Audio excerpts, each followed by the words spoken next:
Hello and welcome to another stream, which today will be Christmas stream. Christmas. Merry Christmas. And it's gonna feature Homestuck in VR chat. So 150 pages of Homestuck as per usual, then later VR chat, and that'll be much later. But yeah.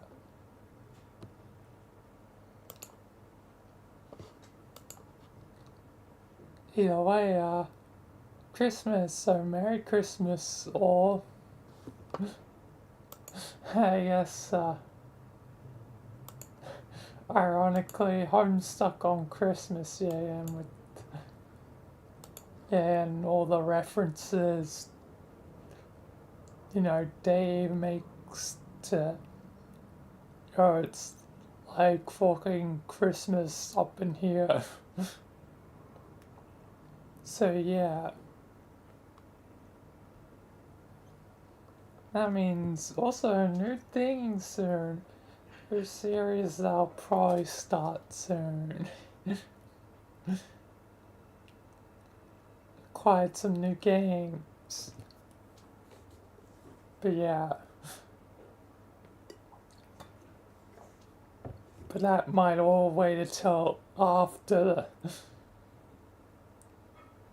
week of craziness. Just to get the gears reset. Focus on all this and then get to it. This should give fake hints of each one. The prequel to a really anticipated game,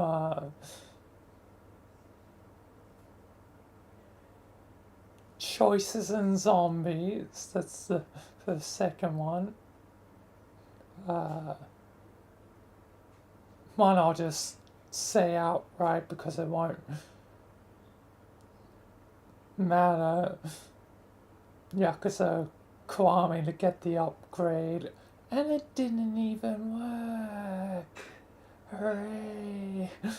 It freezes. God damn it, Sega. And the other one should be obvious as well. Yakuza 4 to continue my playthrough. But anyway, let's actually get into Homestuck. So mature themes ahead, epilepsy warning. And yeah, let's get into reading. Because I do want to get onto VR chat. Hopefully. If it seems like it's taking too long, like I will switch and probably have leftover pages and technically allocate that to Sunday. Anyway, let's begin.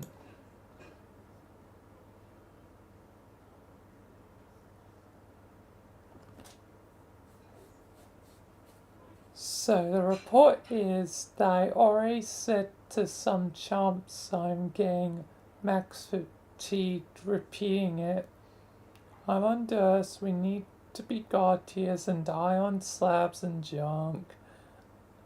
I'm invisible cause of a ring, whatever. Oh, I think your dad's here and he's probably alright. So there's that. Oh, I saw Callie too, she's okay. I mean, she's dead but in ghost form. So she's as okay as one can be who's also dead.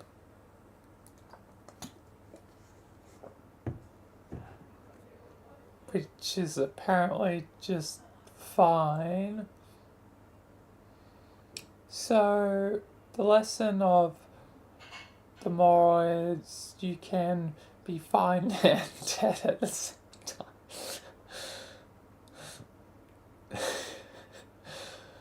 Jane must now reflect upon knowing existential ramifications of that thing I said.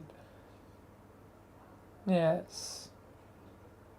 Just me and my bestie bowling hecka reveries today. The biggest question which has tormented the wisest scholars and pundits from mad epochs just got so nefariously owned.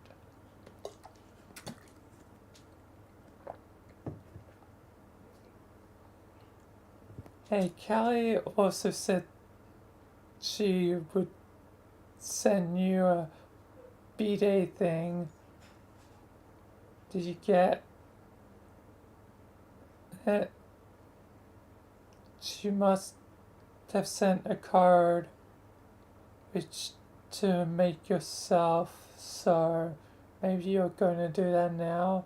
Hope you're doing that. I'm really curious to know what is suddenly man on board.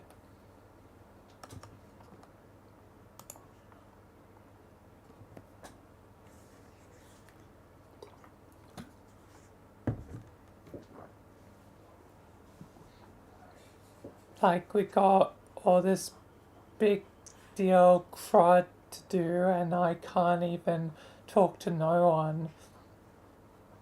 Jane, ambiguous void pen, powers notwithstanding, I'm starting to think I might be genetically predisposed to rambling at LinkedIn to empty chat clients.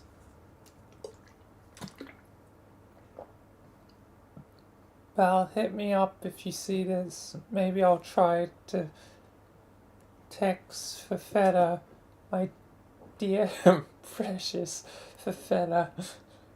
Fafetta, no best Homestuck character.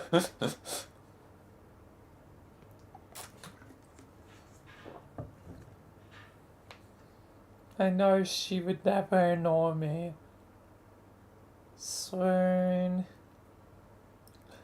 Love at Fafetta and us making crocoso jellies. Yo, don't fuck with my areas. Girl got royal business proportions to attend, and do not even think I don't know you're our jail beach. You take a flip through my secret jam yet? That sparkle short I left with the dance clowns on. Oh no, it's the witch.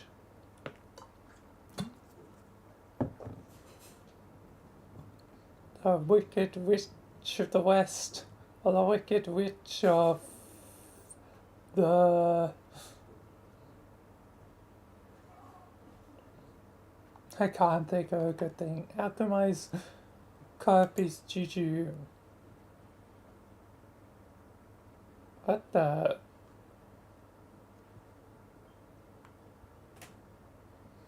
No point standing around sobbing while getting brainwashed by your computer. You decide to make yourself useful and see what all this juju fuss is about.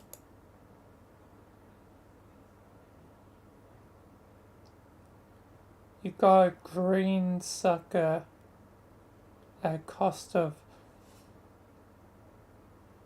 negative 1 unit of Zillium, which you guess you mean you gain 1 unit of Zillium in addition to the sucker. Okay. Alchemized carbons, Juju.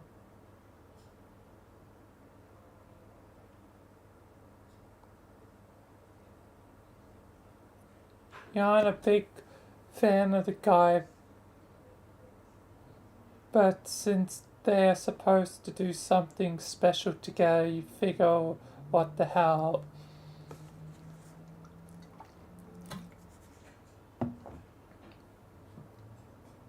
You easily deduced the code Jake was trying to remember. It's Ouroboros. Come on, Jake, use your head. Haven't you heard of the mythical snake biting its own tail? You worry about that kid sometimes. And Kansas is there. Kansas is chilling. It's like, sup? Merry Christmas. Anyway, obviously the code for his Juju is going to be the same as Carpy, but in the first case to his quirk. Once again, your gum chewing skills pay huge dividends. Yes, I should have realized that a lot sooner, but yeah, I'm a bit slow.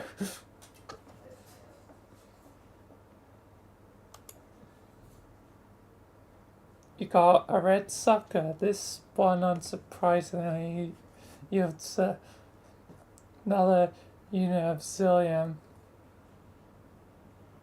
Yeah, I was almost expecting it to cost 1 unit.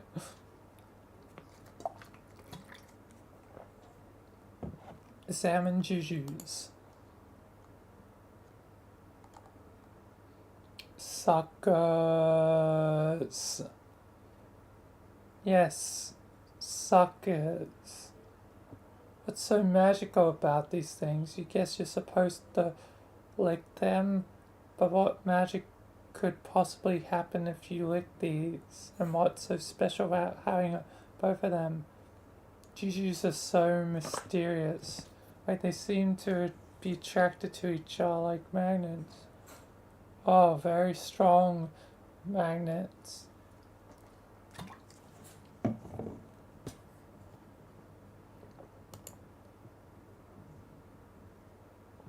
Jujus snap together to form a single spiral sucker.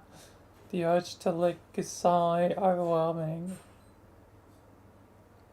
Always a spiral. It looks so delicious. You are presumably being compelled to lick the sucker by some powerful juju enchantment, but it's making you nervous. You must resist. Must not lick, blap the juju.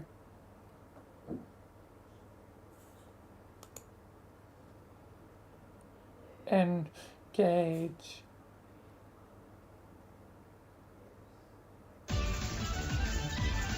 Engage trickster mode.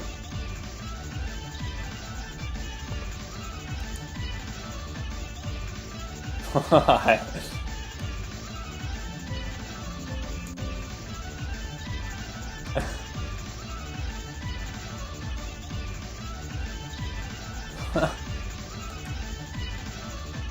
Cassie's like, what the hell?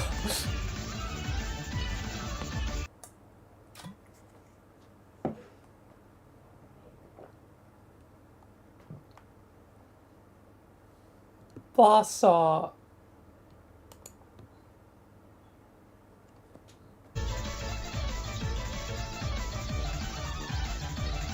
Picture honk.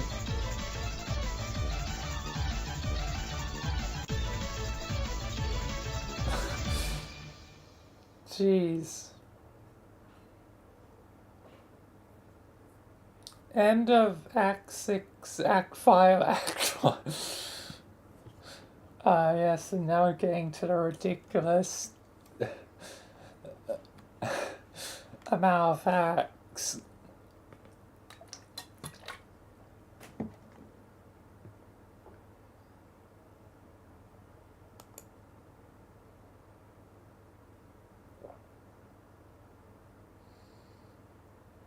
Act 6, Act 5, Act 2.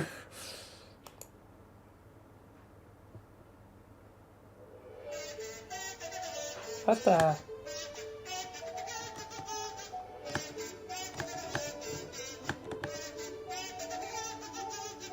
Cowboy is like, what the heck?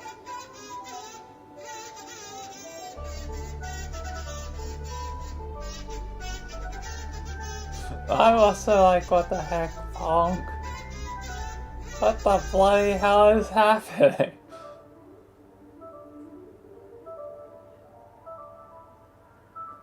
Is he alive? What the bloody hell is happening? Oh boy.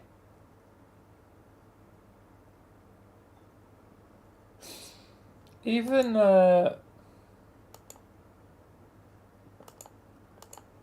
Yagan,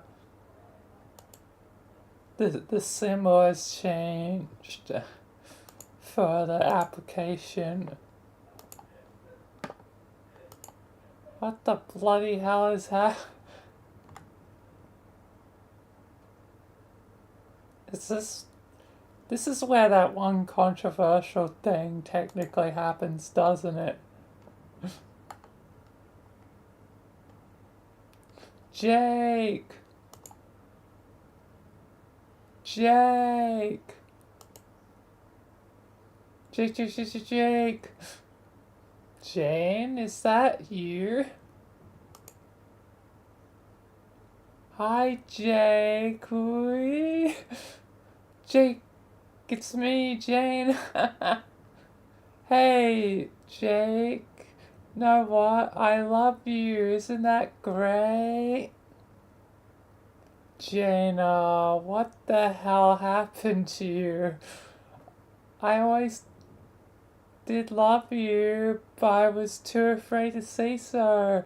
But now I'm not. Yippee! What? Really? Oh yes, I was so sad before. But now I'm happy. Woohoo! You love me too, right, Jake? Hey, Jake, let's kiss. Jane, I am, let's kiss a whole lot and get married. And let's have babies. You want to have babies with me, don't you, Jake? Jane, you're frightening me.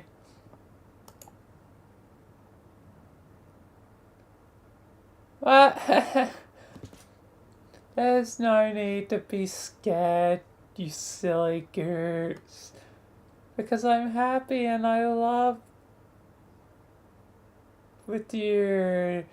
Can't you see?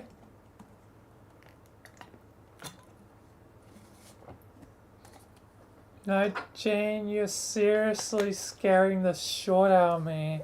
You seem unwell. Are you alright? Am I alright? Jake, I'm more than alright. I feel so great. I feel so alive. Abscon. I feel so...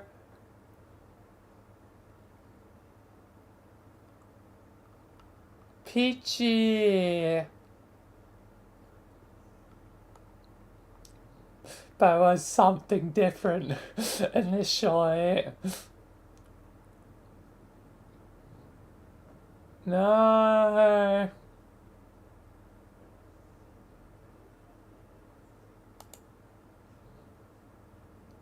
Weird mouse, deploy the crocker, oh, hug Dory, success.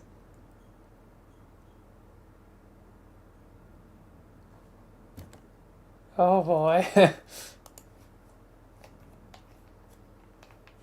No, yes.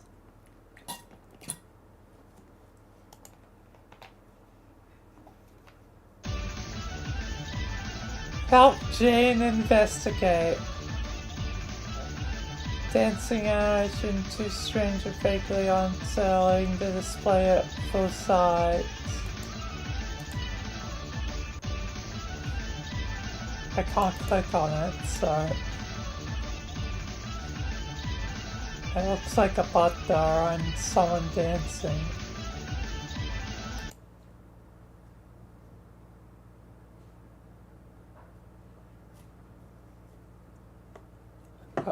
What's going on? Yay! Jane! Hey, Jane! Yes, Jake? This is an epileptic nightmare of text. Jane, take my hand and fly with me. Oh, Jake. Where are we going? Why? Off to adventure course. Of course. Oh, Jane. Yes, Jake. I was thinking about what you said about how you love me and want to marry me. Yes.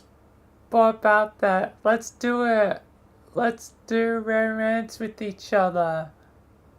Wow, really? Want to? Yes. The kind where we kiss and such? Indubitably. If I have my drops wet get hitched here and now. Oh yes, I would absolutely love if we both married and kissed a lot. Also, I believe you mentioned something about babies. Yes, babies. I think you're right. We should have so many babies together, Jane. How many babies, Jake? I don't know, maybe a zillion? Yeah! Jesus. It'll involve having sexual relations together. I should hope so. We should commence such activities post-haste, but not before our adventures. Are you coming, Mr. Airsoul? Fuck. No.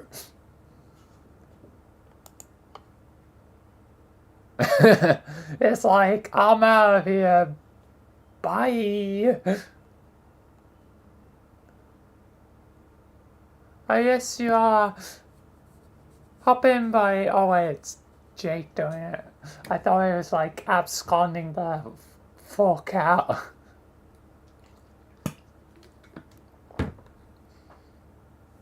Fuck you, fuck my life, fuck literally everything, fuck.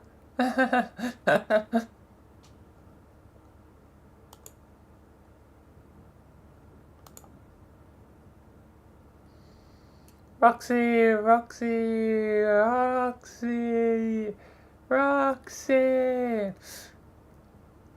come out wherever you are.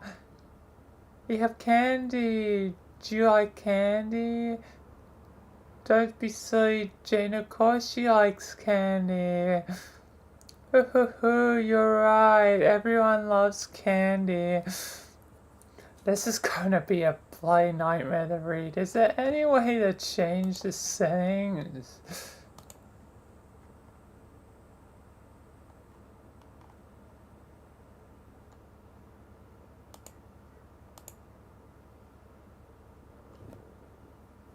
Okay, that's a little bit bad. I just got sick of having to try and read on the background that is so similar in color.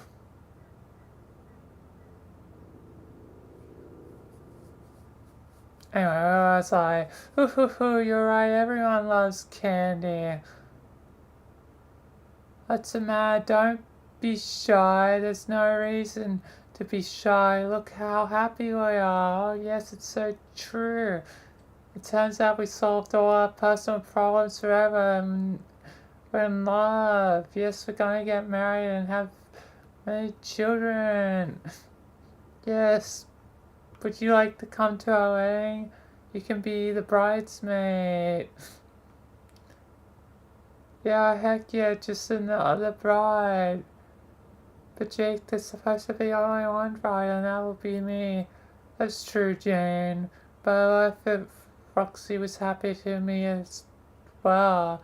Wow, you're right. Shucks, I didn't think of that. You're so sweet and thoughtful, Jake. Thanks, Jane. I was thinking about what you said, how I'm too self-centered, so I thought trying to be a better person. There's plenty of me for everyone to marry. You're darn tooting, Jake. Now I think about it, it would be so much fun to let Roxy be the co-bride. Indeed, and we'll all know Roxy wants to have babies as well. Haha, yeah. But as long as I get to have some babies first, I call dibs, remember? Absolutely, positively, my darling Jane. Oh, dear God.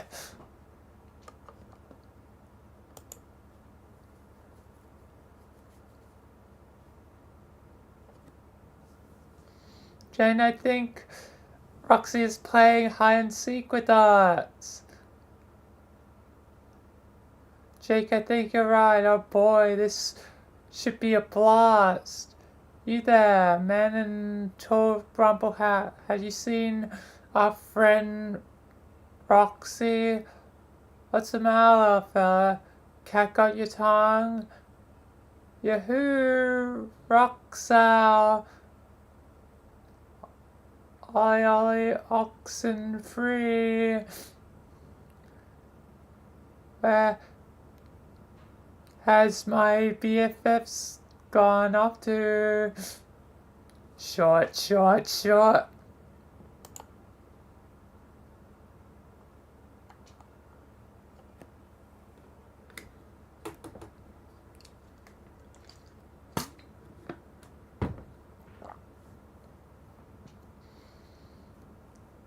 Jake, I think I know what the trouble might be. What's that, Jane? Roxy's still embarrassed about the one time she couldn't kiss me. She is? Roxy, do you hear me? You think I don't know about that? But I actually do know about it.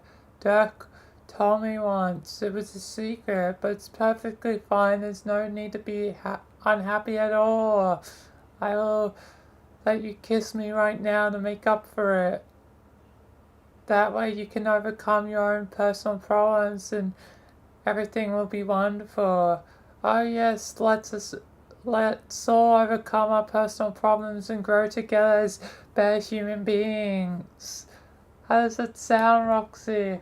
Doesn't that sound great? Come here and give me a big happy smooch. Oh my god, I can't wait for this to happen.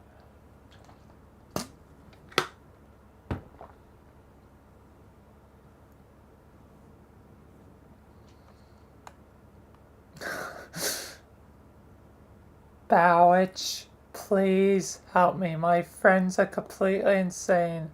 Can you throw me back in jail? Go, you made your cocoon. Deal with it. Log the fuck out.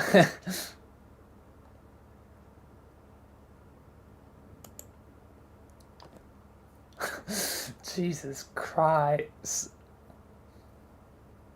Sneak. She's around here somewhere. Jane, I can feel it. Marco Polo, Marco Polo.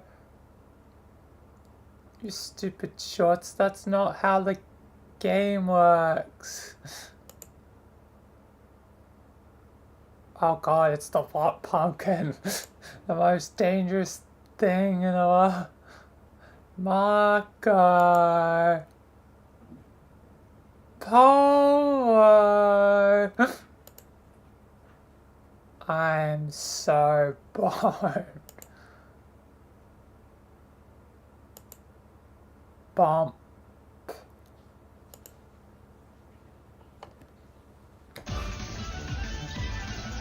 Oh no, Roxy's dancing outside the canvas area. Out. Jake, tug her back onto the screen. Up, Jug, Jake. Tug.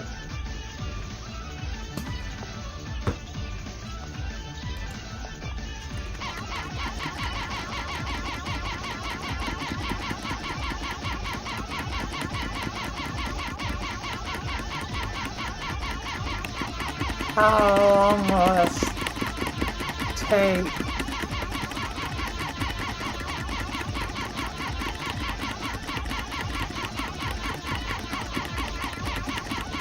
Does it ever... Oh. Oh boy.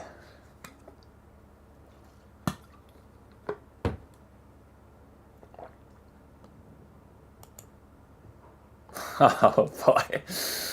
This is not good. Stern, earthly dad, disapproval.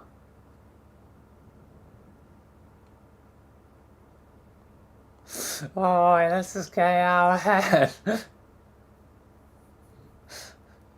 This is getting out of hand. Now there are 3 of them.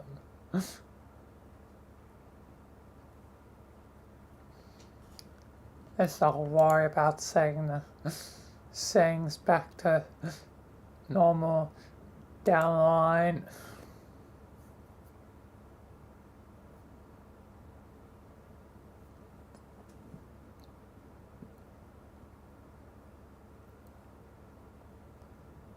Jake, thanks for bumping me with that pumpkin. I was being such a square. My pleasure, Roxy. This is so much better, lol. I'm maxed overjoyed about stuff. Hip hip hooray. Jane, you're right. Kissing you be super cathartic and make up for all my past mistakes, feeling bad about myself.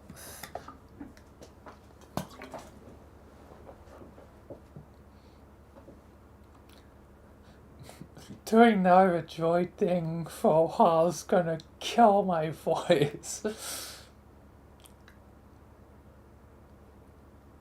Overcoming personal problems rule. Roxy and Jane, this is so capital. That we are together like this and happy. I agree so much, Jake. But the fun hardly seems to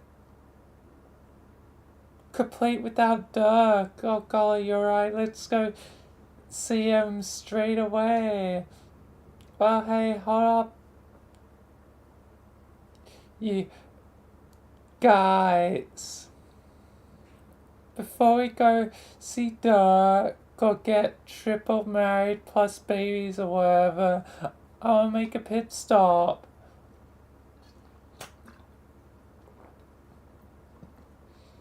A pit stop, Roxy? Yeah, we gotta get the fare in on this short. No way ever kisses, poor dear sweet, sweet, sweet, sweet Fafetta. Oh no, you're spawn, Roxy. Let's go get Fafetta and make this pie that much sweeter. Damn straight. Hey, who wants to get wasted? Oh, me, I do. We. Oh my god. I love booze. That's why. What was I even thinking? Give it up. We all make mistakes, Roxy.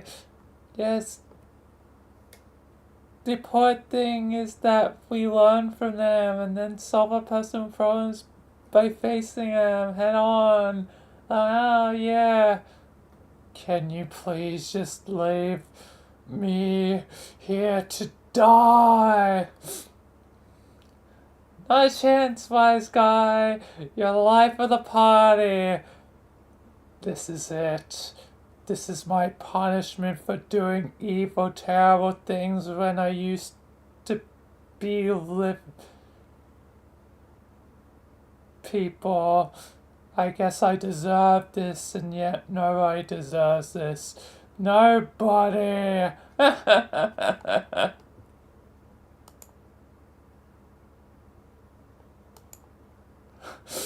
I feel bad for aerosols. Sure, the Aaron Park killed a few people and may have tried to cause probably some Geno, and Solix wasn't that much help in kind of making it just a more of a feud and crazy, but yeah.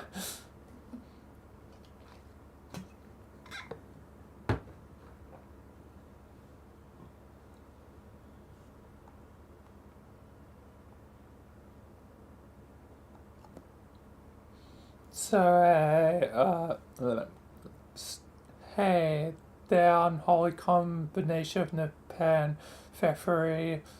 How have you been? Wow, that was a dumb question. I'm so sorry. This is pretty awkward, isn't it?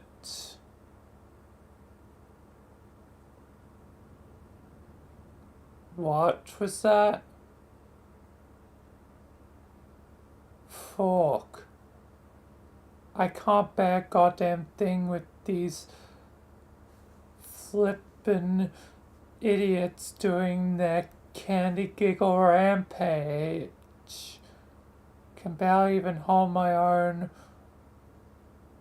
words over this shrill din of hideous pink. Don't ask me why I think it sounds pink. It just does, okay?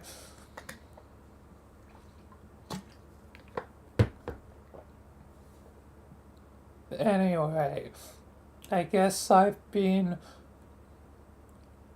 wanting today to say part of me is sorry for killing part of you. I mean, that's not as the part of me that used to be your mate's spirit, because obviously that part wasn't responsible for that scariest short, but the part of me that used to be Mario part with you was in the past just kind of weirdly unrelated but bystander in this whole mess. So I guess the whole me, I'm sorry to the pair for having to put up with this shorty love triangle fallout. I don't think she be having that much problem because she's all about shipping. This stuff's her jam.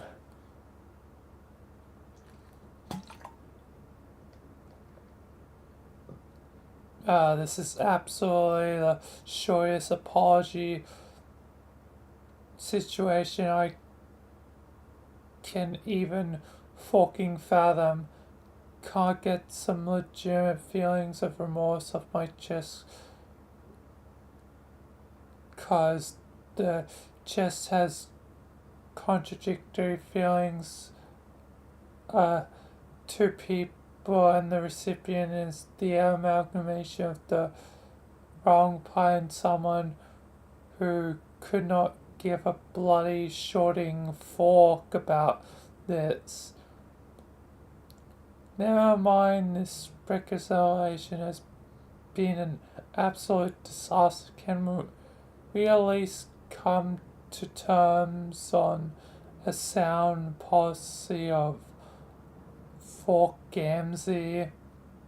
Because all I'm saying is basically just fork that guy.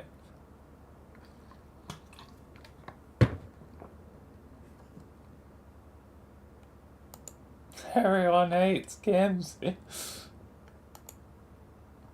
Duck! Duck, duck, duck! Duck! Duck, duck, duck!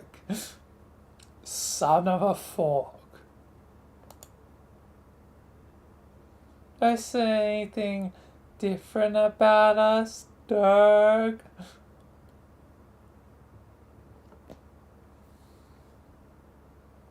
I think so. Decide to forfeit anything resembling dignity for the rest of your lives, along with the hope of accomplishing anything constructive again.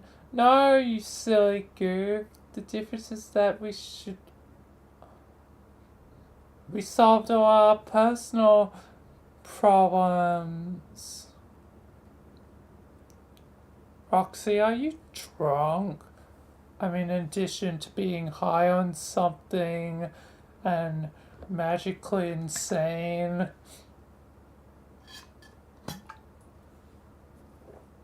They are so play high on space magic.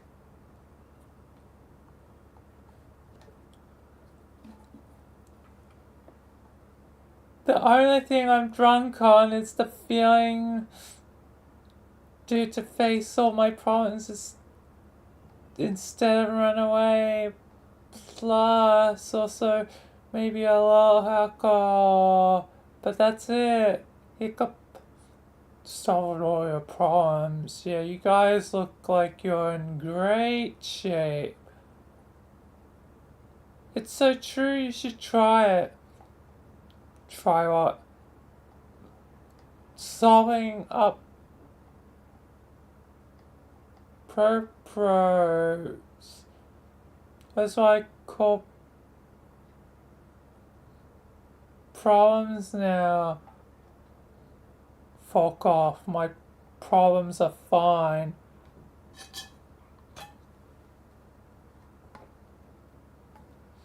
What, Choco Forest? Did you know I got the huge freaking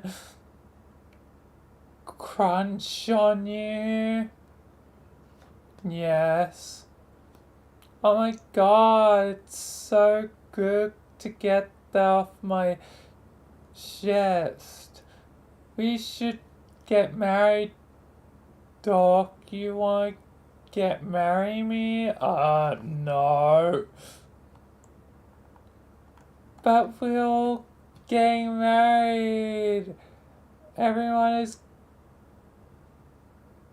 Jane, Jake, me, all getting fucking betrothed up in here.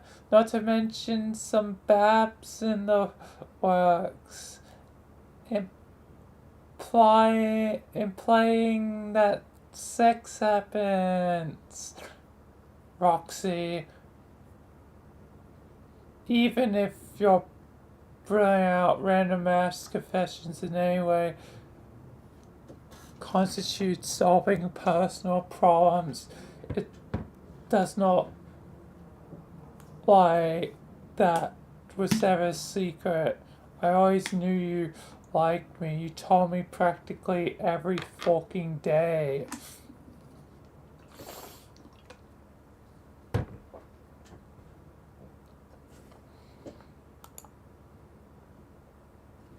Oh yes, that's true enough. But I never said let's get married and have some babies, did I?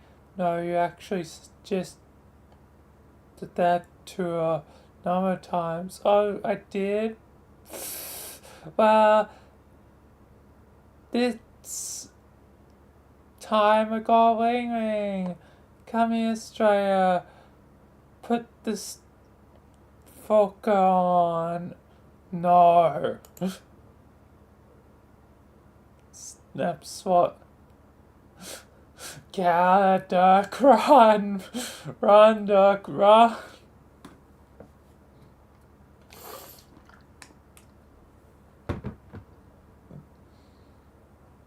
Conduct, just put on. You would be helping me solve a personal problem. Stop it. Yours too, don't worry. Want your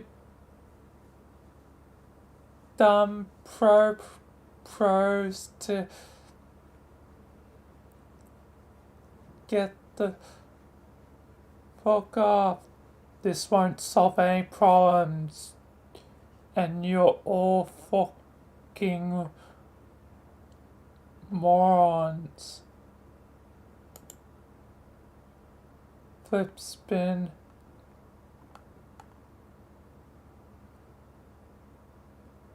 No, donk. You see, we're happy now. Bye bye, challenging interpersonal issues forever.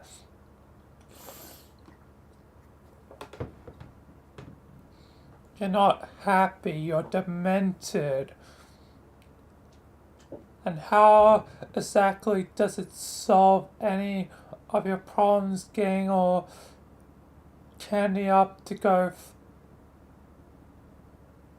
flushing however many months of sobriety down the toilet? Because, don't chance the subject straight, Irk.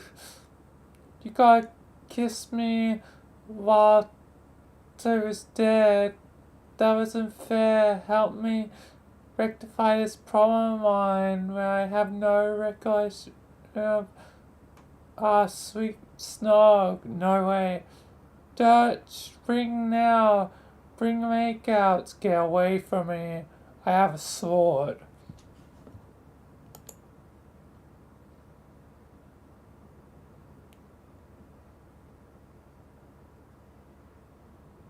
Screw your landmine sword. Marry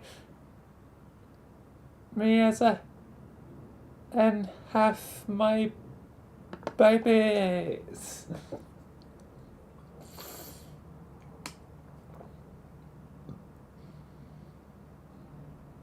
I'll use, I swear, it's sharp and it's awesome and it's a sword. Shut your mouth to make beautiful love to your future wife. I'm too fucking cool for this.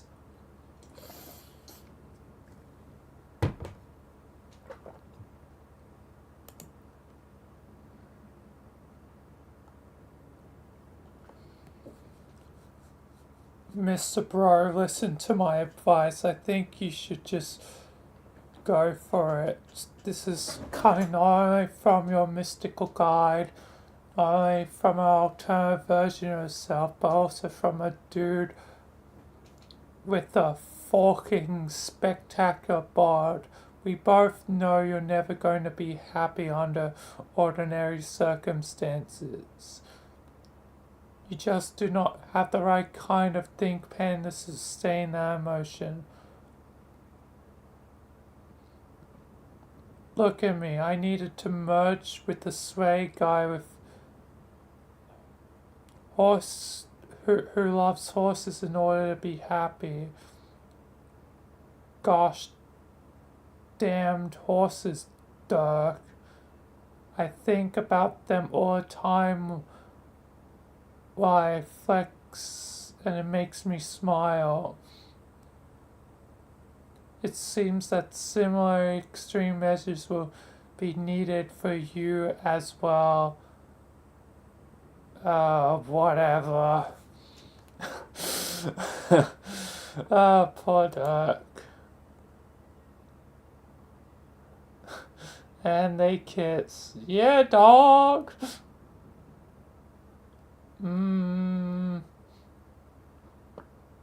Yeah, small servant with the umbrella, fetch me a towel at once.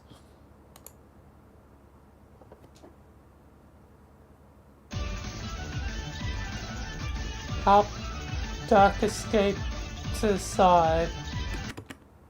Oh.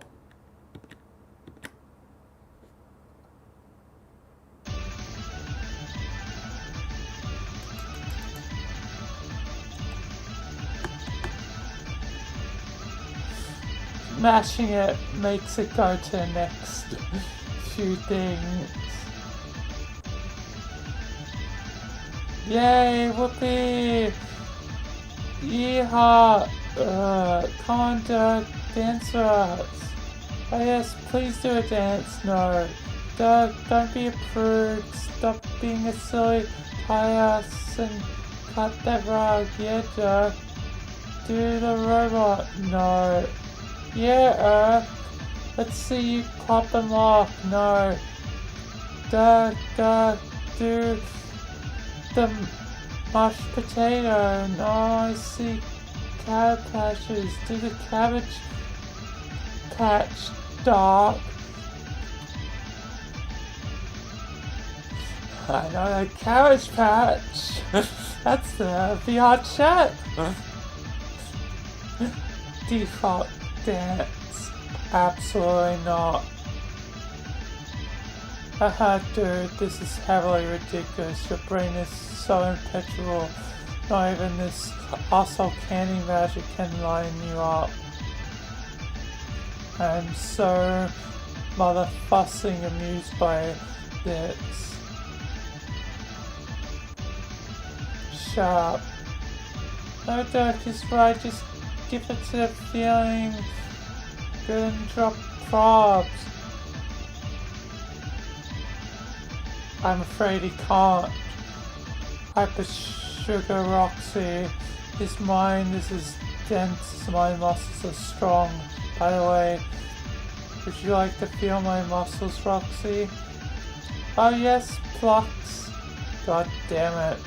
Why don't I listen to you? Nothing's changed. You must have merged with the sway horse guy. But you still sabotage me every chance you get. What's the worst is you still actually believe you're helping me. What a crock of short. Oh, don't be so mean to him, Dirk. Your muscle spirit's fun and cool.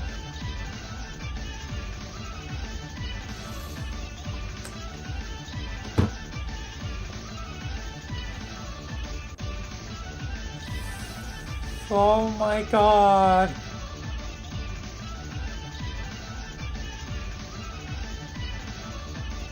You should feel this muscles, Dirk. Wow, he's so ripped.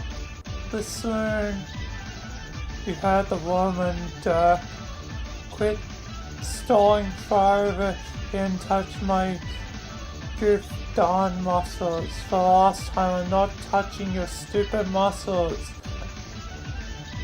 And Roxy, just so you know, if you hook up with my douche with a spy, I'm going to be hella pitched. Dang, the muscles are high as heck. Jane, you want ink on this action? Yes, I surely do. Oh, these are really wonderful muscles. Jake, you simply must feel these muscles.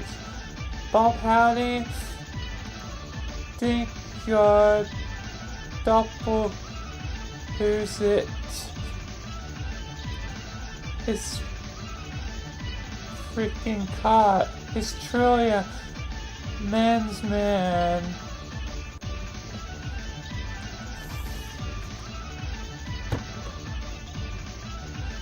Dirk, it seems my muscles are a hit. Are you absolutely sure you won't feast your hands on this grande beef? Please, someone make it stop. Hey, I know. If Dirk wants to keep being a drag, then maybe Shay's MC Muscle Sprite wants to quadruple marry us instead. There's an idea. Oh, hey, ladies, let's not be hasty in excluding Dirk from our happy marital plans. Dirk, I've been waiting to say that before I solved all my problems. I was feeling so bad about things with you, but now I'm happy and I have to answer on how to make everyone happy. You, me, and Roxy, of course. Jane, who's in love with me just like you. So I found out the best way to resolve romantic conflicts is for everyone to marry each other. But you say, pal, wanna get married to me?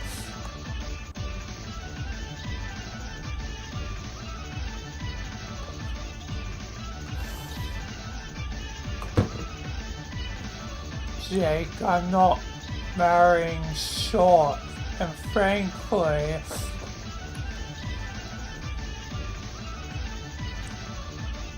you've got some nerve floating down here babbling about marriage with that short eating grin and that dumb little pumpkin on your head. After the way you ditched me and ignored all my messages, you know what? If you didn't like me anymore and wanted to stop hanging out, then fine, I could handle that.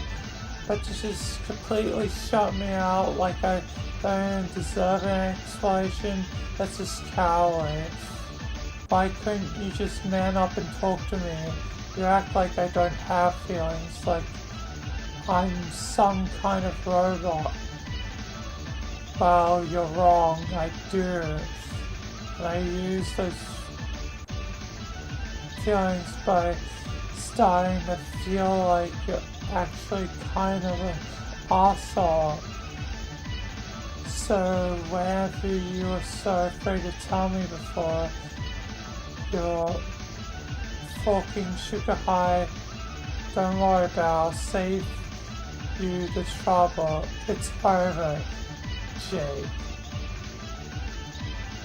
Excuse me.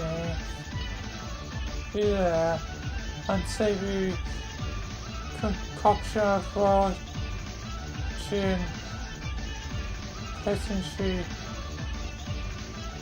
can't grope my humongous biceps. No bloody way. Yes, do it.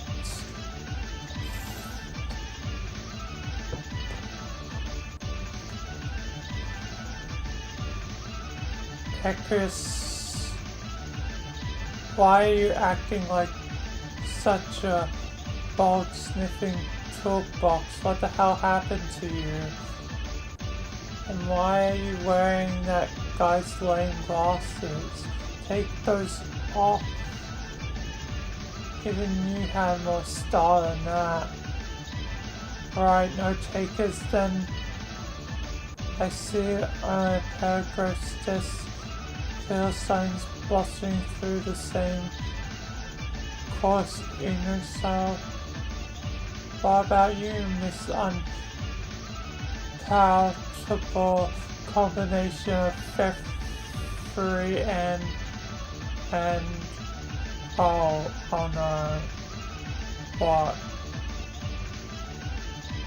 Dirk up, I'm having a problem. What?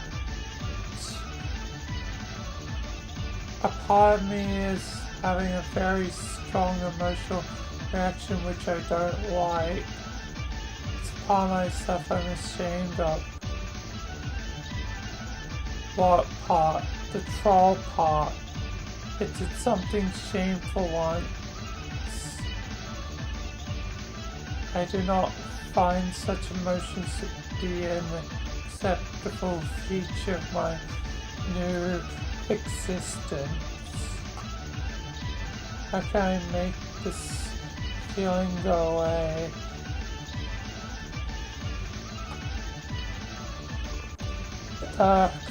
I command you to instruct me on how to eliminate those emotions. Can't help you, bro. This is what you asked for. You said you were scared to not exist, but this is what it's like to keep on existing. Better figure out how to deal. No, that's awful. I don't know what to do. With all my astounding strength, both muscular and cerebral, how can I be my so? Dying was better than having to live with the shame which was ironically caused the very death in question. Hey Chris, what the fuck are you talking about? You sweet darling mustard blood, half of me commands the peasant half of you to resolve my emotional turmoil while humbly requesting the noble half of you to do the same. The other half of me doesn't give a flying hoot about the lame cast bullshit and is just kind of reacting totally about this.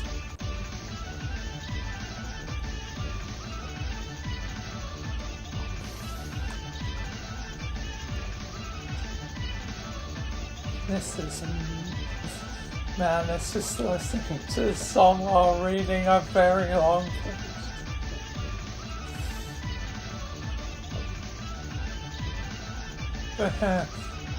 Wow, Zach, you might actually be more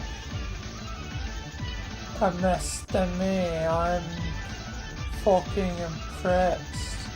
But talking out when you got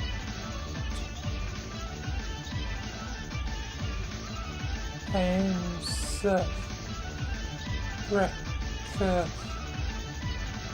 reconciliation helps me and the referee side this abomination had a nice talk earlier, sort of say what you gotta say, just don't mess with the referee parts too much. Okay, man, she's very dear to me. I mean, both parts we got.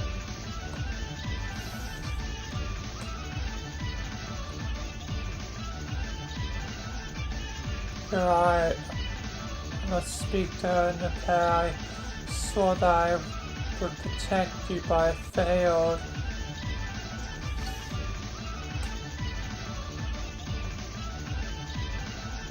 In a moment of weakness, my reverence for superior got the better of me, and instead of standing up for you, I decided to bow before a stupid fucking jug or something. What? Wait, I actually did that? What the fresh nickering hell is wrong with me? I'm not a perfect man to pair, nor am I perfect, as you might say. What the fudge, a capon. Let's just pull our short together, dude. This emotional state is mad abysmal. But in the case, I hope you find it within your kind of pump biscuit to forgive. No, gosh dang it, I don't deserve to be forgiven. I'm saying the straw I pulled on you was so bad, I just can't even. Hey, maybe you should wrap up this psychotic apology, you wretched freak. Wow, you're actually making me look like a mob. Mental health. Anyway, you're confusing the Pfeffery side of her with your weird emotional baggage. Allow me to finish, sir slash peon. Pfeffery, try not to listen to anything he said. Had enough height to endure without bumping in the pair's twisted relationship with this horse kissing muscle fork. The pair, you will disregard any conversation directed at Pfeffery and only focus solely on my attempted statement of contrition. Man,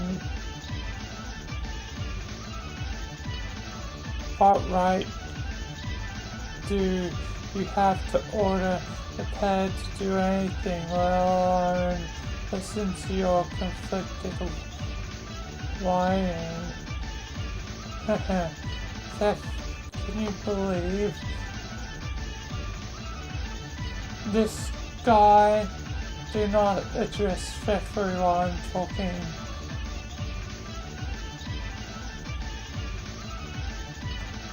The pair.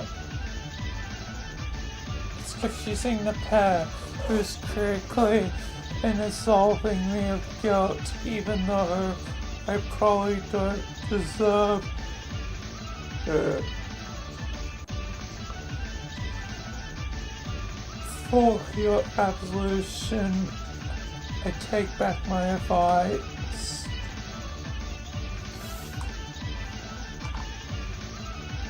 Stop talking to the pair and leave Pfeffery on. No, yes, no, yes, no. I'm not doing your dumbass yes, no, short. Then leave us and for I have my morale, have much to discuss. No, you flipping don't. This conversation is over. Yes, I do. No, you don't. Yes, no, yes, no, yes, no. This has to stop. Can't you see we're tearing the fair apart?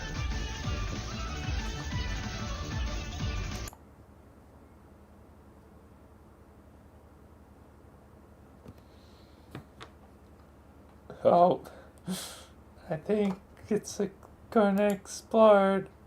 Delicious, sweet, precious, the fair explode. Damn. Honk.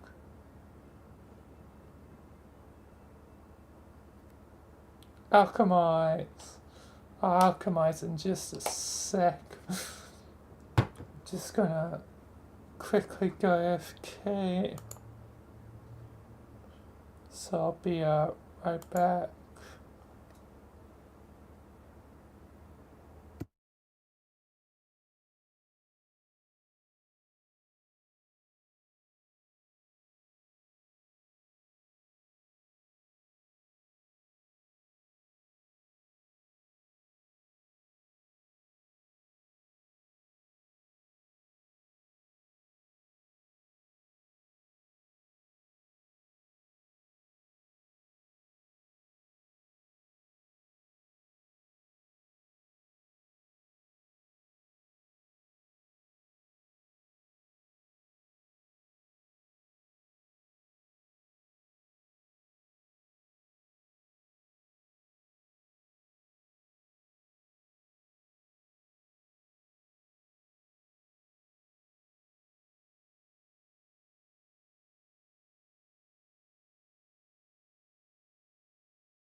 where I'm at.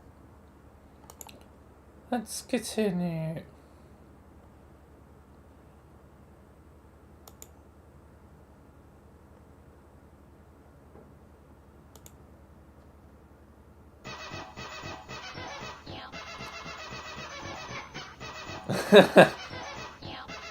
Wow, it is Chris.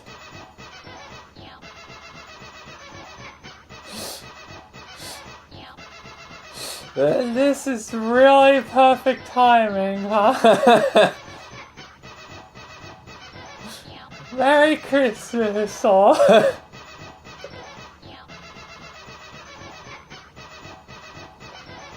I don't think I could have timed this any better. I was unaware of this.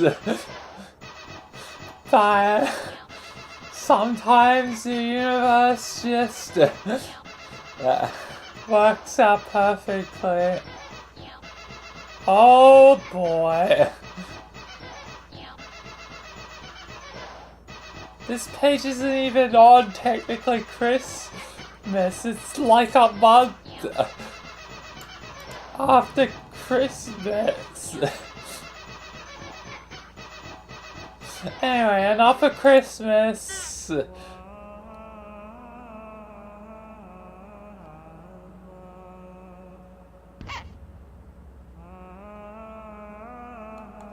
And since there isn't the colorful text, I'm gonna just set the settings back.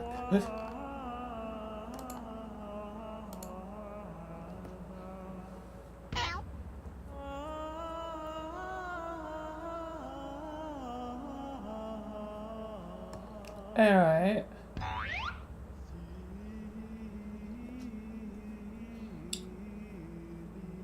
You round up an assortment of ordinary... What the... What did I even say? You round an assortment of ordinary household weaponry and begin to recreate a series of legendary weapons from several continents of a magical kingdom, Cerebrum folklore. The name of the kingdom is a well-guarded secret, traded by only the cunning building. By the cunning 90 wizards and hushed giggles. If you beheld this kingdom, if you ever knew its name, you would understand stupidity no human ever has, for it's said that any mortal who listens to its melodious, perfectly absurd syllables will achieve instantaneous dumb enlightenment. Each legendary weapon is named after the continent it was created in.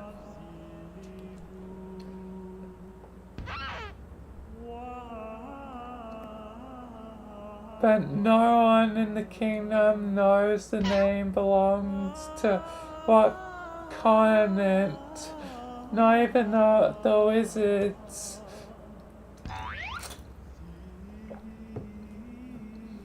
The subjects frequently ask each other which continent they're on, and as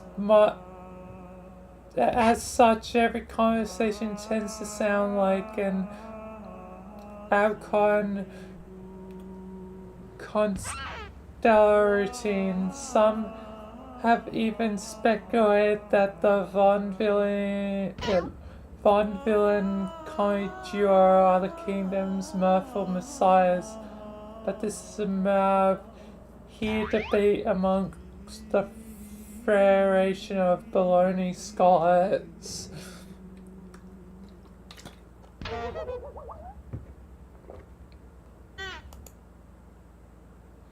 Warhammer Zilliher 1 zillion.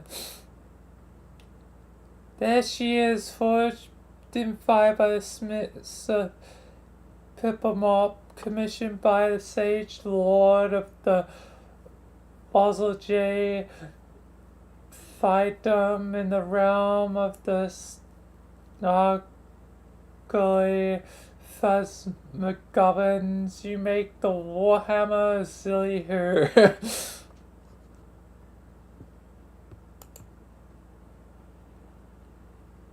But spoke a silly what, and 1 zillion. Plucked from the revered utensil drawer, none than the chieftain of the Trifletoot clan herself, polished to gleam in his loincloth by his deferred Kittian but aspire, behold, the bow spork of silly what.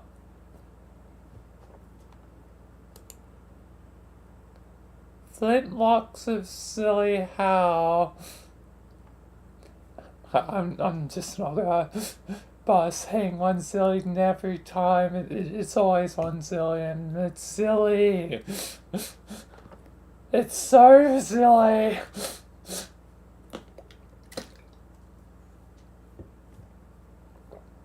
Each has crafted by the senior most artillery hammer of the hollowed Skundermoist caves to be times a piece upon the royal purple monk's personal placard of drip. Lo, the flintlocks of silly how. Cutlass of silly where. Thrust from the buckles of the rough tumbles belly jape seamen and offered atop the kingdom's last known wildly occurring fluffy dim pillar to the responded first ruffle left wig of the horse administration. I give you the cutlass of Zilliware.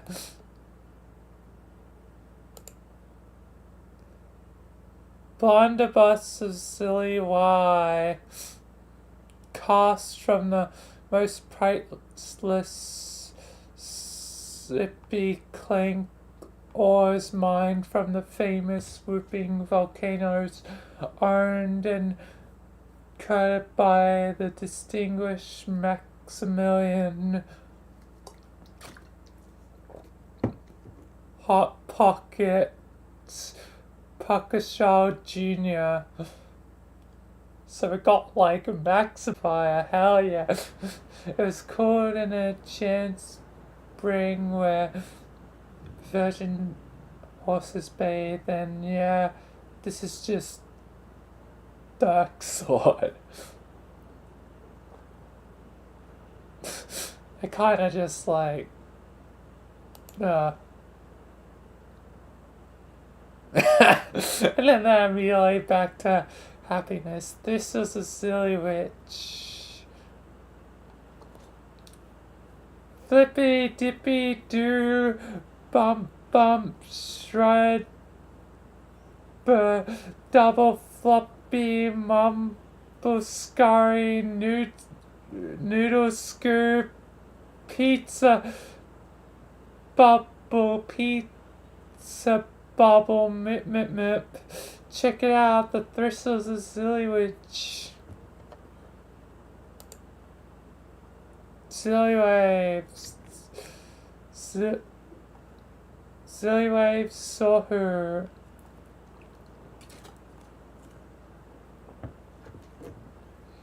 For good measure, you decide to make Silverhaven shorter, just to be on the safe side. Someday you'll look back on this decision and say, thank God I did that.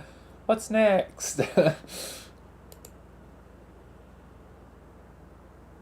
Are you sure that's really a good idea? A fancy says, or he's such a piece of short. Maybe let's not try to get carried away, making sure things even shorter than they need to be.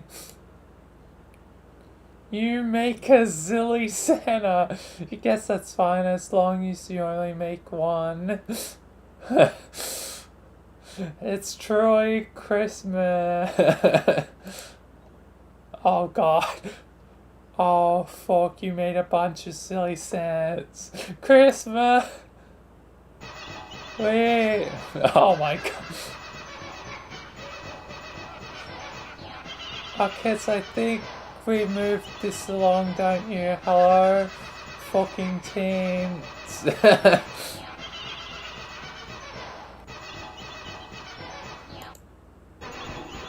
Oh God! Oh God! Ew. Oh God! God damn it! Flowey? But wait! It's 2013! Undertale doesn't exist yet!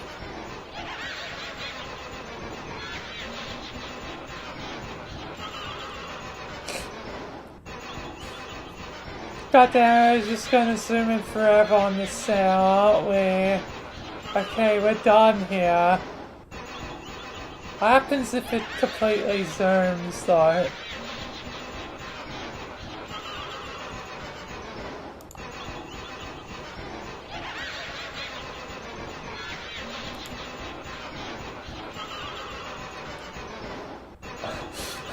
It's just zooming in. It really is just zooming in forever.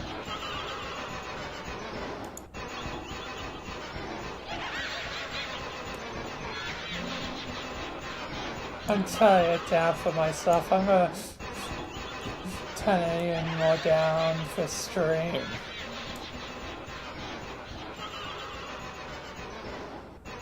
Okay, I think it stopped zooming. Or has it? No, it's still zooming.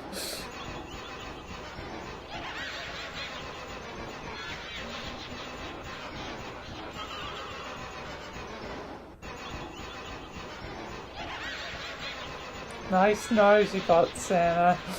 And Flowey, how the hell are you here?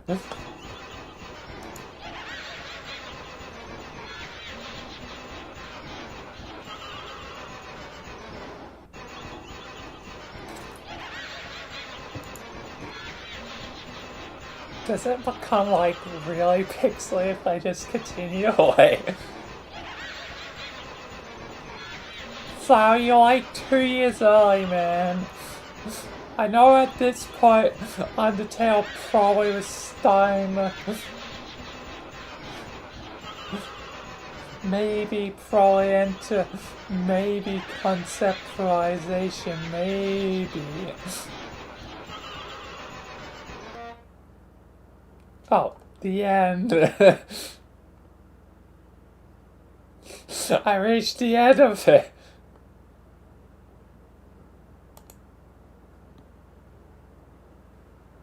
Go back to Act 6, Act 5, Act 1.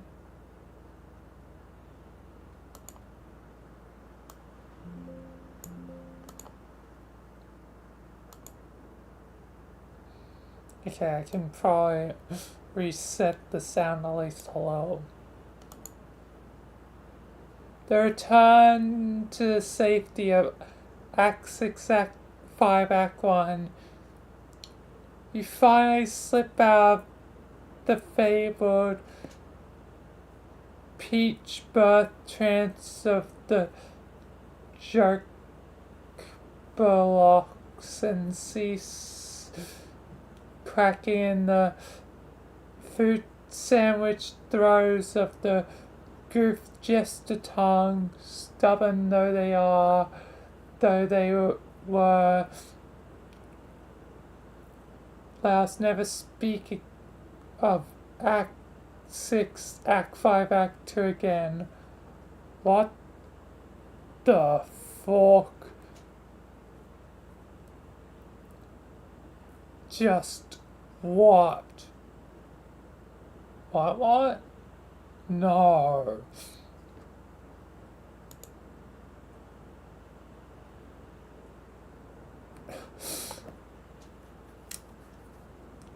Jane is just having a goddamn episode.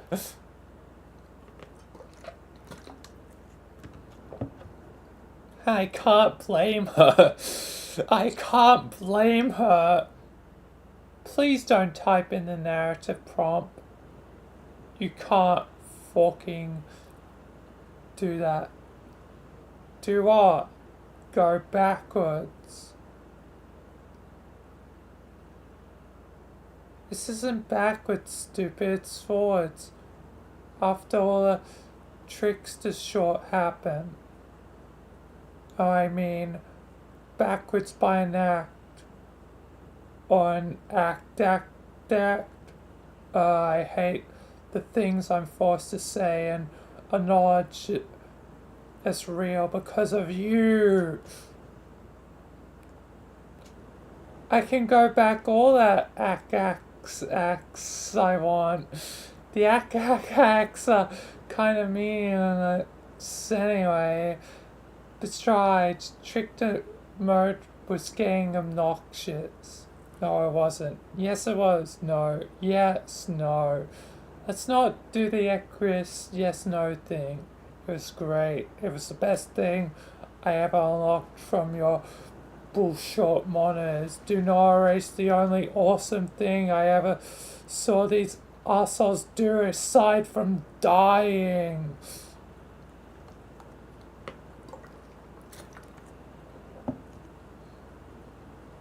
What are you talking about? I didn't erase it. It was still a thing that happened. Do you really think I have the power to make something unhappen? I would have to be a wizard to do that, and we both know perfectly well magic is fake as short.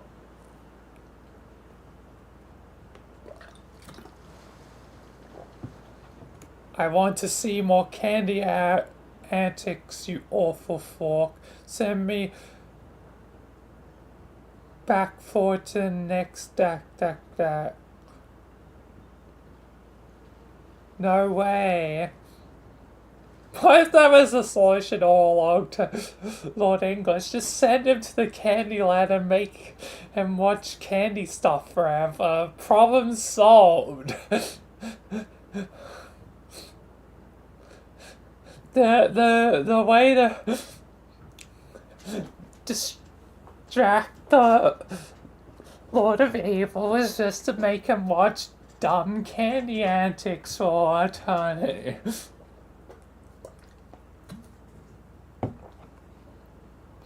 That was an easy solution the whole time. And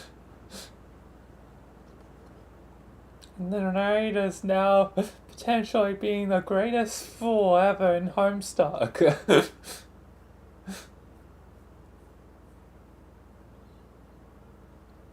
And incidentally, I didn't authorize you to send the lollipop. Oh, what? You don't approve of my juju?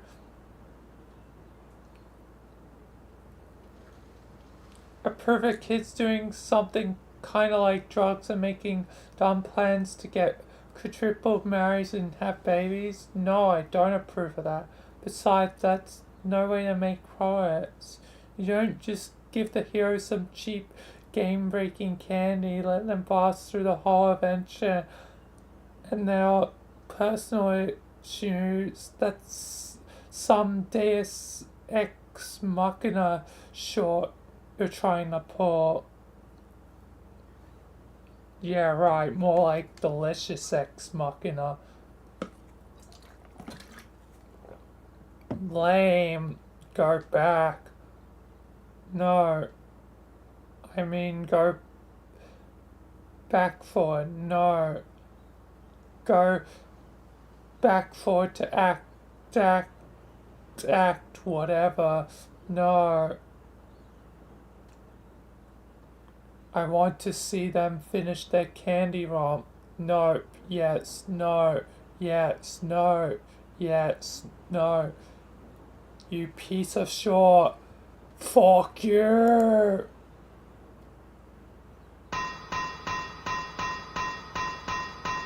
Oh god.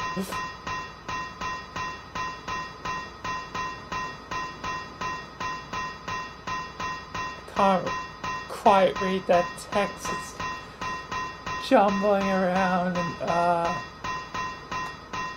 oh, not this again. Stop making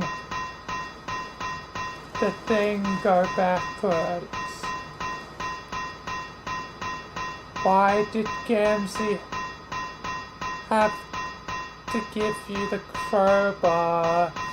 I should have killed him a long time ago. Fucking clowns, though. It's atrocious garbage you're making me watch. It's never ending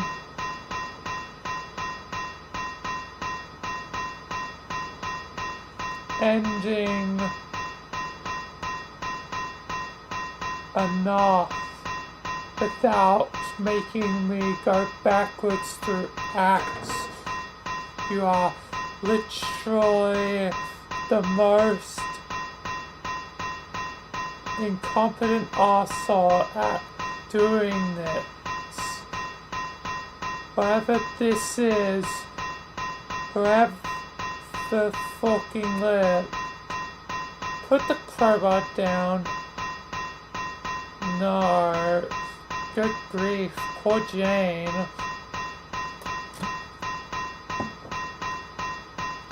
Stop horsing around and tell me how to get my god-awful quest array.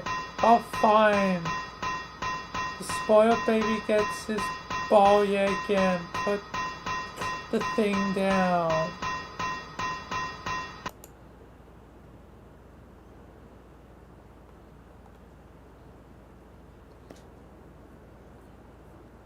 Fine, now what?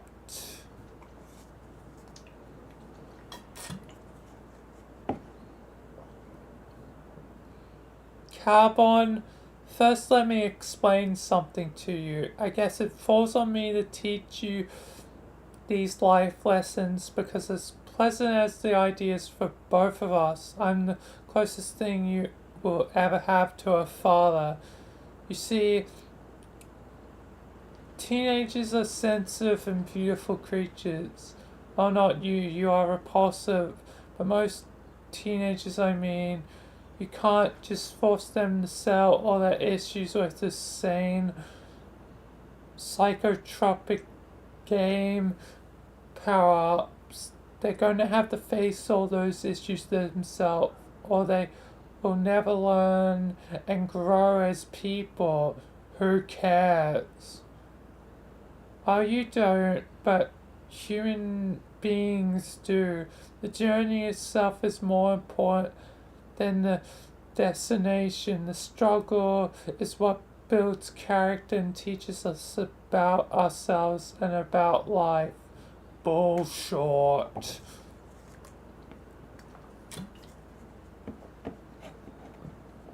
I did them all a favor by giving them my juju, and they were going nowhere and being stupid and doing literally nothing whatsoever except for walling in grotesque emotions. I do have to kind of agree really with Lord English here. They kind of ain't really doing that much except waiting and waiting and waiting.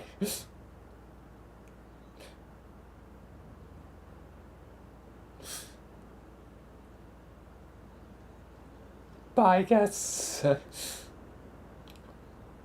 with the candy stuff, they're just doing crazy nothing.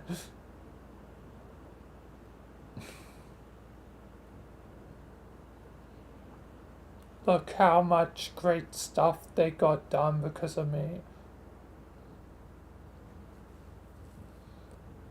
Of course, you think you're doing them a favor. You're an alien. So is your sister. She thought that Juju would be a great boon for them all, but she was wrong. See, you cherubs are poised to love all this trickster crud. All that goofy, squeaky candy cone nonsense is critical part of your people's mythos.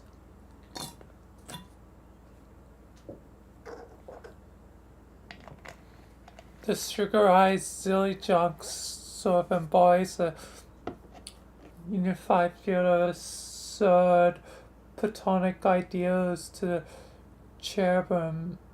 So when you see expressions of it in reality, of course you're going to go ape short. But that kind of stuff is freakish and disturbing to humans. Those aren't ideals. What? Furthermore, that could only be seen as a boon from an asocial species. You never have to deal with other people, so if you lick a magic lollipop that flips a switch in your brain and says, all my problems I solved, I guess maybe that's fine for cherubs, but if you're human, you haven't actually solved anything. By the same logic, it's not much of a boon to a human's physical journey either.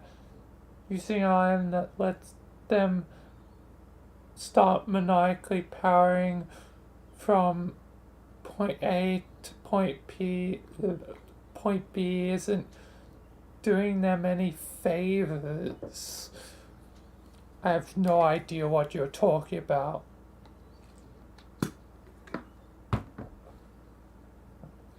It's like when Mario gets the star. You know, when Mario gets the star. Who the fuck is Mario? Hello, Mario. Is it Italian? Small Italian plumber who goes on sideway adventures. He jumps on stuff and bops bricks with his head to save the princess. And faces Bowser a lot. But sometimes Bowser's a good guy and is like, yo, I'll help you today.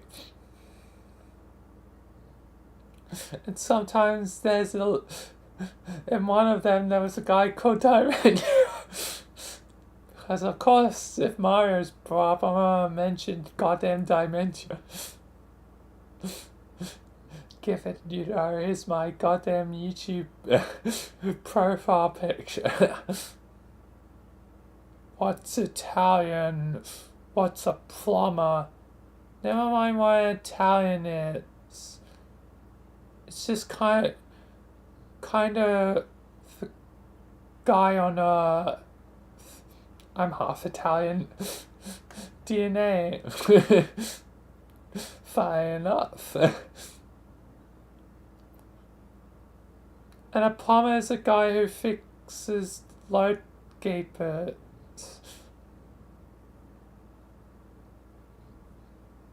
Because, you know, being Australian, obviously not really DNA is not really actual Australian, which would be the indigenous people of Australia. I am 0% that.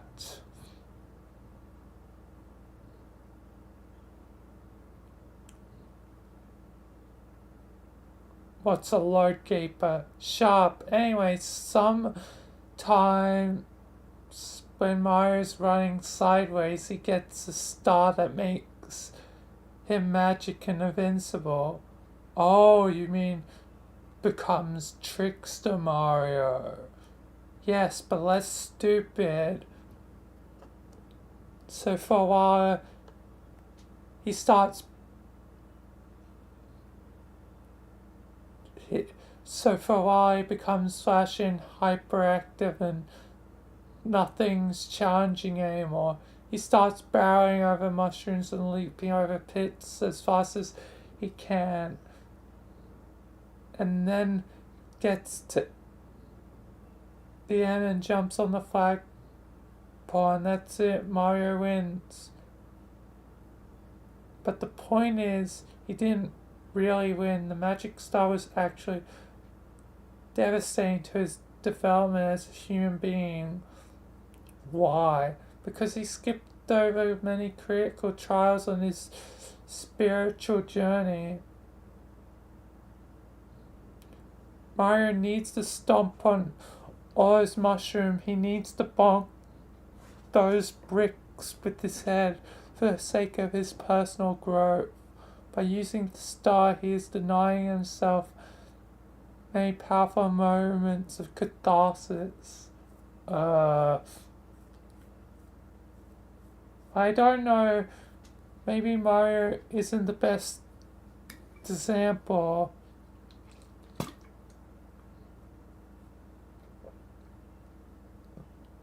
Like, I'm not even sure if Mario's really even has a soul.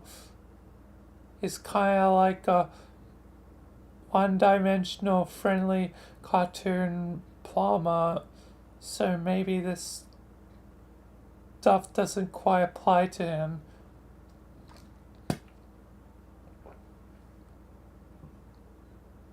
But these aren't one-dimensional plumbers we're talking about. These are teens. As we all know, teens have big feelings.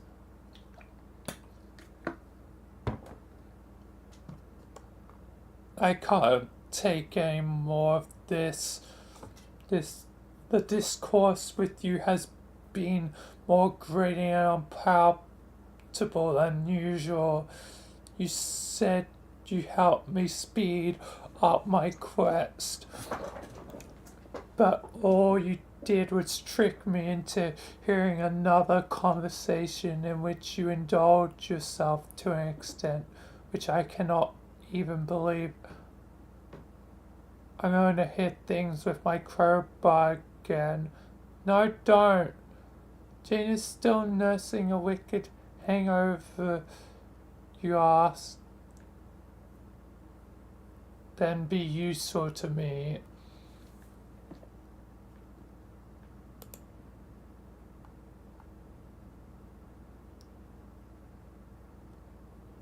I think I've been forced to unlock these strange and few pointless events long enough.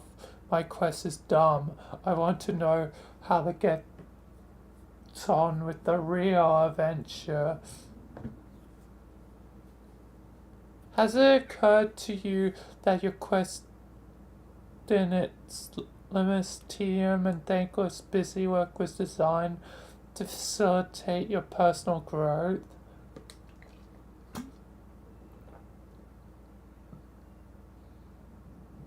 To prepare you for your ultimate destiny beyond this game?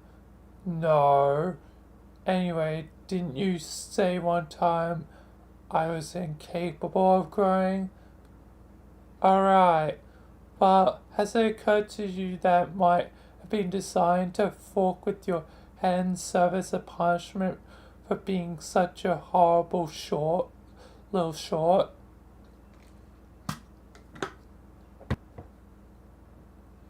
Yes, that occurs to me. Every second I think about it, I've tolerated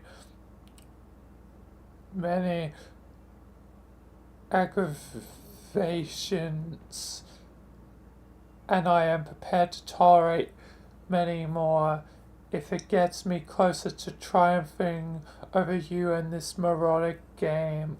I will find more keys under random ass unlabeled stones, and I will watch another million hours of numbskulls whimpering about their romance not coming true. Please, no more hours.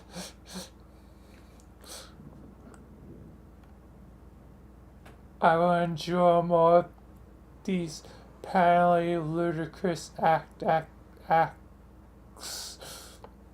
even though they appear to mean nothing at all. But I will not stand for is going forking backwards. Fair enough, but I already told you how to accelerate your viewing. Watch when. See those two panes of glass there? Take your crowbar and smash them.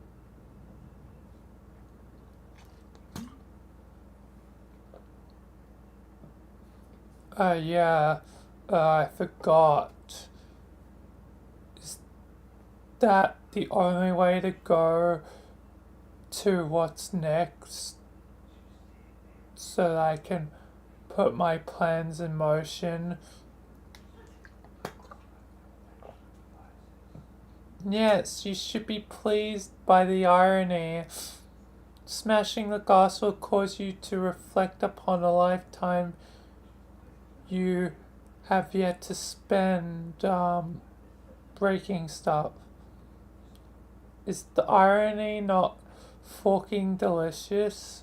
No, stop trying to beguile my stick of playing insidious mind games and doing showy twits. You suck at it so bad. I'm sorry. It's not breaking the glass I mind. This is the thing that involves shutter teamwork, right?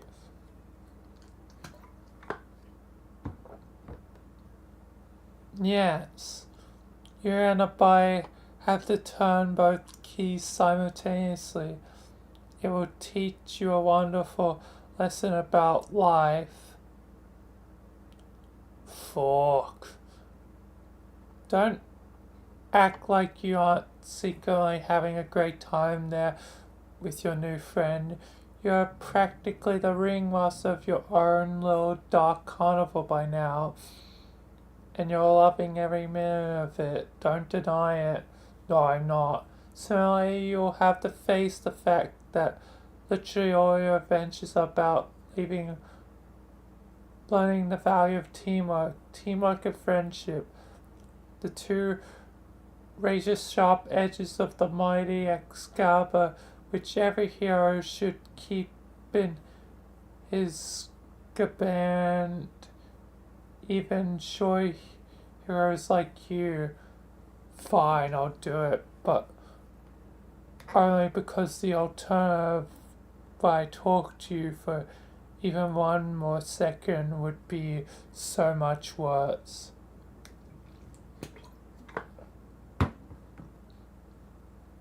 The prompt has been locked. Break glass. Smash. Engage. 2, 1, go!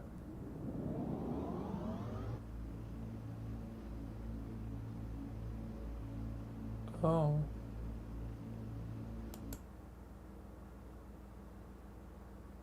What the hell? Oh.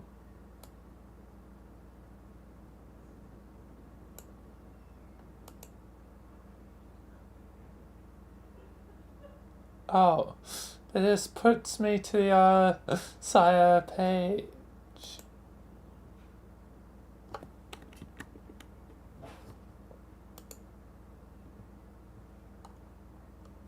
But wait, there's a... Oh, I did not mean to do that.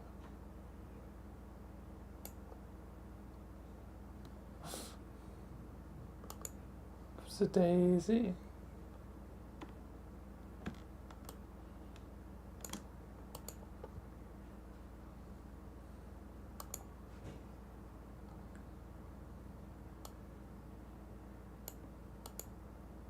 But the page jumps by 2. Oh.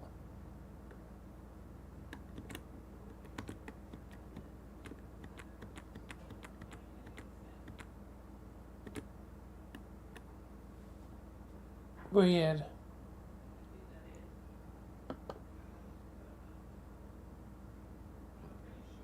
Jane, what? What happened to the lollipop? I dropped it. So it counts as 2 every time? Okay, that's very strange and it's gonna fuck with me a little bit. I think I fell into the crypt. Good.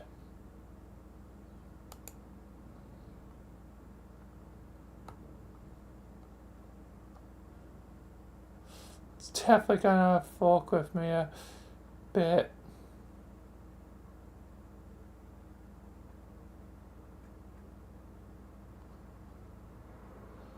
And should I just full screen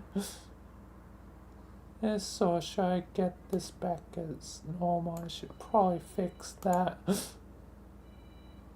Accidentally, made a bit, smaller, so there we are.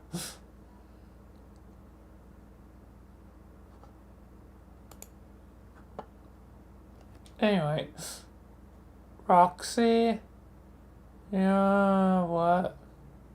I take it by that disgruntled series of letters that you're feeling about as cry as me and Jane right now.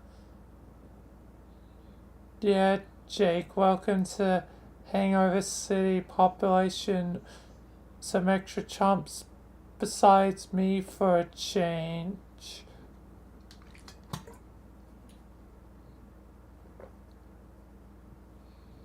You know what they say about misery and how it supposedly enjoys company. No, it doesn't. It enjoys a wet towel draped over its head and less talking. You pointed, well taken. Oh my god, stop being so chipper, dude. Do you feel like sure or not? Indubitably, rest assured, it feels like a brood of obnoxious vermin is making a valiant effort to escape from my skull.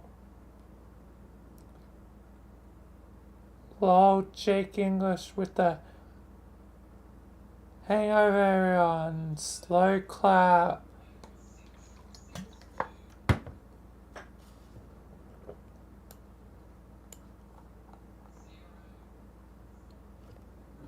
Pardon? I was just saying, if you're hungover for the first time, please do the experience some justice. You're giving suffering a bad name. I will say the multicolor lights from my computer strobing directly into my eyeballs are helping the matter one freaking bit. Shaking my head. Not literally, because ow.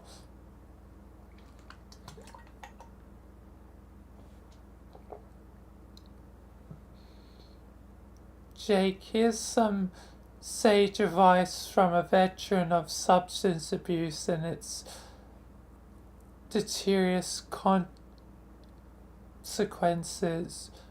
Don't use your fucking skull top when you got a hangover, you dork. I wouldn't but I just gave Jean my only other device. I don't know how many times I told her to keep more than one computer on her, no matter what, in case of situations just like this. Oh, why? Why does she want a computer? Is that who's Dirk's talking to now? I don't know, maybe. She's not exactly talking to me at the moment. Not that I can blame her.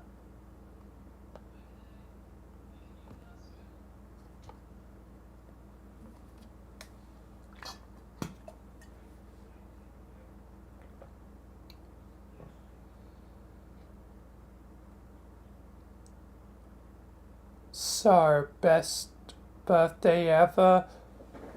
Or best forking birthday out? Huh. In the interest of appeasing the irony gods, let's go with the latter.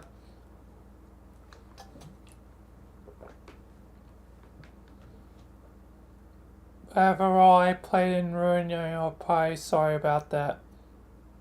Oh, that's the last thing I gave a short up as my stupid sweet 16. What a farce. I was trying to act as if we were all living normal wild just as lives or being a marvelously fancy thing populated by skeletons.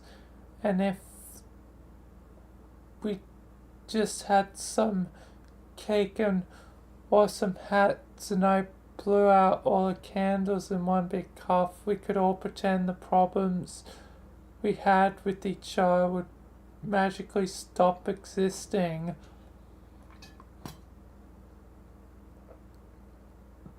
And the most horrifying thing of all is I actually got my wish. Haha, thanks, Kapi. Oh well, I'm sure she had good intentions.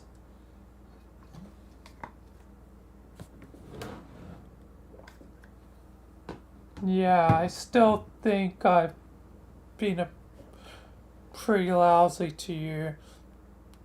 I had my head up to my arse for a while there. By the time your birthday came around, I was kind of freaking out about Jake. I thought I had the situation under control, but I didn't, not with Jake. But with respect to pretty much everything. I understand, but you really let him have it back there. I guess so. I had a similar meltdown with him earlier. I'm not going to lie. It felt really good. Huh. At least it did at the time. I only wish I could have stayed as lucid as during our transformation. How did you manage that? It wasn't on purpose. Actually, if I had the choice, I probably would have said fork it. Sugar shock my brain, please. Suffice to say, I have trouble escaping from myself. It's kind of a problem. Let's not talk about it though. Please continue. Okay. So instead of keeping my cool like you, I just started gushing over him like a love struck loon, surrendering any sliver of dignity I might have earned by telling him off earlier. I just cannot believe some of the things I said. Oh God, I told him I wanted to get married and have babies. Yeah, but to be fair, by the time you came looking for me, all three of you were saying that to anything that moved. I know, but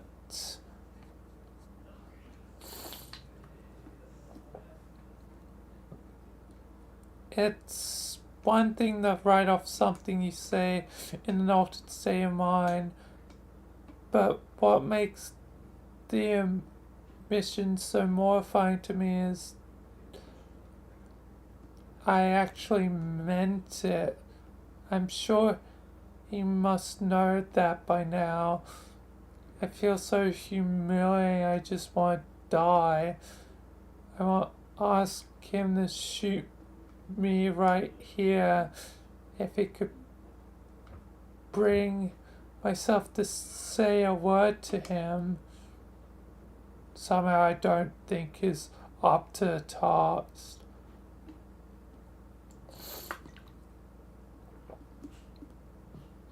Which is doubly unfortunate since that's literally what we came here to do.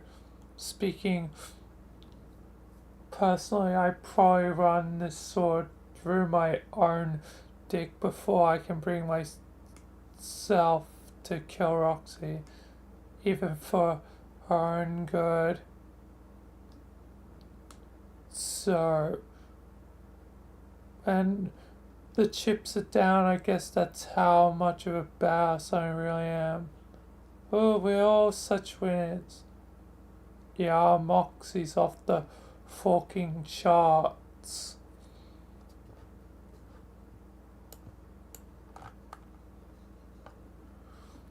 Rox, what? Am I an arsehole? No, Jay. I think I might have been an arsehole.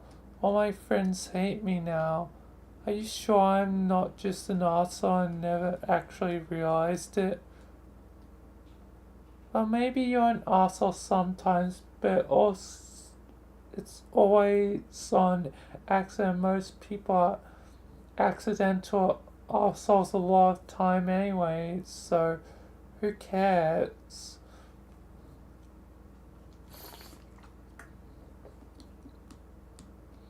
I can't believe I was so oblivious to the feelings of all the people I care about. How could I not see how Jane was in love with me? I really am a dope. I guess I did know deep down at some point. But then I somehow convinced myself otherwise. I can't even imagine how she must have felt all this time of seeing Dirk. All those times I talked her ear off about our relationship. Oh goodness. Yup. I wonder what things would be like if she told me and it would be better. Maybe it's better she didn't in the end. I probably would have broken her heart like I did with Dirk. I should say something to her, but I'm not sure what to say. I don't think she wants to hear anything from me, to be honest. Maybe you should tell her I'm sorry for me.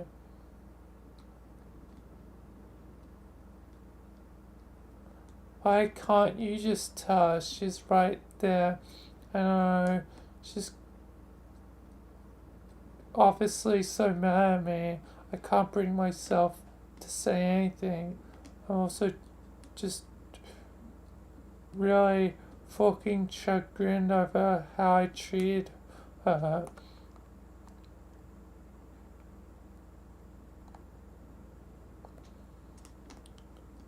If I was brave, I could face that feeling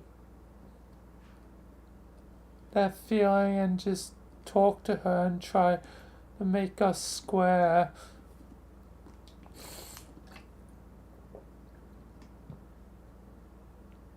But I don't think I'm really am brave. I'm not brave and I don't think I love either. Wow, Jake. You know how you think you know these things about yourself, like all these personal attributes about you as if they're written down somewhere like a sort of mini biography, so they have to be true. So you just believe them and hope that believing is what makes them true. But then you spend so much time believing those things and taking that truth for granted that you somehow forget to make them true with your words and deeds. How can I truly love adventure when I never knew what it was?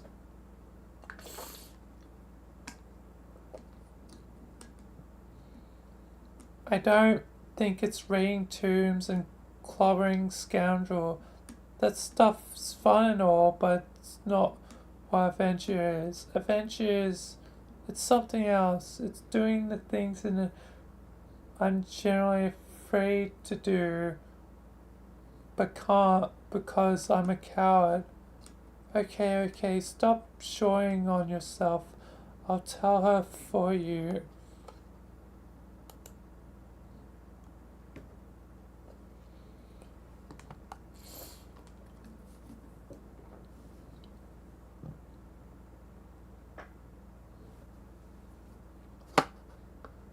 Jane, you know, we probably should have talked about this Jake stuff a long time ago.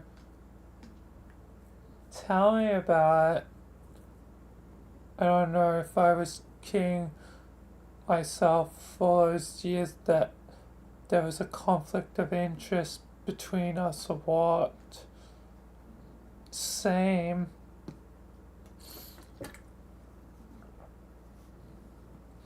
Maybe I was just pretending your feelings for him weren't a factor because my pursuit of him was already overcomplicated enough. Or maybe it was more like I was aware of them, but on some level decided they shouldn't matter because I felt like you had a natural advantage over me. Cause you know you're like not a dude.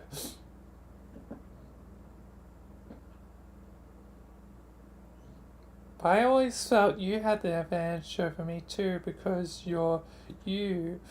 You make things happen and I don't. Yeah, well, turns out maybe that's not a good quality if you want to make a relationship last longer than 3 seconds. At least not in my case. I know I ripped into him pretty hard when I had the clown hair and the little sucker on my head, but the truth is I was pretty goddamn overbearing. Sometimes I look back on stuff and think I might have essentially bullied him into a relationship with me. Actually, it's more complicated than that. Parts of me were operating independently from myself. So it's like I was bullying myself into bullying him into liking me, if that makes sense. It doesn't really, but that's fine.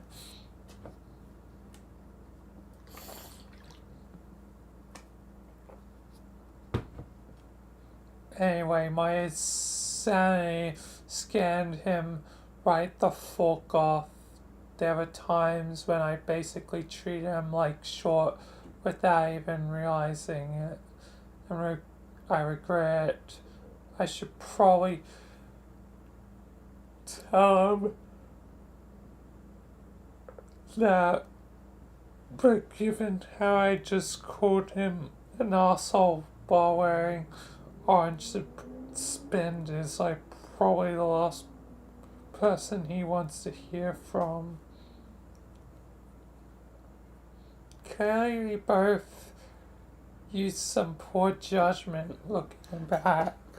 It seems crazy to me we both jeopardized our friendship over mutual infatuation with, let's face it, one spectacularly goofy kid.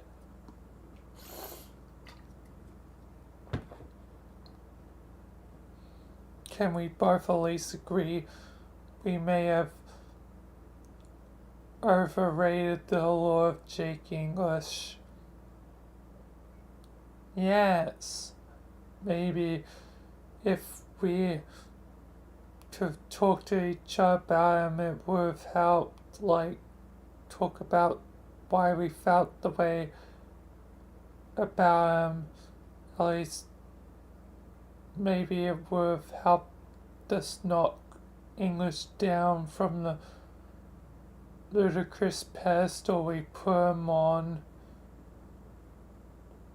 Yeah, that might have saved us a lot of grief.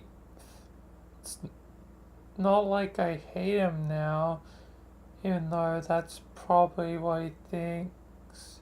He's still my friend, but the extent to which I centered my whole life around a childish fantasy about him is just painfully embarrassing in hindsight. I wonder if I'll ever be able to look at him again without feeling miserable about myself.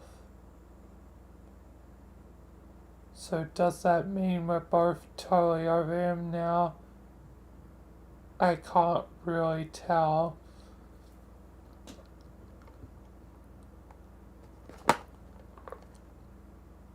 Me neither.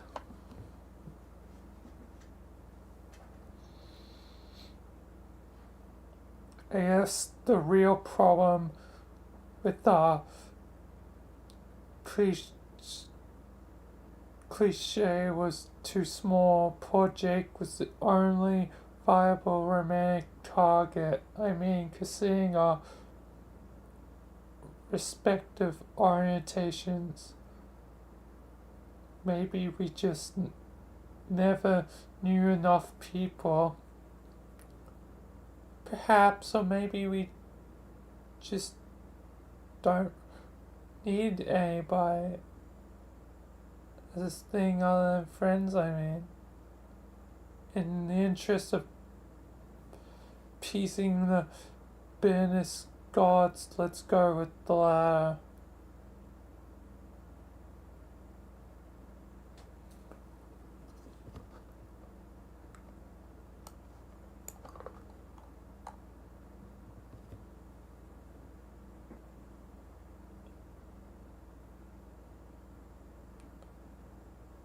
Hey Janie, how are you holding up, girl?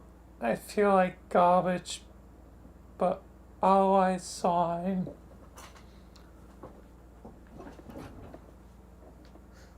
You off yourself yet? No. Okay, good. Good. Please don't yet. I got a personal backstage pass to the Jake English self-loathing tour. I am in no condition to take the full brunt of his emanations, but I'm the only one he's talking to, so need a little support here from my bestie. What is he saying? He wants to relay an apology to you.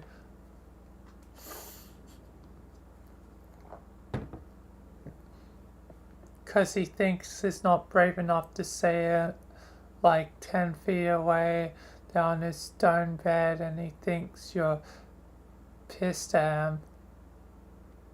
Oh man, I don't want to do this. Do what? An awkward tell him why he said sequence of apologies through text messages. Okay, then that's the same answer. What should I say? Tell him I said we talk about later, like after we're dead. Okay, or maybe I won't say the last part, but okay. How's it going over there? Fine, not a lot of progress on the dying front. Don't look, Dirk much wants to stab me with his mime sword. To be honest, waiting around to be murdered and or off oneself is even more awkward than you'd think, plus kinda a drag. Especially with the headache blur. Jane, this is dumb. Yeah, call me crazy, but I think candy adult cells thought this through entirely. Yo, Trickster mode sucks ass. Checks it. Jane, you know, I'm sad about, the fair exploding. Yeah. Goddamn fair, I bet. I'm stuck character. Goddamn dead. We're back to just Jeremy from Sweetbro and how Jeff being the best. Why'd she have to die again like that? She was so sweet and perfect and my friend.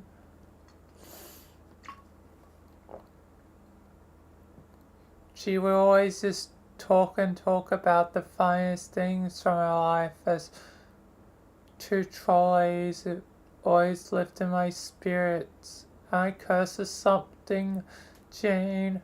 Cursed? Yeah, is it like I always seem to accidentally kill my cats or my half-cat girls, who are part sea princess and also an alien ghost? I don't know, maybe this is a line of speculation that has no particular currents. Jane, after we go God tier, you want to help me have a funeral for her? Of course, Roxy.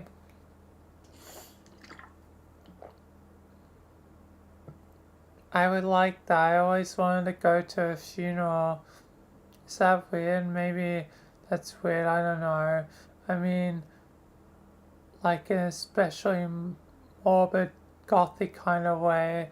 I just think it would be cool to honor her memory. I never did that for Figlish, but I should have. Short. Jake's bugging me again. BRB.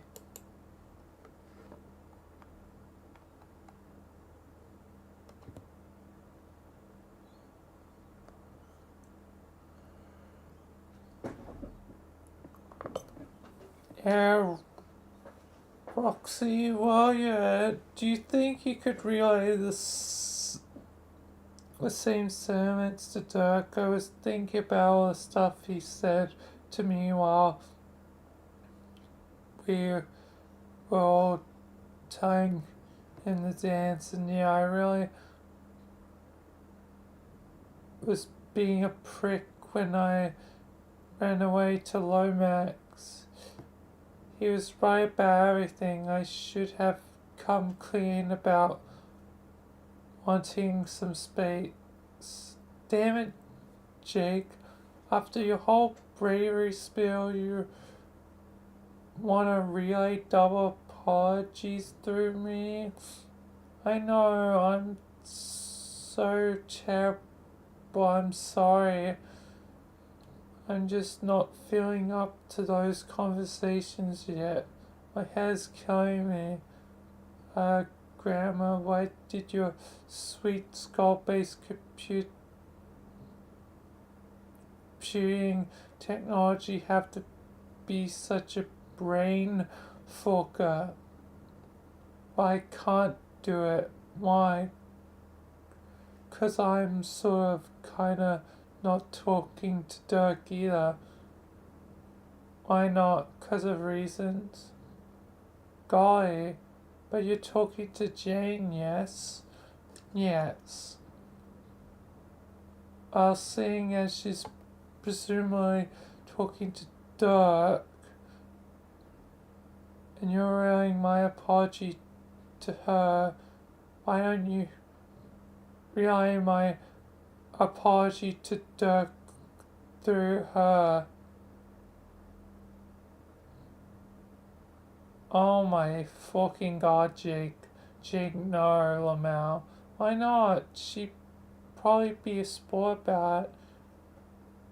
How they probably bond over one absolute douche muffin I've been to both of them. Else look, Jake, you squeezed the Spanish side out of me. Are you happy?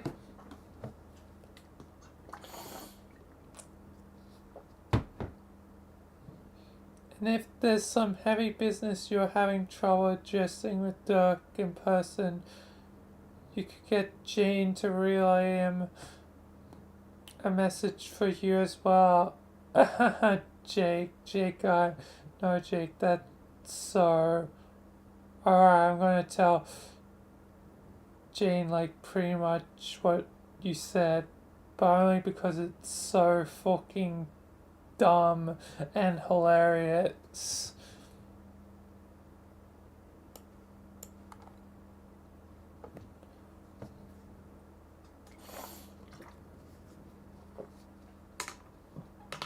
This is the dumbest trains conversation yet. Jake wants to pass a apology to Dirk from him to what? It's true.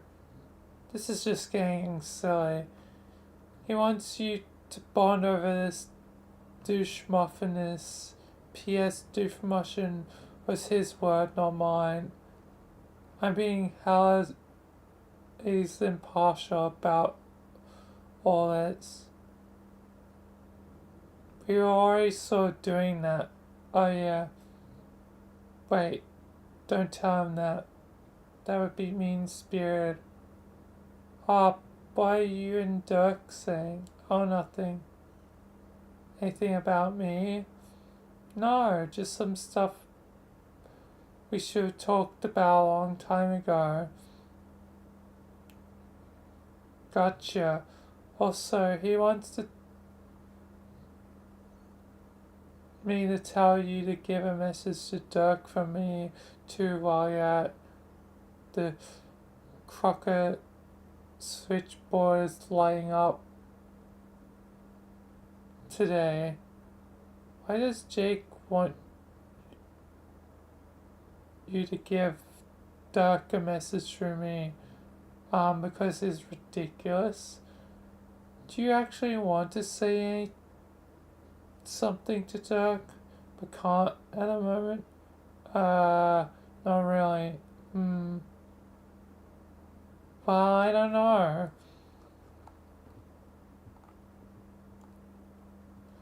It's Dirk not talking to you for some reason? Is that why Jake suggested going for me? Good gravy, this is getting complicated. No, but I mean, maybe it does got a bone to pick with me and don't want to talk, but I'm not sure. Mainly it's that I can't bring myself to talk to him. Why not?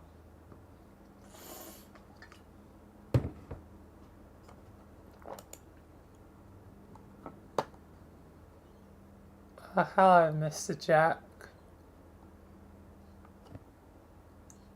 'Cause I'm a sure disgrace and is probably so ashamed of me he can barely stand being inside the same room with me at this point. Why do you think that? Because you heard what he said about how I fell off the wagon. You could tell how disappointed he was. And he was right to be.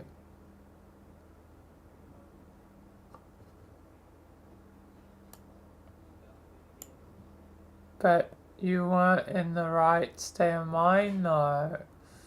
I know, but you say yourself about the confessions you made to Jake. Sure, you were tripping balls on a chair pop. But that really just enabled you to do what you really wanted to deep down. So, why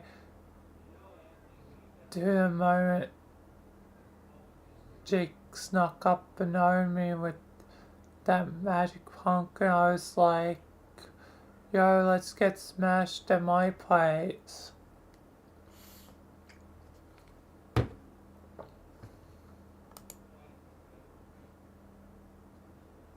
Let's play a game.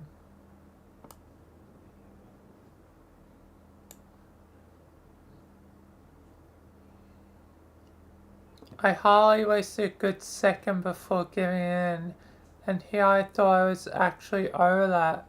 But the second I'd given the slightest justification to drink again, I say, fork it.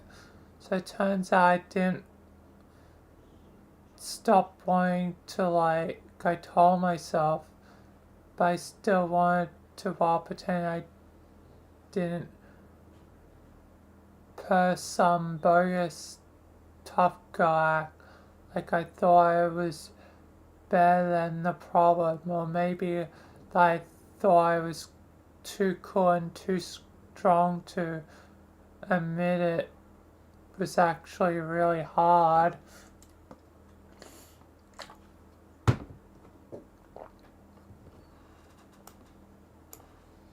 But the truth is that I'm not strong and cool. I was weak and lame all along. And now Dirk knows that too. For some reason, laying him down feels like the worst part, which is equally lame and weak because I should care for my own sake, not for how it makes a dude see me, but it still just really bothers me. Man, Jake again, hold up please.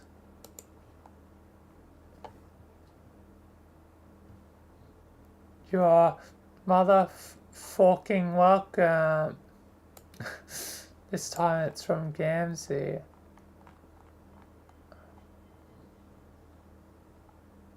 I was almost expecting 4 text logs down here because there's 4 things there.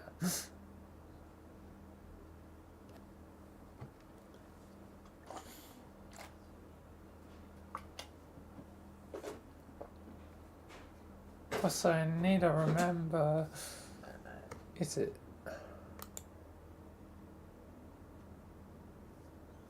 Yeah.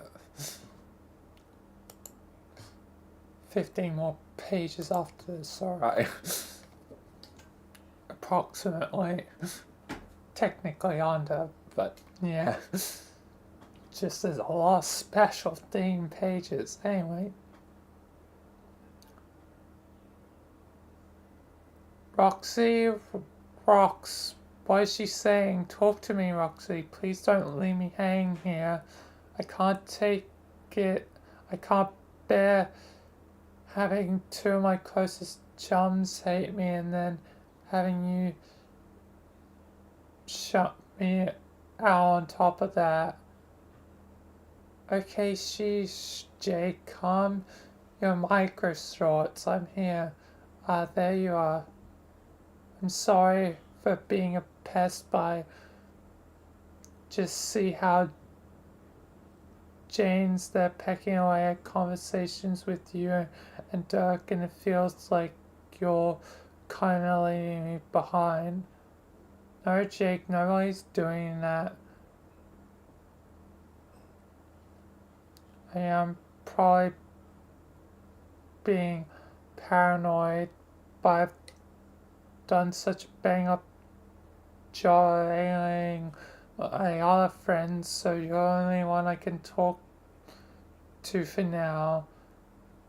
I haven't alienated you yet, have I? No, don't worry, we're still humanated. Are you really sure, Roxy? Are you sure you're not just trying to spare my feelings? You could be honest with me. If you hate me too, please just say so. Gee, sweet Guy Ferrari's fat laughing ghost, Jake.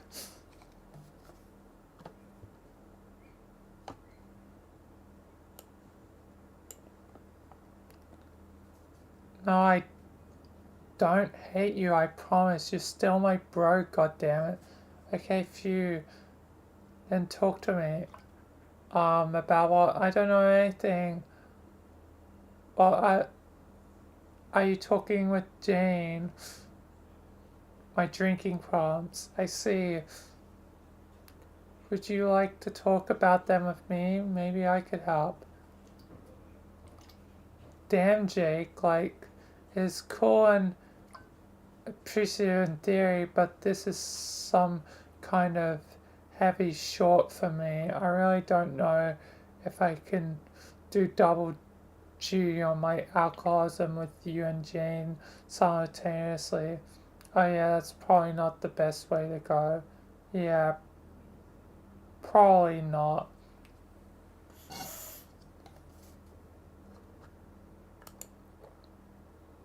What the heck is going on? Is he like controlling? Oh yeah, it's controlling Jack. Yeah, I'm gonna quickly go AFK before continuing to read the thing, so I'll be right back.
I'm back. And with some snacks. So, guess a mini break. Since Anne can't read and eat.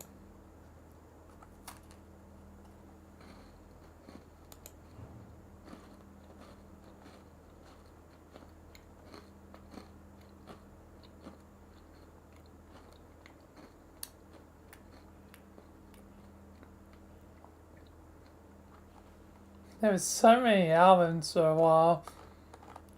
Then now it's sort of come to a grinding halt.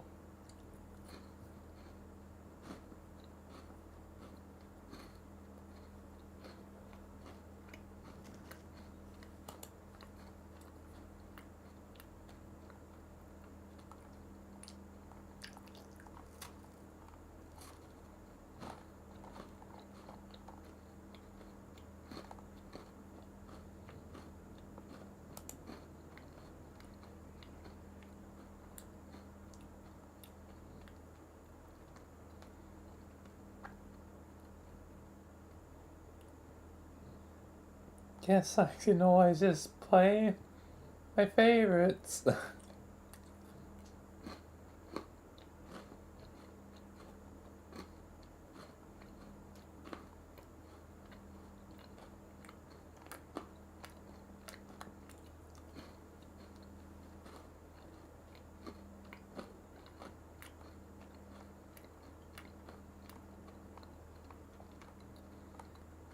If I do breaks.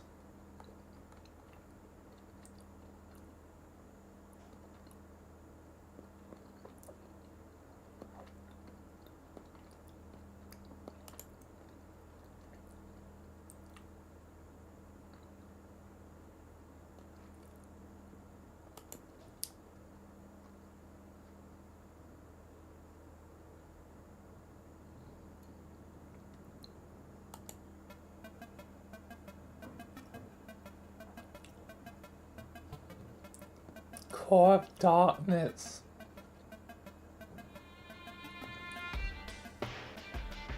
Really, at the darkness, there's two white things on those towers. Like the white eyes of the living darkness. In my series.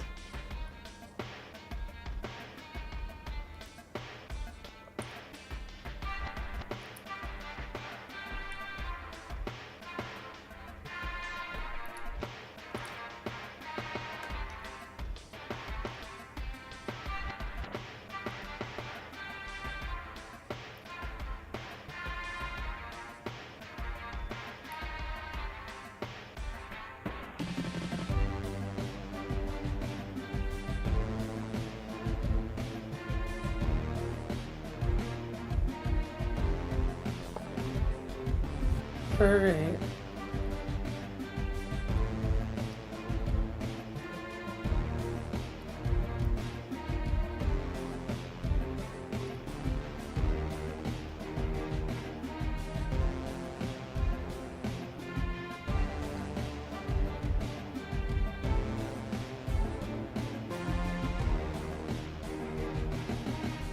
Anyway, done snacking so we can resume.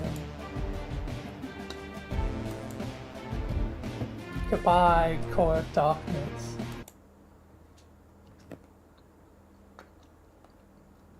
So then what else is there we can draw from the... We can chew the old fab out, really bond over together in an emotionally fulfilling manner. Dad, you're an extra silly guy.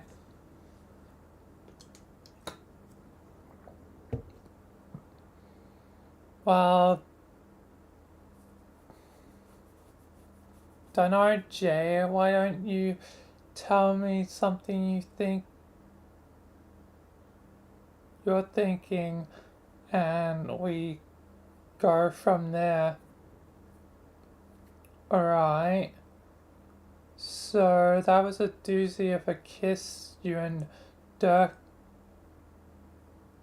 gave there, huh? Lol, fuck yeah. How was it? It was, gone. It was fucking inappropriate, and yet, oh my god, it was so choice but wrong.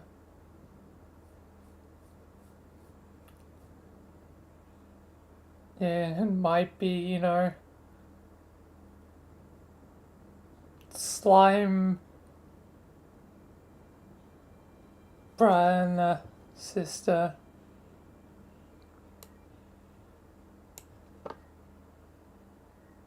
And they've been in the game for like 5 months, like 153 days, like.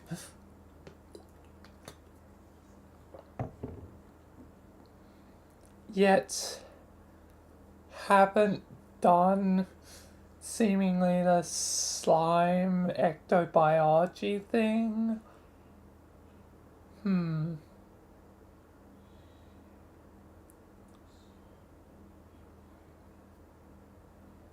wrong, wrong. I don't know, it seemed innocent enough to me. I was so wrong about it. A whole host of things. Not sure how much detail was about why exactly it wasn't cool, but like, Jake, you're a pretty simple guy. I mean that as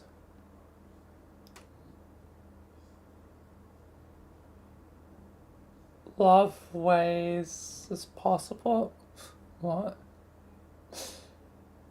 It just wasn't right.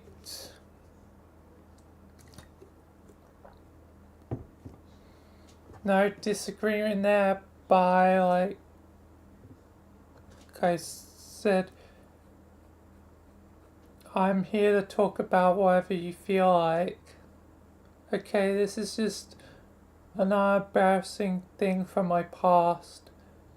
I was more out of control with Dirk. I was just way too aggressive. I hassled him all the time, pretty much every day, just like he said about me and him, like getting married and having babies, last man, female on earth. Oh, he's a hunk. His dreams come true. Time for repopulate.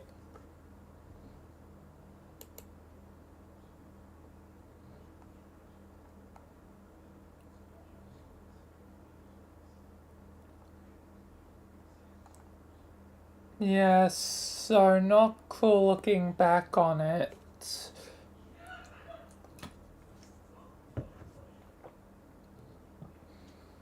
I had no excuse. I always knew he was just such a gay dude. And it's maybe hitting on a guy who don't like girls once or twice.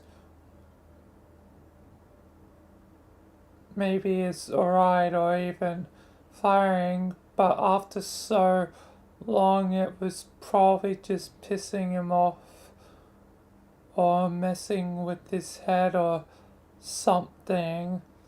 It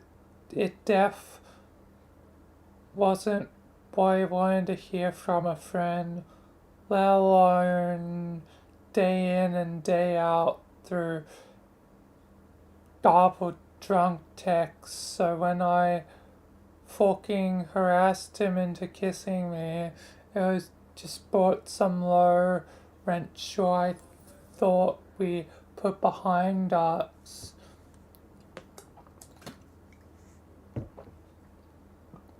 Just another way I completely humiliated myself in front of him. So, is that why you can't talk to him now? Mm-hmm. I certainly have no trouble relating to that. Yeah, but I don't even know why really.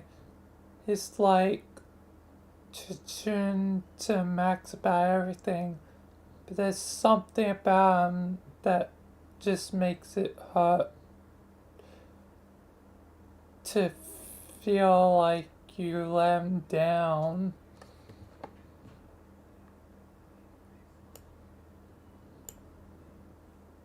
You really love him, don't you? Sigh. Yeah, Jake, I guess the answer is a categorical, unapologetically fucking yeah. But I don't think that was much of a secret. And the fact it was so loudly not a secret exemplify my stupidity on the matter.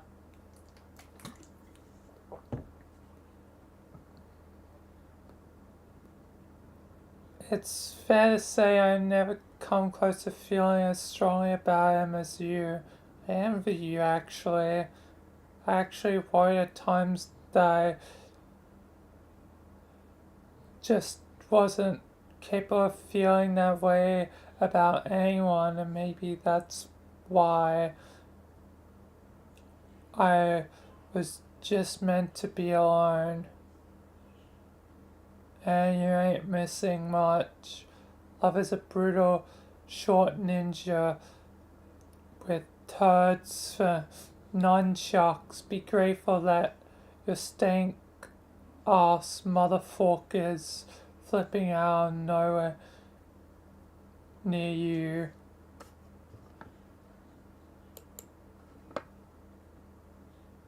Oh, that's painful for Jack. Ouch. No whites.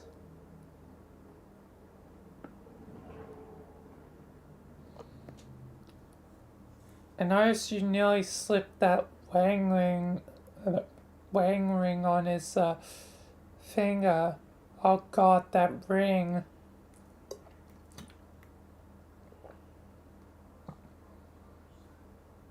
You know, I skipped my boyfriend from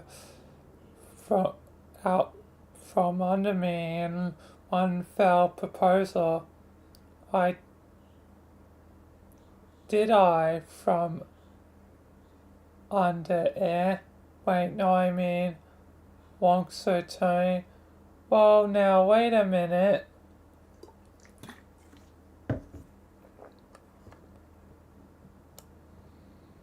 Easy dude, just messing. Okay, man, that ring though, what happened to it? Do you remember? Not really. God damn it, must have lost it. But I was a fucking trickster. Ugh. Shakes fist, thou tricksters.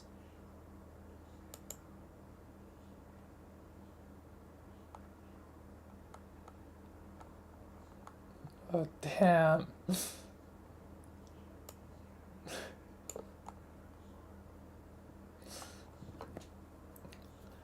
Jack is having a hell of a day.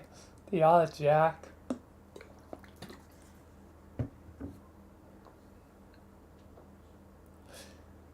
We got regular.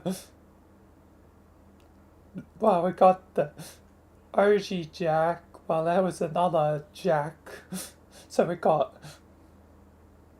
Jack Becknor. We got OG Jack.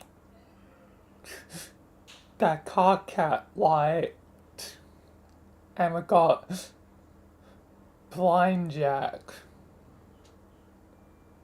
Do you need it for something? Need it? Not really. I just really liked that ring. Kind of spoke to me in a way.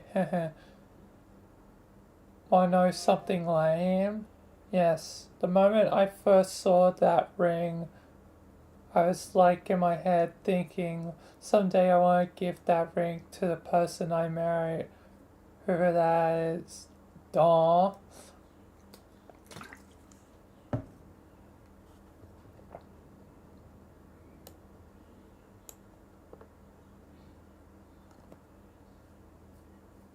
That's not lame, that's nice. No, it's pretty lame, but whatever. Shows what sort of one track mind I got. God, I'm obsessed with finding someone to kiss on. Is it really quite pathetic? Although the funny thing is the ring turns you invisible, which might be my subconscious telling me something about my love life. Like I find a guy of my dreams, slip on his finger, and poof, he disappears. Bye bye, hubby. Oh well, don't matter. The ring is gone. And with it, so too are my lame dreams.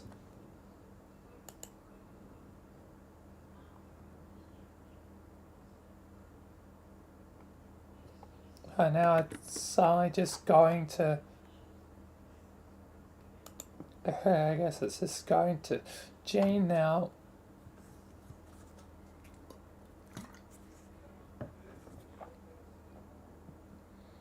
Is everything okay?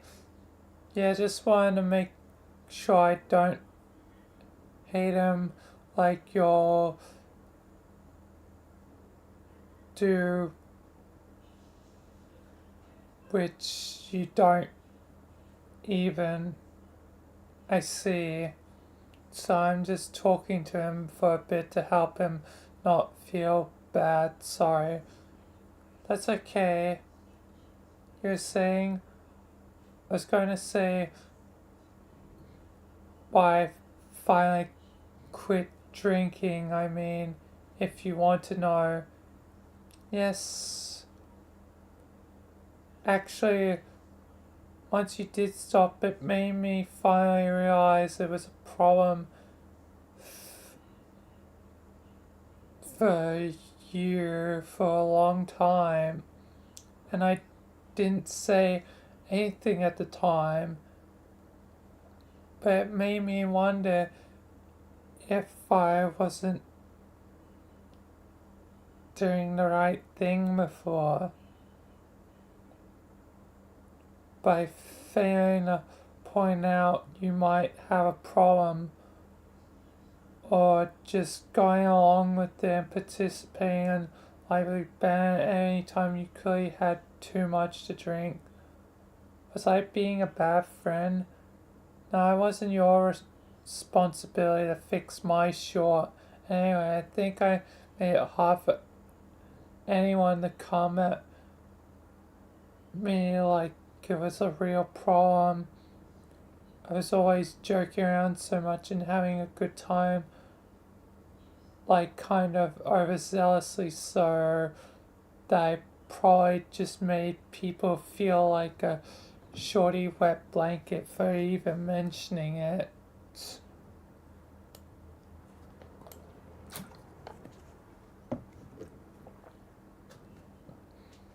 How long do you think it's been a problem?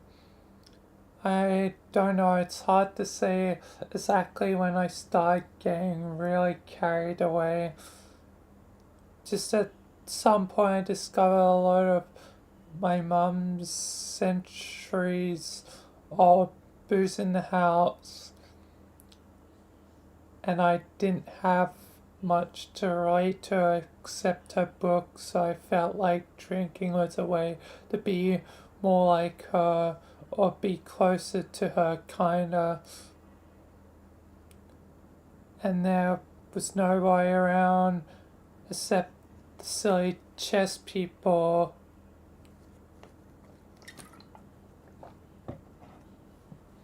who in a way made me feel less made me feel more alone.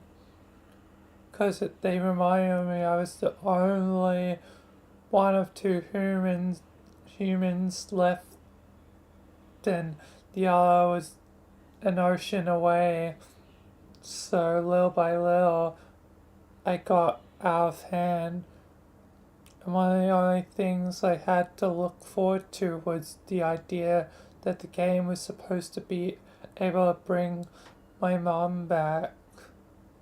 Assuming I even decided to help the Bowwitch out by playing at all. Oh damn. That's not good. I didn't even realize there's a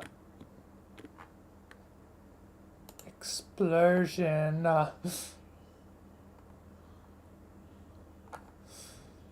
Yeah, things are not looking too good.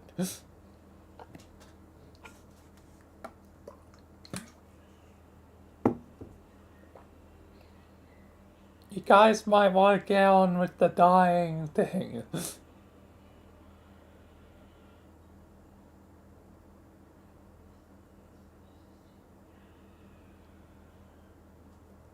But it turned out you couldn't bring her back, at least not the way you thought. So, what was it that made you finally decide to give it up?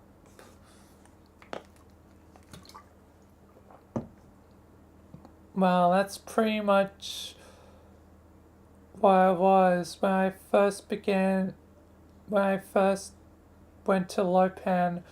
I saw my sprite there, so I got out my ball of mom slime and I was ready for the bestest, most poignant reunion ever, and that's when the juggler struck, and I just knew the witch had fucked me over again. 'Cause what other hackers is sane enough to get juggalos to do her dirty business exclusively? No hags but her. And I was so pissed and just so distraught about that goddamn clown squandering my sprite, so I got crazy drunk and felt the super sorriest for myself I ever did.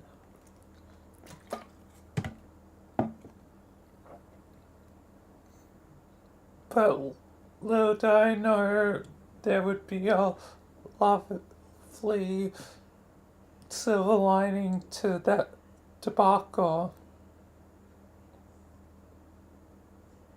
Dear sweet precious Fafetta, she became a great friend. And what's more was she told me not to worry, that my mum would be coming anyway, and all I had to do was wait a while. And I believed her because she knew stuff and was the best. So that's when I decided to clean up my act. Yeah, Fafetta is the best character, best Homestuck.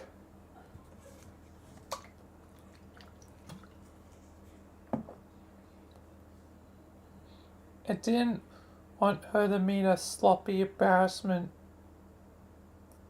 seeing mess of a daughter. Even if she did like to drink at some point, it was kind of a childish idea that doing so myself would make me closer to her or help us bond or whatever.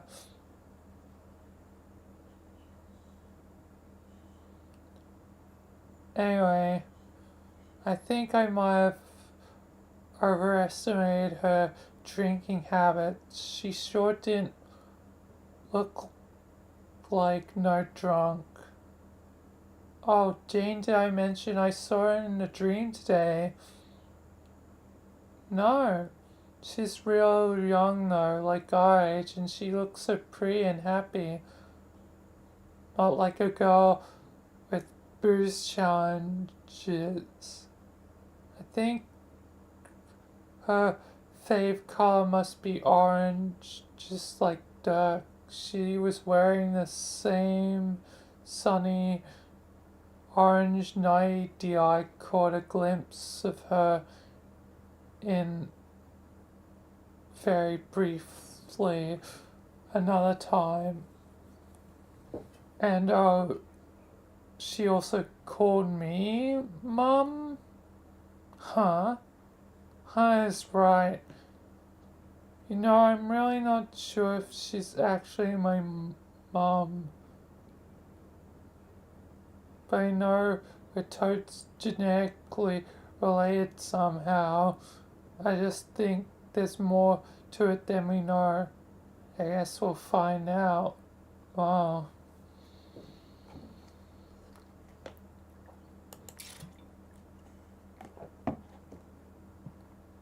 Oh, jeez.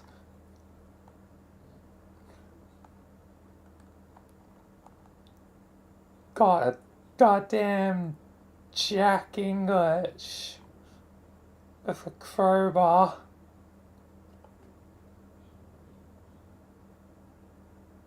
The whole place was shaking there for a moment. What?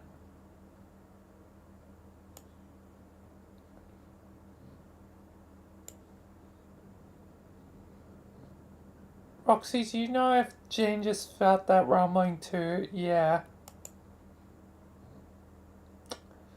Oh boy, Prosper's going to hell. They need to hurry.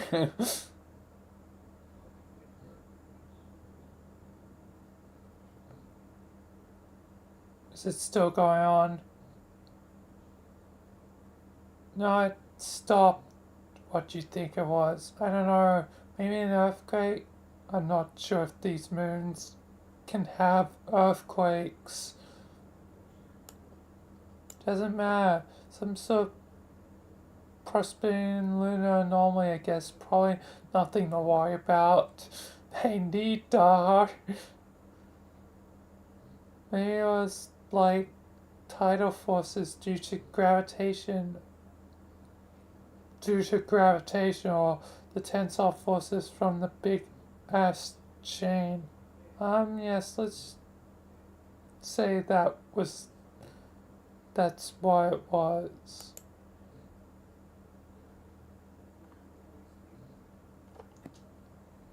Have you and Roxy been talking? Yes. Is she pissed at me or something? She won't talk to me. I don't. No. Then what gives? She's wondering the same about you. What? Are you disappointed in her? Why would I be? It seemed that way to her earlier when you chastised her for drinking again. Oh, the condensers is here. You guys really need to hurry.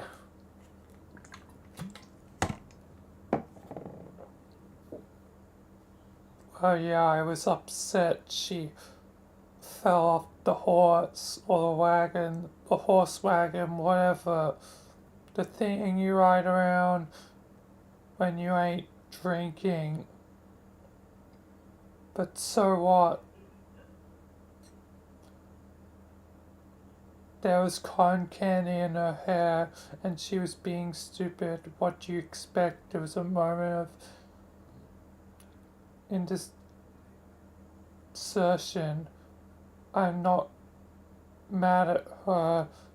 I'm not disappointed in her. That's ridiculous. Want to know why I really think of Roxy? I'm proud of her. She's the only one of us who could face our problems, then get down to business and actually solve them.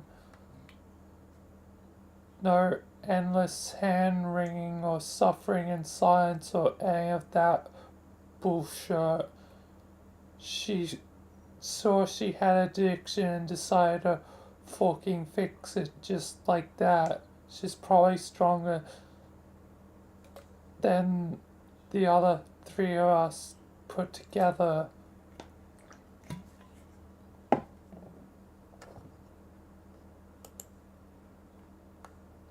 She's here. Remember, way back before the start, we were talking, and you and me, I was rambling at length about leadership, like I actually had a clue what I was talking about. I remember.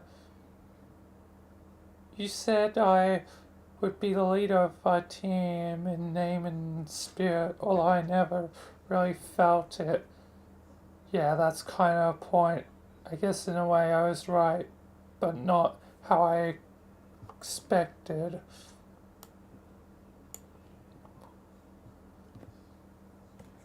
See, to be perfectly honest, we are pie of losers.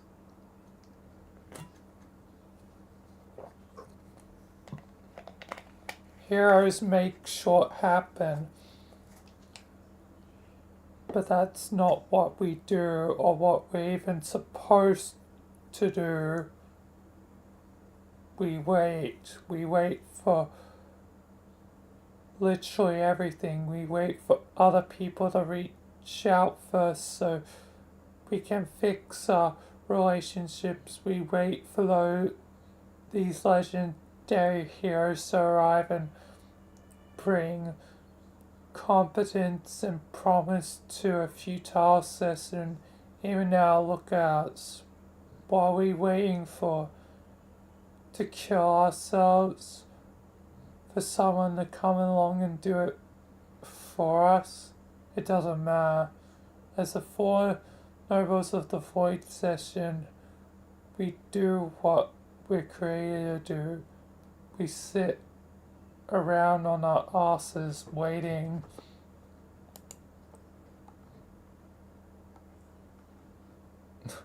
And not really getting anything done for several pages.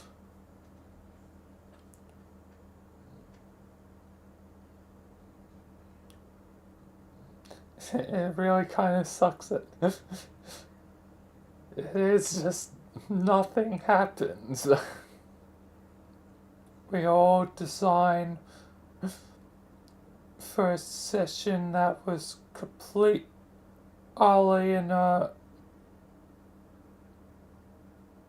place where the mechanisms for success never even existed to begin with. In such a place, it makes sense that the formal leader would be neutralized to make feel unempowered and static. And it seems particularly fitting she would be the noble of life in a realm of the dead. Around that foretold a life player who felt lifeless. A hope player who felt hopeless. And a heart player who was just a stone cold motherfucker. When we talked about leadership, and I was all on my high horse telling you how short would go down.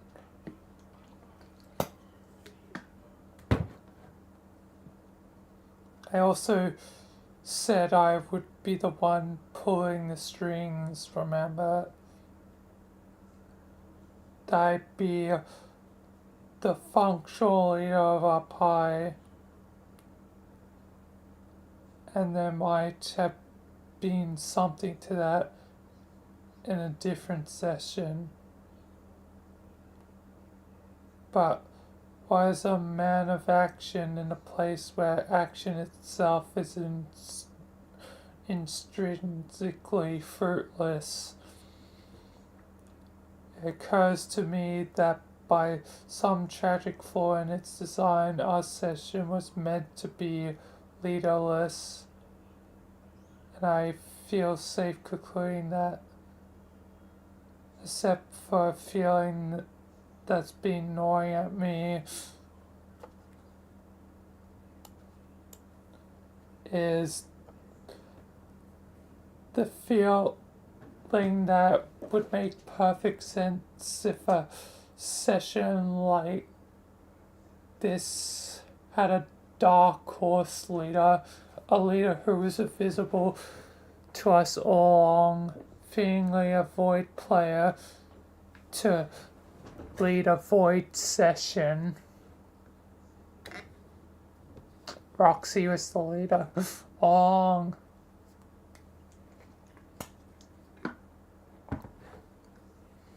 She would be a leader not in name or spirit or in function, whatever that means, but more of an emotional leader who would selflessly try to hold everyone together while the rest of us did our best to fall apart.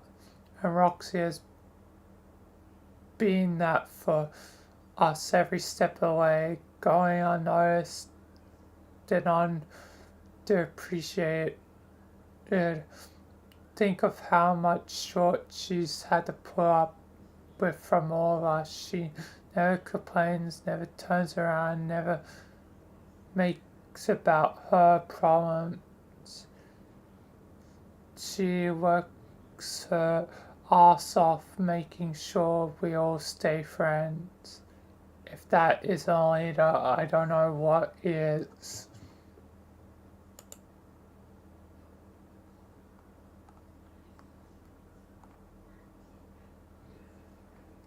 The conscience is coming. Better hurry it up and get the dying.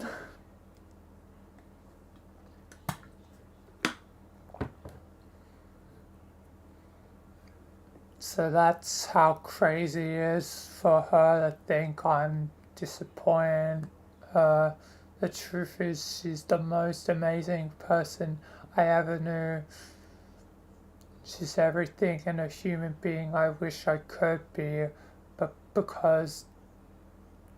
can't because I'm in my own way. Honestly, I'm not even sure if I'm worthy of dying next to her.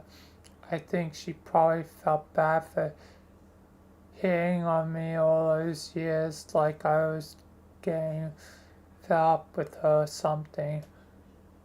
But all it really did was make me feel guilty that I couldn't give her what she wanted.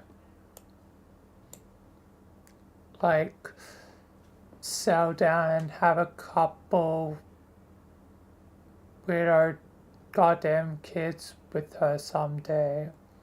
Yes, there were times I thought about being all alone on earth with her and stuff. I couldn't though. Had to stay true to myself. Still, she would deserve it.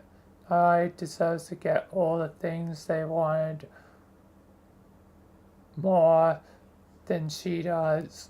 And so it seems kind of stupid that I think these things about her and she doesn't even know it. I guess I should tell her all this sometime.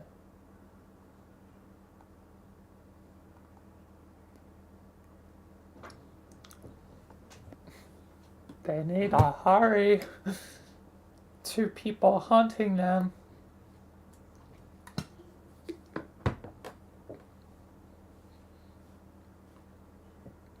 I think that would be nice. Of course, she is right there, you know. I know. I'm a little reluctant to drop all that on her, looking at what I just said. It's kind of overwhelming.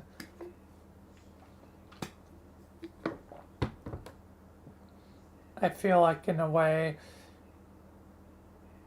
you can destroy someone with effortless praise, or maybe I'm just projecting how I would feel about that kind of tense positivity coming at me. I don't know, but I still think confessions like that can change stuff between people, like the way they act around each other. Maybe it's worth it. Maybe, or maybe it's better just to say not so much of it, like all at once. Maybe it's better for now if you could pass a short message to her for me, or if only to help kill this awkward silence between us.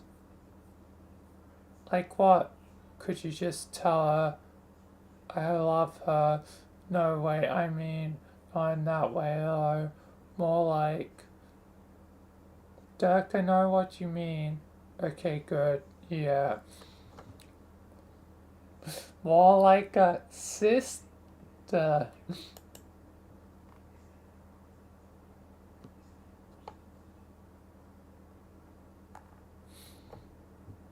Shan Paradox Slime siblings, probably.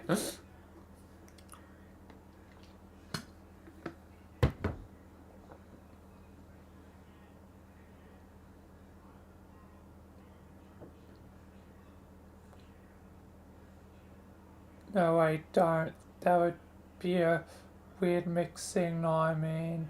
It's true, but please say something else instead. Dirk, something's happening. Tell her I'm proud of her,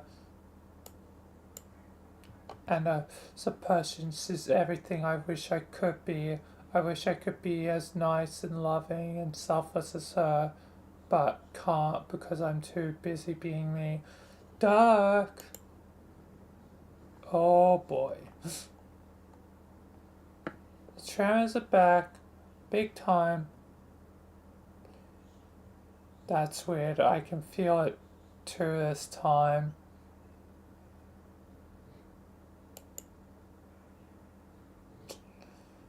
Yeah.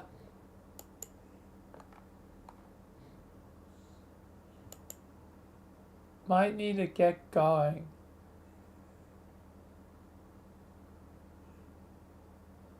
Oh, and that is gone to max and exploded. Well, have become god tears by just sitting around.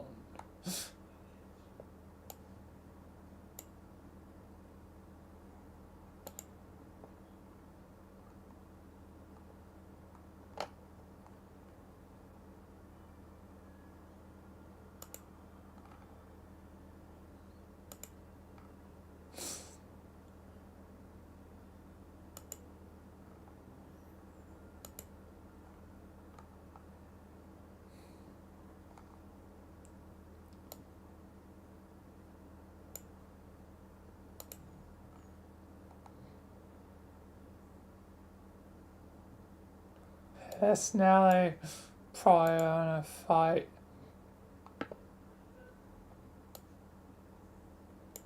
Oh boy.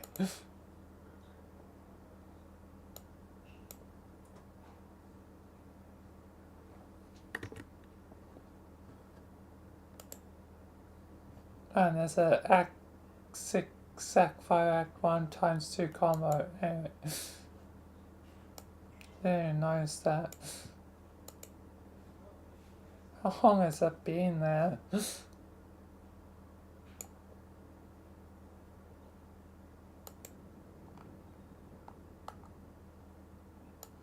I'm going through pages like crazy here.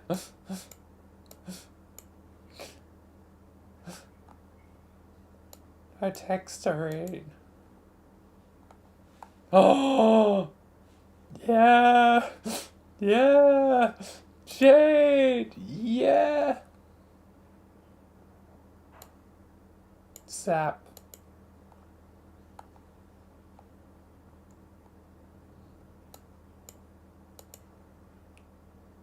Hi. I'm both dumbfounded. Yeah.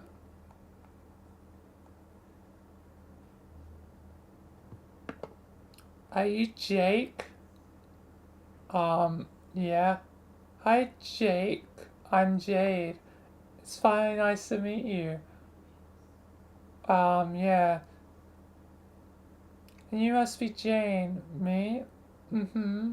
Oh, yes. It's nice to meet you too, Jane. Yes.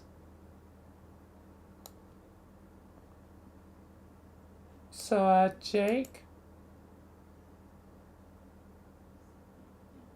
Where are your pants?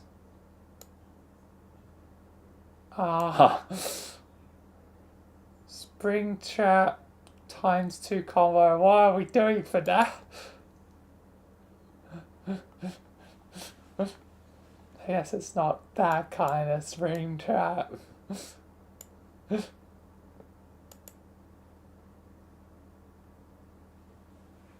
Oh no. No.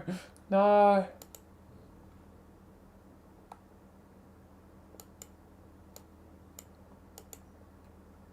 No, she's going grim dark.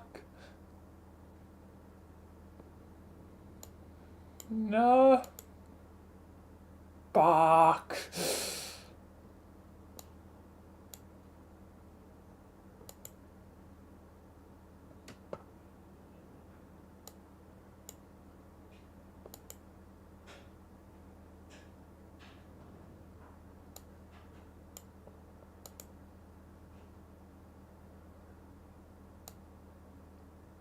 Zap.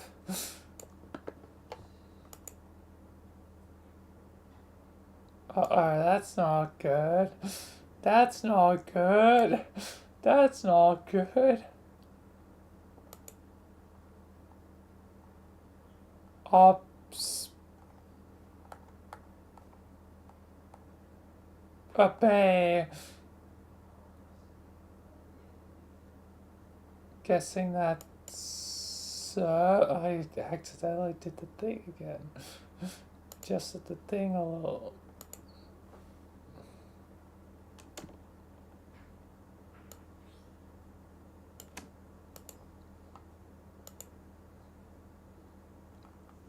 Alright, consume. It's all the things. Zap. Obey. Oh boy.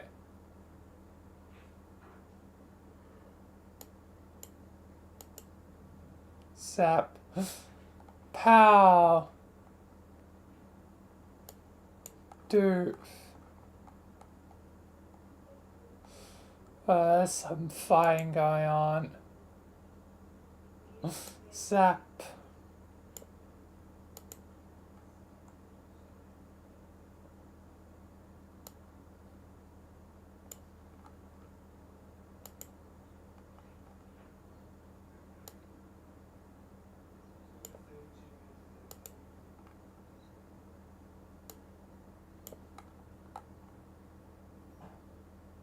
Alright. A lot of fighting going on.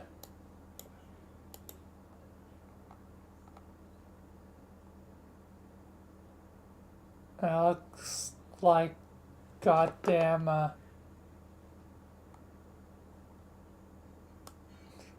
I've been captured.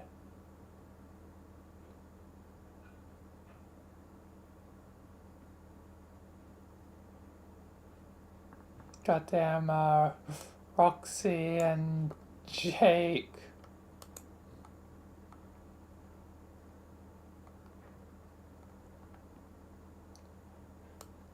Suckers. End of Act 6, Act 5.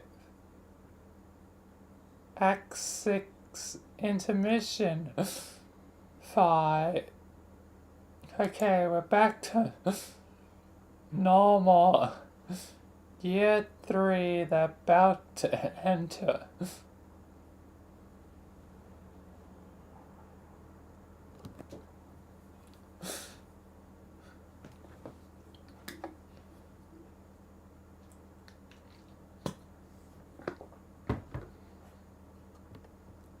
Yes, hopefully I reach a good stopping point somewhere in next couple of pages. Dave, are you there? Come in, Dave. This is Kaka over. Answer me, you jack off. Don't be all like, you're too busy to pick up. Who are you trying to kid? You're quite possibly the only person in this media who's even less on his nutrition plateau than me. Even the mayor has a more demanding schedule than we do. Let's face the fucking facts. What do you think? Town runs itself? Fat chance. Dave. God damn it, Dave. I have a problem. No, we have a problem. Sky is now visible to the naked eye. It can't be much more than a few hours away. This is it. This is what we've been waiting for. 3 of the longest human years we'll ever have to live for the rest of our lives. Sunk into this depressing laboratory, which by all accounts should never have functioned as anything but eternal term. I have no idea how we're supposed to stop this thing, do you?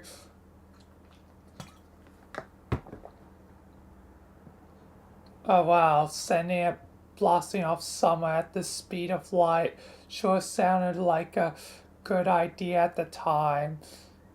And now that we're finally here after all the waiting and drama and boredom and stupid bullshit with our ancestral ghost, and even disregarding the one hilarious neglected detail that this media has no fucking breaks, I still don't think we're ready for this. Sigh. I don't. How do I even begin to address this short? Okay, how about this? Since I can't think of a better general purpose question to help break the ice in literally any imaginable social situation.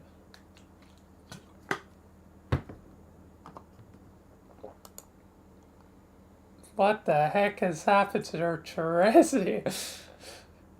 She's gone high off the Fago. Where are your fucking pants?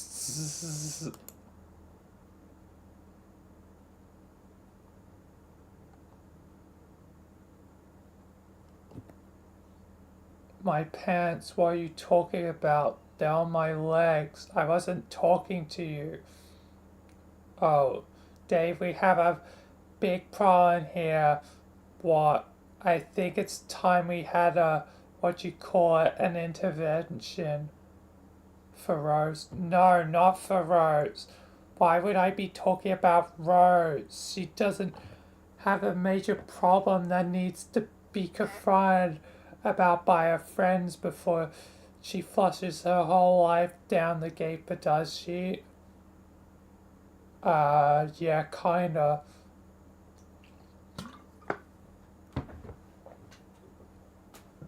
Why? Because she likes to drink that goofy human sorific that makes her a lot funnier and more charming than usual. How is that a problem? I was talking about Terezi. Man, Terezi doesn't need an intervention. She just drinks a lot of soda.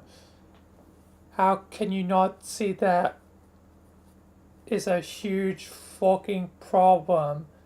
It's red fizzy short water, dude. Who cares? Okay, we can just once acknowledge that we are mutual aliens to each other, and such possibility has different values and standards about things. So, I guessing soda's like alcohol for trolls.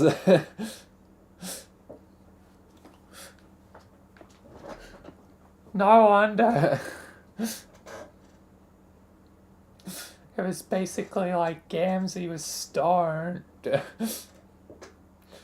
while drinking the Fago. Just this one time, Dave. Thanks. Terezi had made her choices, among them to begin guzzling untold liters of that putrid circus cola.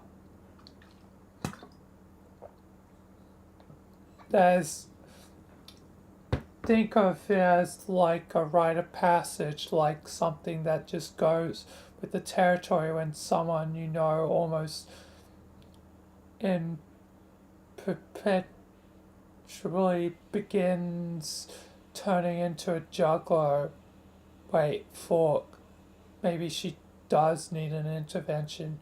She needs to wake up so we can talk to her about this. She won't wake up. What do I do? Did you try kicking her? Yes. I'm out of ideas. No.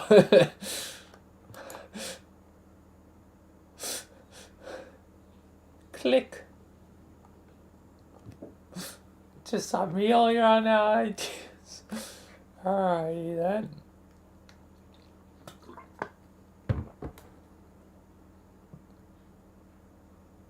Whenever she wakes up, we all need to have a serious talk about this.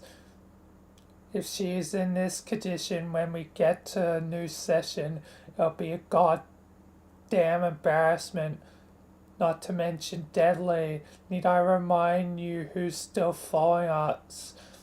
She doesn't look primed for battle from where I'm standing. We need to act as a unified front, Dave. We need to let her know, as her friends, we can't stand by and watch her degrade herself like this.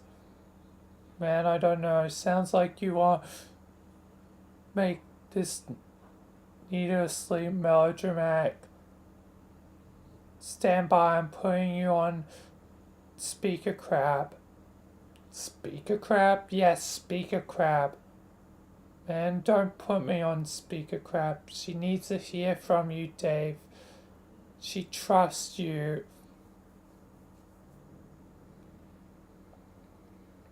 God, honestly, she can do whatever she wants. I put this all behind me a while ago.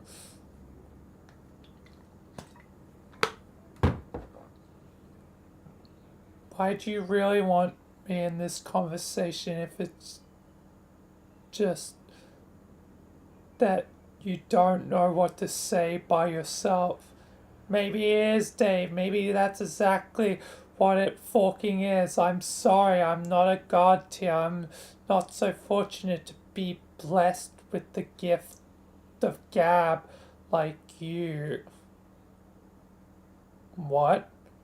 That badge you earn, you know, the one that makes it easier to talk to people, like really open up about feelings and say whatever needs to be said. That's what you think that does, isn't it? No, dude, that's not what the gift of gab does. Okay, what does it do then, wise guy? Its utility isn't really comprehensible to a lowly moral. Sorry. You snide shoot huffer, why don't you come up here so I can push you off this building? Nah, I'm putting you on speaker crab, and together we are going to keep it real short. Do you hear me?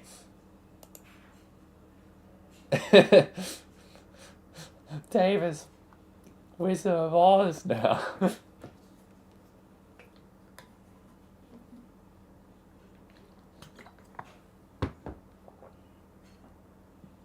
What do you actually want from her? Do you want her to stop drinking Fago and falling asleep in piles of red fructose corn slobber? Or do you want her to somehow address the root of those habits and cut all that out for good? Yes, I wanted to do that, the latter thing. Yeah, I can understand where you're coming from, but in situations like this, I think you need to remind yourself there's only so much you can do for somebody. And maybe you aren't going to want or need your help and just have to figure out how to deal with that. Like at some point in your life, one of your friends might start spending all the time with a guy that is bad news, and you have to decide if you need to intervene as a friend or just let it go because people can change or drift apart or whatever, because that's just something that happens. Dave, your wisdom, my god.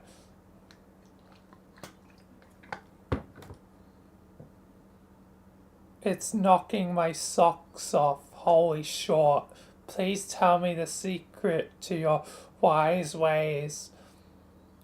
While you're at it, maybe you could tell me what the fuck you're talking about.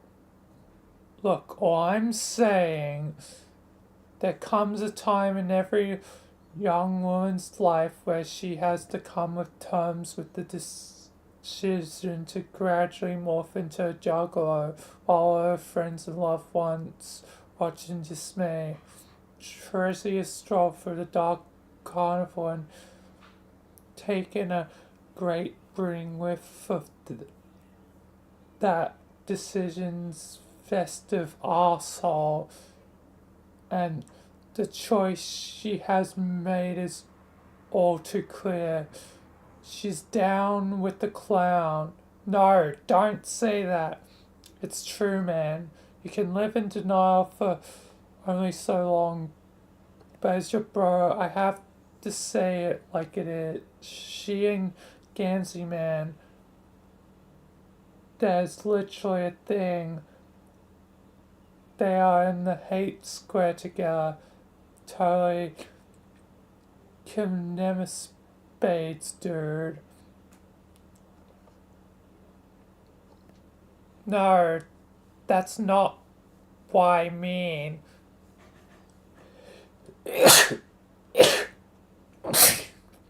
Bless me.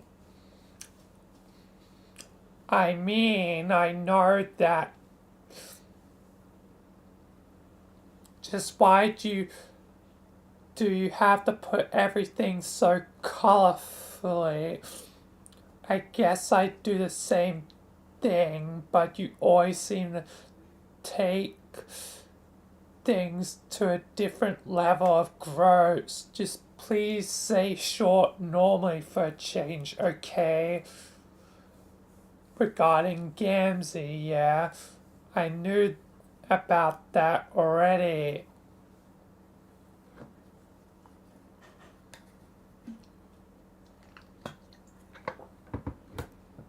Oh, really? Then what the fuck have I been tiptoeing around all this goddamn time? I thought this was supposed to be like this big secret that would destroy you if you found out. Motherfucker, please. Do you think I'm an idiot? I suspected this was going on for a long time. I was just being like you, playing it cool, letting her do whatever. Then why is there a problem now? Because this is the last straw. We are supposed to be ready for action by now. Not comatose, half naked and Fago sticky.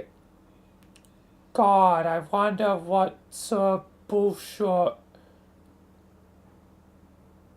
he's got her believing in now about the mirth of messiahs and saying Gyla and all that garbage. It makes me so sad to think she's caught up in his superstitious web of lies.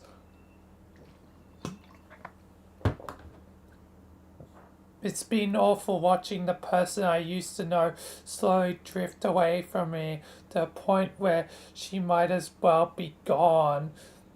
How did you manage to deal with that? What? You and she used to see each other all the time. What happened? And hi God, welcome.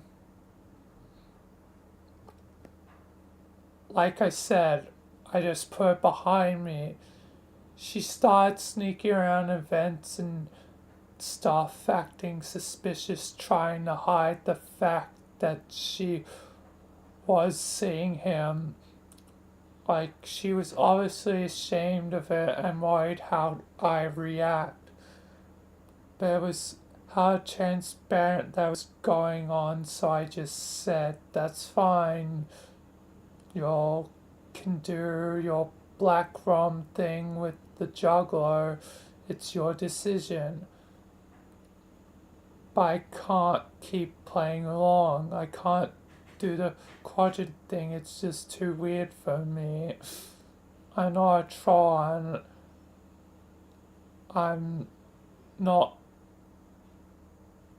all open-minded about getting multicultural. I still don't understand the spades thing, and it takes me really fucking unfathomable even trying to imagine how that works. I'm sure as fuck don't want to date anyone who's got a hate clown on the side.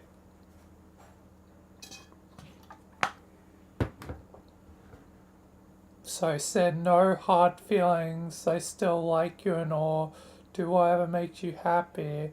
I'll just be over here in the hypergravity chamber training to beat Lord English. We have a hypergravity chamber? No. Oh. But what about you? Haven't you been talking to Gamzee this whole time? Or is he just balls out lying to you about sneaking around the media with Terezi? I thought Moreos were supposed to be open with each other about stuff like that. Yeah, Gamzee ended our allegiance quite some time ago. Oh, sure. Sorry to hear about that. It's fine. It was really a dead end pale relationship. At first, it really seemed like I was a necessary part of his life, keeping his short under control. But as time went on, he just got completely disinterested and wasn't keeping up with his end of the thing at all.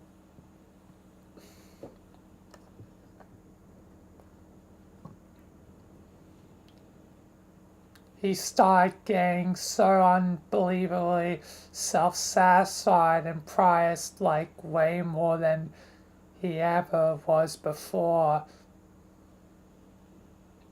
Like he's just so completely convinced he found his calling that this session is the gateway to the promised land where he fulfill his destiny. He's so caught up in his idiotic schemes he couldn't give a fuck about me anymore. Whatever, at least he stopped killing people.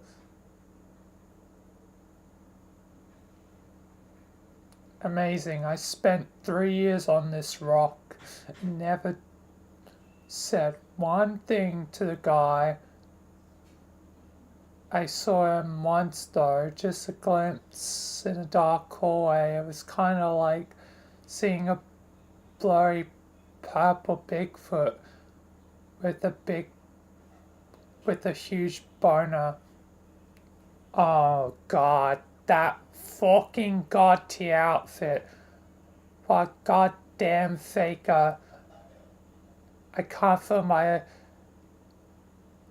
the life of me imagine where he got that thing. I know Kanaya sure as hell didn't make it for him.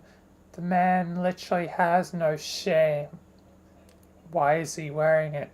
I don't know. I don't think even he knows. Maybe to make a good impression on his fake ass religious idea after he thrust his sacred codpiece through the gates of Shangri-La. The best thing we can do together is slam this asshole's dumb religion. Yeah, really, it's the most hilarious fucking horse short I've ever heard. I mean, pretty much all religions are wrong, but there's wrong and there's wrong. As in, zero chance you ever proven right about even a single thing, dude. Ever. Haha, it's so true. I wish I could see the look on his face when he finally realized everything he believes is a lie.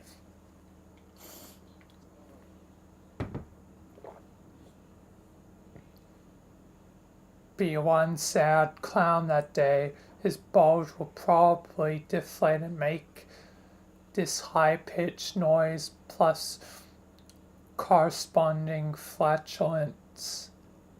Hey Dave, what do you think will happen to us after we meet up with the others? I mean, as friends. What do you mean as friends? I mean, will we still get to be bros? Yeah. No offense, dog, but that's a dumb and neurotic question. No, but see, we're going to meet all these other people. John among them, and John is your best friend. So you will ostensibly resume that friendship where you left off, and John and I had a few testy conversations with each other one day, and in most of them I made a fool of myself. I don't think John remotely hates Kaka.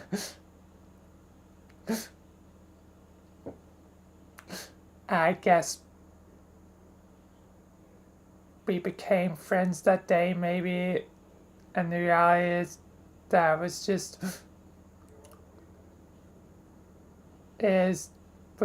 one day, and he be well within a reasonable frame of mind not to give a crud in hindsight about the guy who trolled him once 3 years ago. And the same goes for Jade. I thought we had a decent rapport, but again, it was one day forever ago.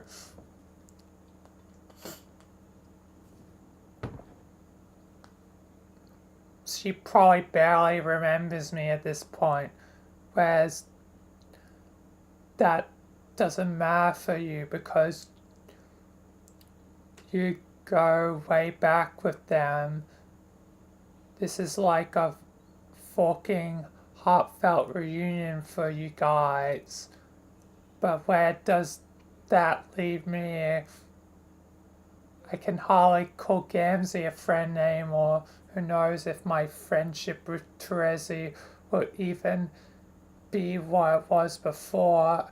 I used to be pretty close with Kanaya, but now she and Rose never leave each other alone for more than a fucking minute.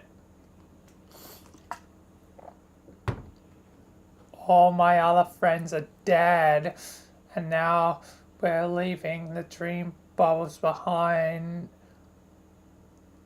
And then there's you, so I'm just wondering what happens next. You forgot the mayor. You're pretty damn tight with the mayor, aren't you? The mayor's friendship is a universal constant, and I'm insulted beyond comprehension as well as my capacity to vomit that you would insinuate otherwise. Everyone loves the mayor. You can't hate the mayor. The mayor's the mayor. He's just chill. He just wants to run Cantown. He's just a cool guy. Yeah, the mayor rules. But as usual, you're overcomplicating this. Just like you overcomplicate everything. Friendship, leadership, romance, shipping grids, and dick bows. This is really simple. Amio will somehow Tokyo drift to a dead stop in the new session, at which point we will keep being bros for life or something. I will start being friends with John and Jade again because they are my friends and never stop being that.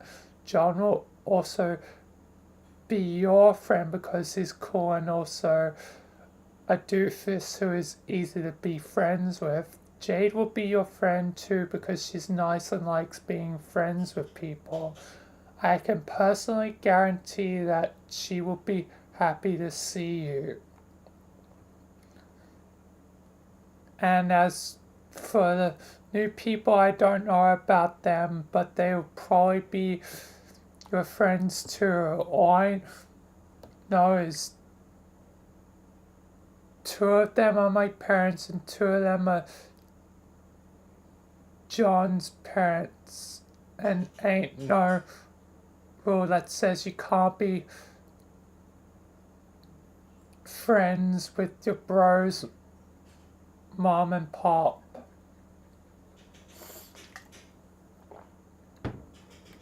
Especially when your bro's mom and pop are a couple of sassy teens. As for Teresi, I don't know, I guess we'll see what happens. As for Gamzee, fuck that guy with the balloon poodle. Friendship lesson secured, the end. Snort, smack, smack. Oh, look who's starting to come around. Honk. Wake up, sleepyhead. Honk honk. Yeah, that's right, it's time to face the fucking music. Act 6, intermission 5. Intermission 1? What? We're doing this now? But there's intermissions.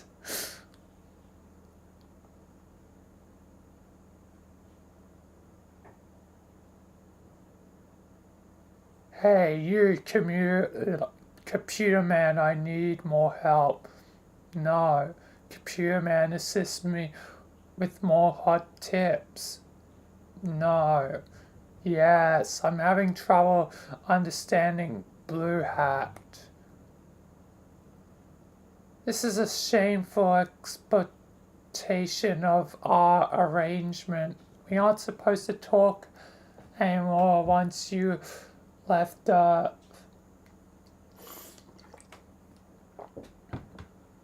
I did not agree to those terms. Every time we talk, you complain that I'm being self-indulgent because you always come back for more. It's like you can't get enough of me. I think you might be obsessed.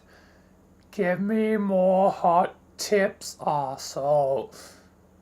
You only can make the cow top.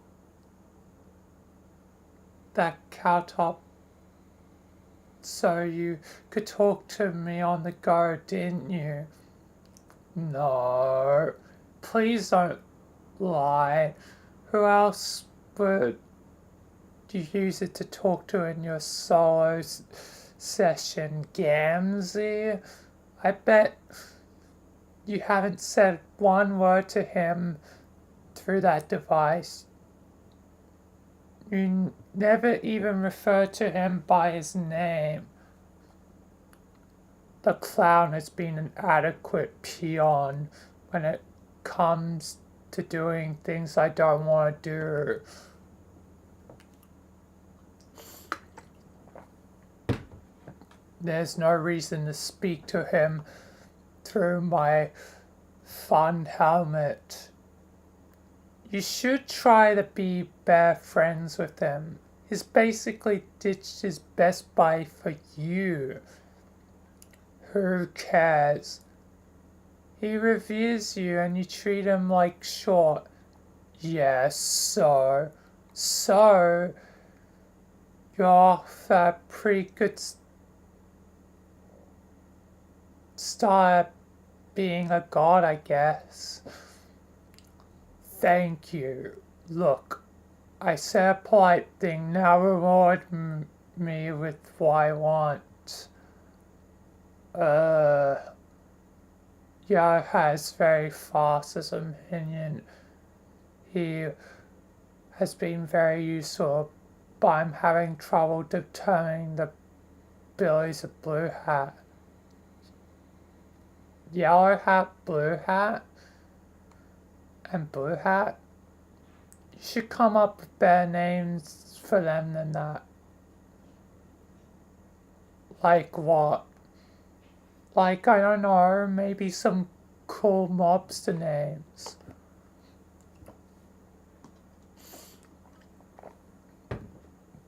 mobster names. Why would I give them mobster names? Because mobsters are cool. They don't look like mobsters, they look like fucking leprechauns. Anyone can be a mobster though, even chirps and leprechauns. Being a mobster isn't about what you look like, it's about what's inside you. Wow, that is so profound. Now stop talking, give me tips.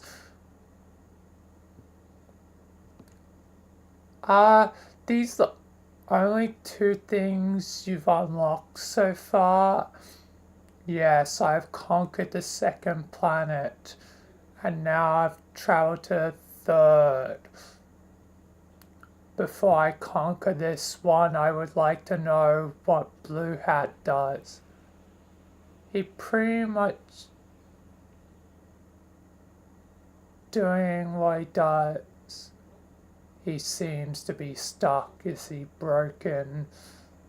No, he's just slow. What? That's his power. Yellow has fast, Blue has slow. That's a horrible power. How's that even a power? It just is. I was looking forward to achieving more powerful minions.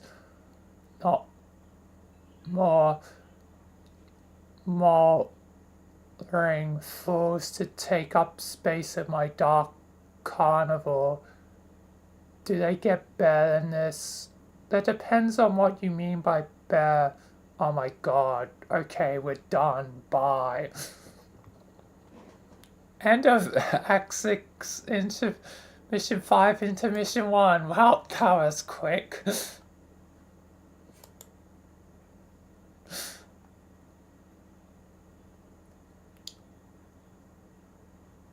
Wake up, sleepyhead. Wait.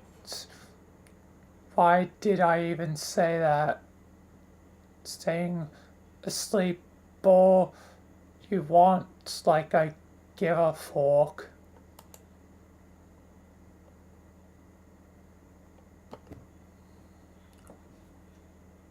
But you are kind of missing some important short here. We've spent 3 forks relativistic years crushing through the metaphysical ass crack of nowhere. And when we finally get here, you all tuck it out. Like you all didn't sleep enough on this boat already. Some snarkiest shy anyone ever got.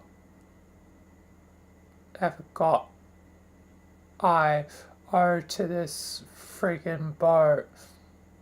Dude, this is a big deal. Everyone's waiting for us out there. I mean, probably. I don't know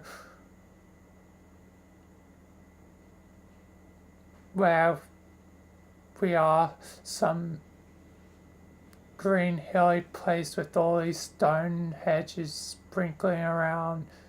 Did you know that there could be a pride of Stonehenges? I didn't, but guess fucking what? Hedges are plenty where this place is concerned. Hey, where's Jade? I think Jade's getting groomed up. Man is just asleep. I guess she left already. Maybe there was an emergency somewhere and her doggy senses led her there. Maybe someone fell down a well. What do you think, John? Do you think teen parents fell down a well? I sincerely doubt that any of them would be that pathetic. whatever it was, it must have been important enough for Jade to ditch us like this. Either that, or maybe she was that desperate to finally get away from me. Between you and me, John, I didn't really handle things with her as well as I could have. Oh well, maybe real Dave will treat her better, or not, I don't know. I did her a favor cutting birthday vow of her life. I really deserves birthday as a boyfriend or as a friend or anything. It's like getting one of the janky Daves from the bargain bin at Dave Deport.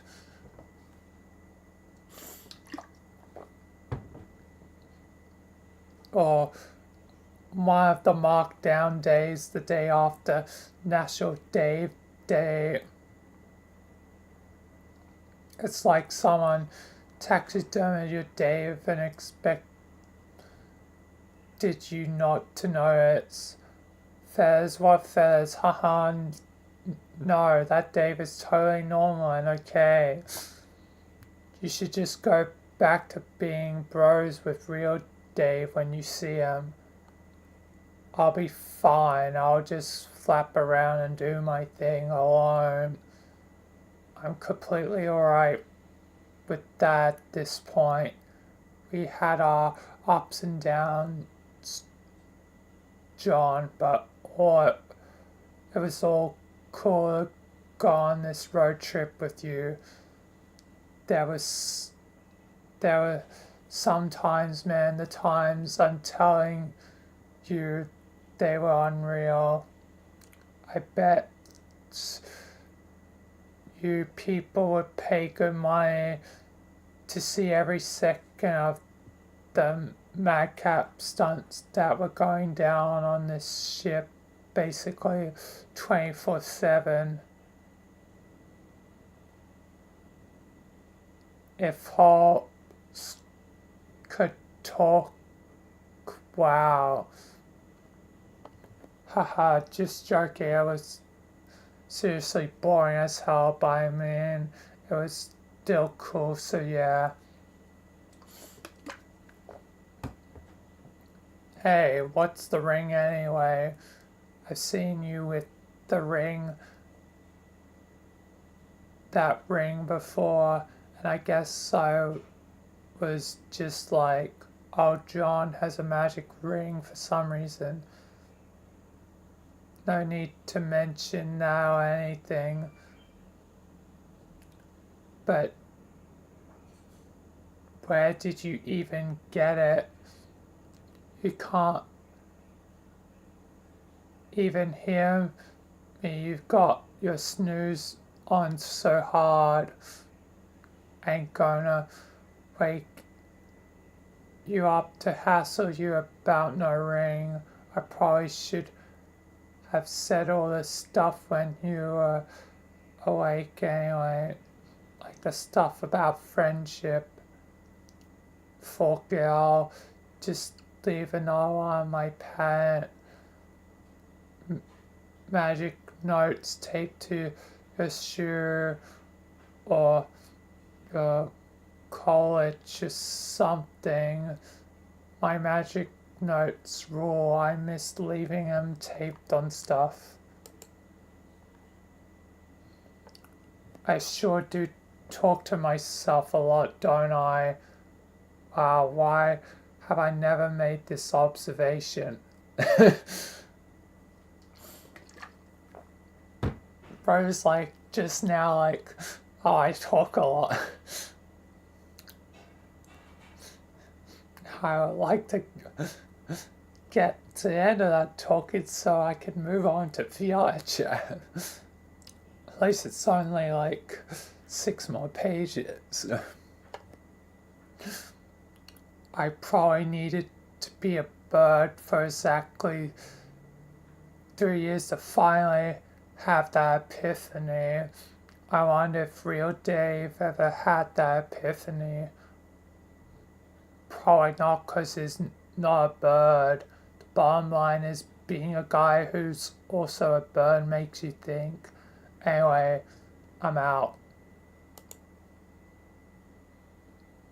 Bye, Dave's right. P.S. Happy birthday, John.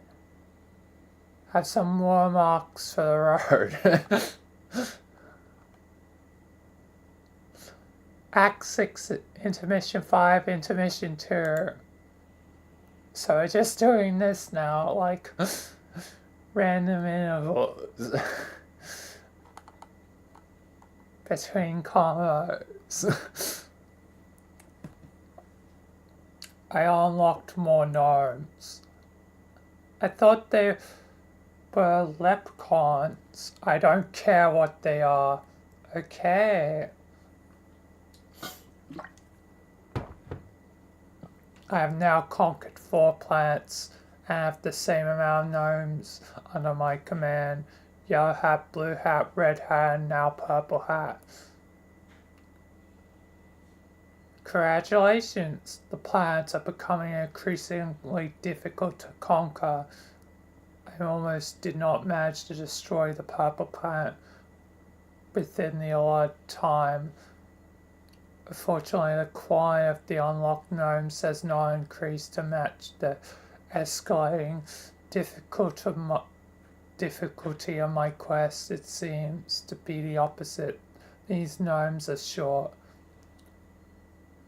What's wrong with the new gnomes? Okay, Red Hat, he has no fucking powers at all, unless his power is to follow me around constantly. Yes, that's basically what he does. Purple has even worse.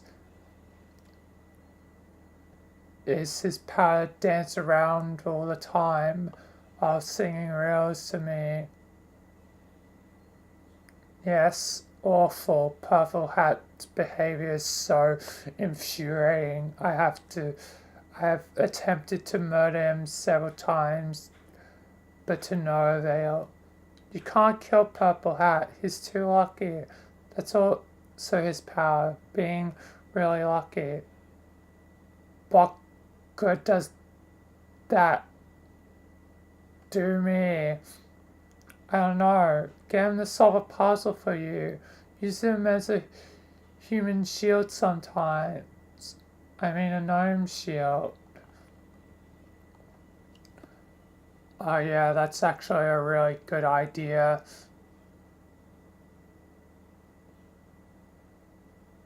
You shouldn't be whining about how lame your minions are.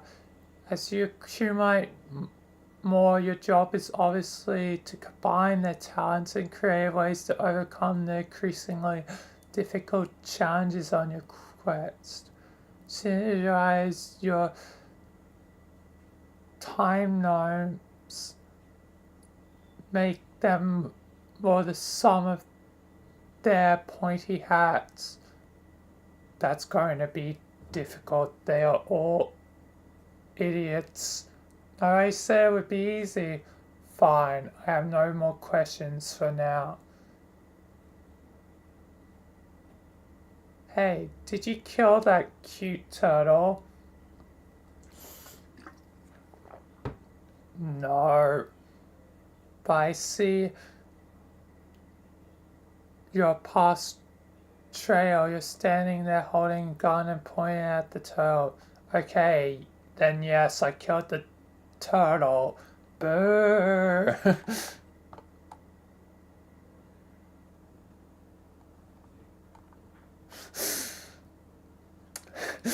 That poor turtle. End of Act 6, Intermission 5, Intermission 2. John's a sleepy boy. He's a sleepy boy. And his colorful start off.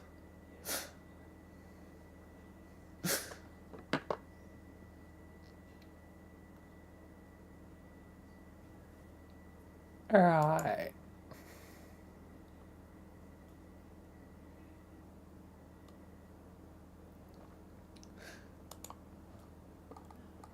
That's enough. Hopefully this one is not too flashy for when I open next time. It's not too bad, I hope. It's like alternating flashy. Hopefully it's not too bad. Anyway, time to switch.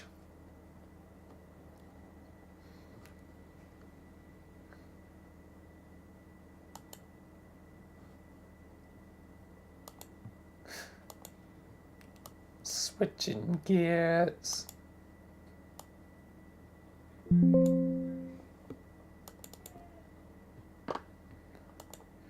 To VR chat.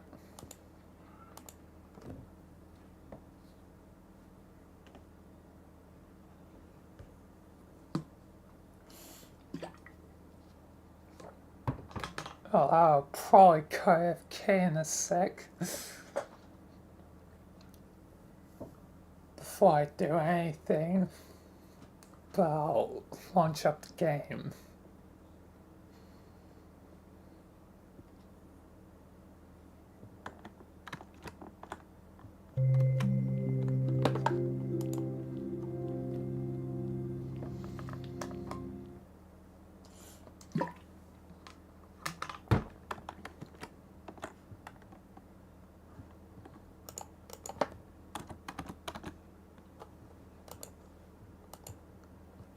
Alright.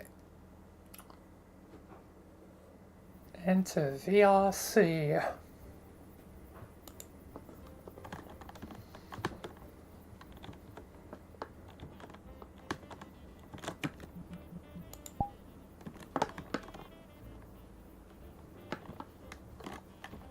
Anyway, before I can do anything, probably gonna quickly go AFK.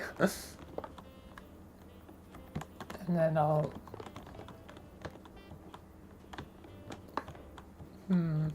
will I be doing highlights immediately of probably not, given it's probably close to dinner. Maybe I'll be doing New I Know where they first. As time will tell. I might need a longer estimate this time, given Christmas. Anyway, I'll be right back.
I'm back.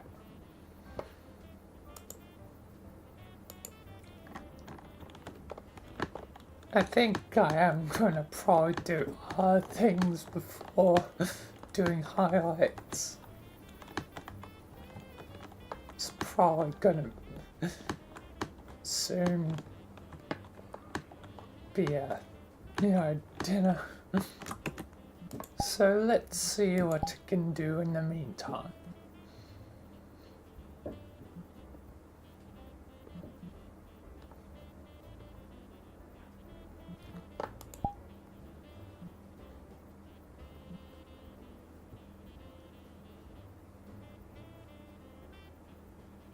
Okay.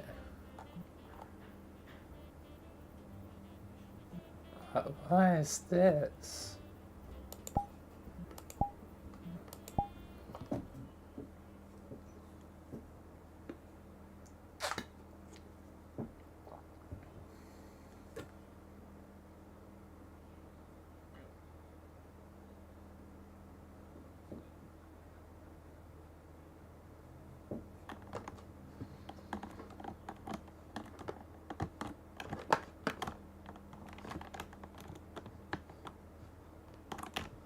Okay.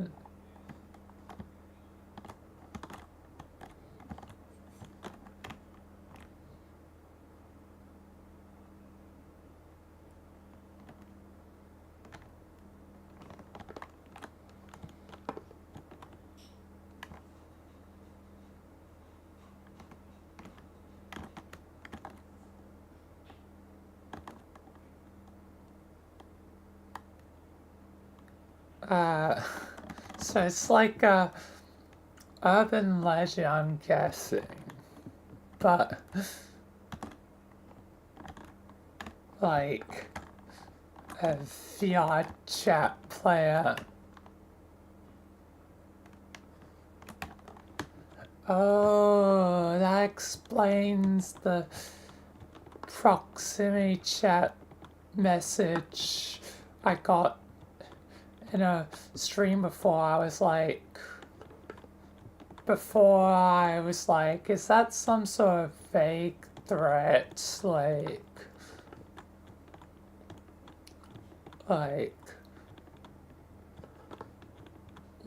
Yeah, go away, troll crasher, whatever.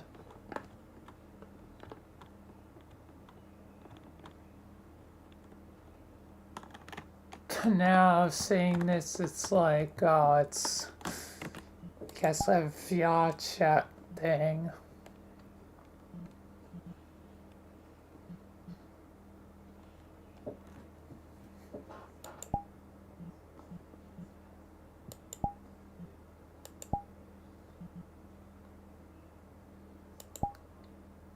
So yeah,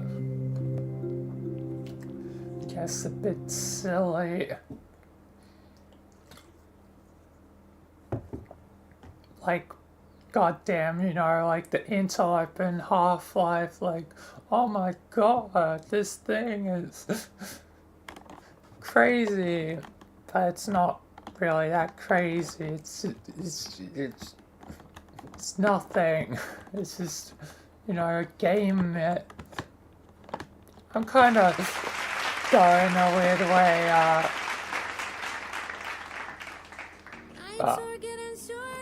Oh, where's the thing?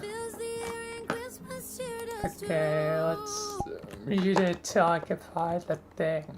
Might be copyright. But Playhouse is the thing. That ruined my train of thought. I think it's ingrained into the world. Oh no. Here it is.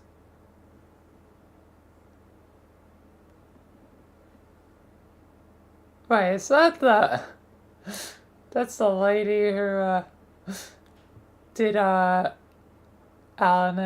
Shellstraw. Yeah, and fun enough, I'm rewatching the Good Place. Anyway, don't need copyright, so yeah. Anyway, where was I with my train of thought? Oh, yes. Yeah, no. I was going to say, I'm sort of, in a weird way, glad, game myths haven't died out. But it's still kind of just like fakey, Goddamn. Like, oh my god, there's this thing. And it's just like, does it get old after a while? Like, I can get the point, like, I appreciate that it's still a thing, because it's kind of dead up form. But it's also like, start to get tired of it after a while. And there's only so many ways to be creative with it. Until it just gets real old and real outplayed. So yeah. Just my humble opinion that does kind of start to just feel like we're kind of just doing the same thing again. Oh, it's an evil thing in this, it's an evil thing in that. Blah blah blah, it's gonna haunt you and whatever, yada yada. So one part of me is like, can't we move past this? And not make this some huge song and dance, like occasionally something cool comes out of it, like the Interloper series was highly, well produced, like, and I mean, mad props to, the person behind that, that probably took a lot of creative effort, but eventually it does kind of get old and boring, and like you only can take the idea so far before it kind of becomes, well, redundant.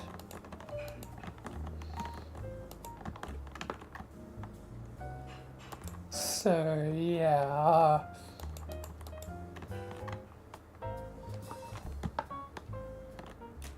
it just comes a bit outplayed after a while.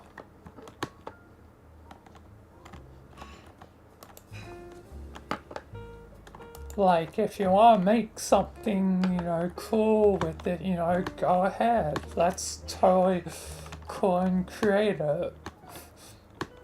But eventually there's a point where it's like, you only can string the idea along for so long. And it becomes a little bit just boring and again, same old, same old.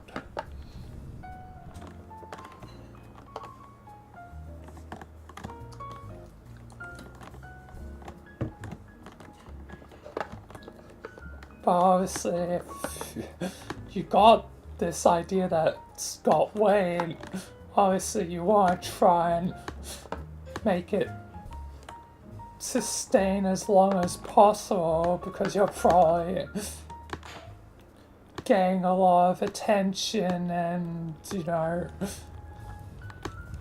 stuff lies on in you, and thus natural thing of money, always about money. But do you like it or not, money's always a part of the equation. So you're obviously probably naturally gonna be like, yo, I need this idea to sustain so I can get money for this or that, you know, like paying off debts and blah blah blah, buying a car, or hell, if the idea's popular enough, you know, buying a house, like.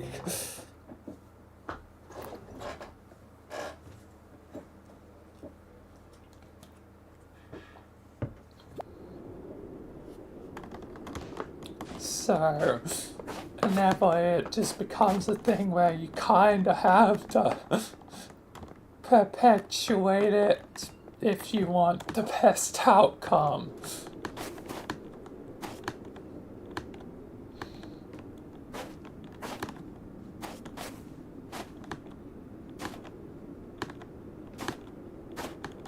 Just I've kind of seen this song and dance like a million times, and maybe that's just because I'm interested in so many different things, so many different franchises that I've kind of just seen them all, seen a lot of them, or at least heard of a lot of them, even if I don't know all the details. But yeah, and just starts to feel like, you know, urban legends and games kind of gets boring after a while.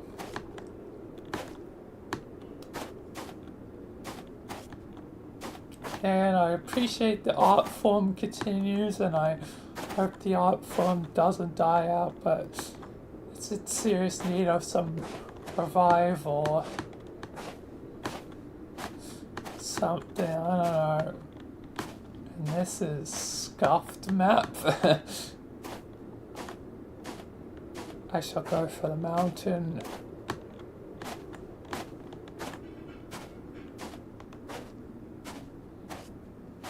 But yeah. Man, I really went into a whole thing about this thing.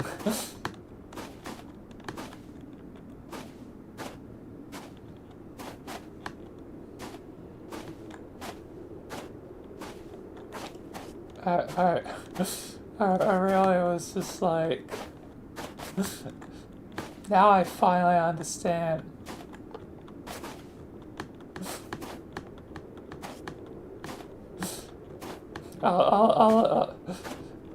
At least now I understand.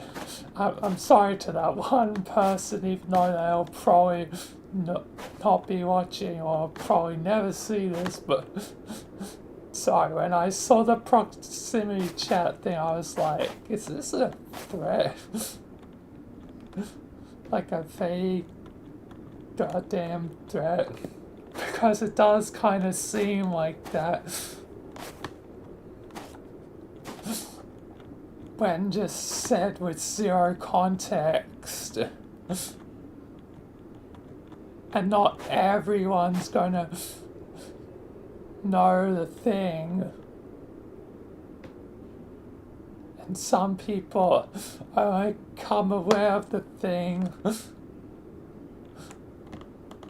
you know, later than sooner.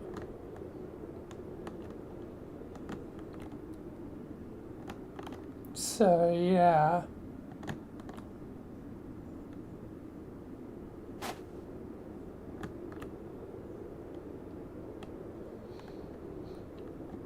Like, I was unaware.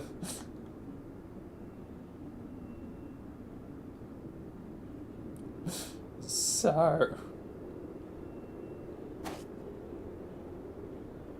yes, hopefully it didn't come across as too rude. Just I don't really want to deal with, you know, crashes and whatnot for good reason and other things.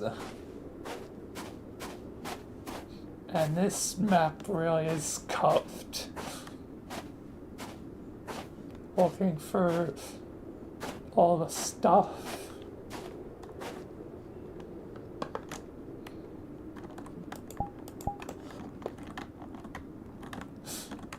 like partially buried in the snow.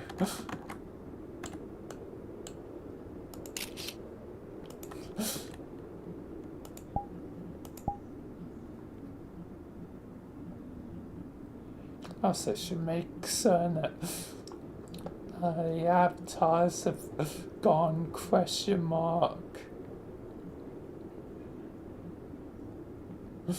It's like a daily check of what might be removed by the slow burning purge at this point.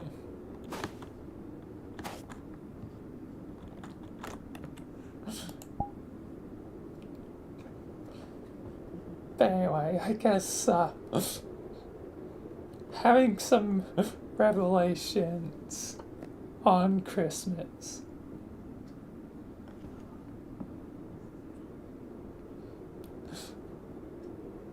Hi God, welcome. Just in the snow, babbling about a thing I just learned about.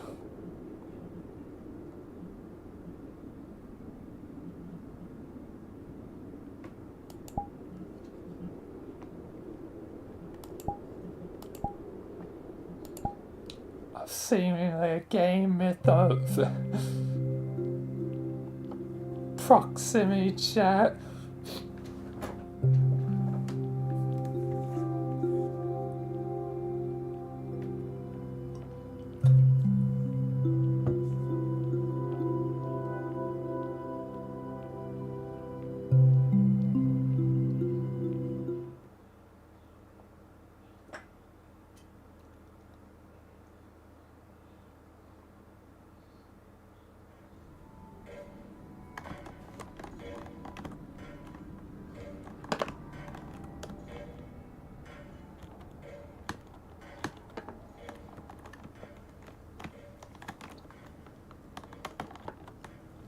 Amnesia, machine for pigs.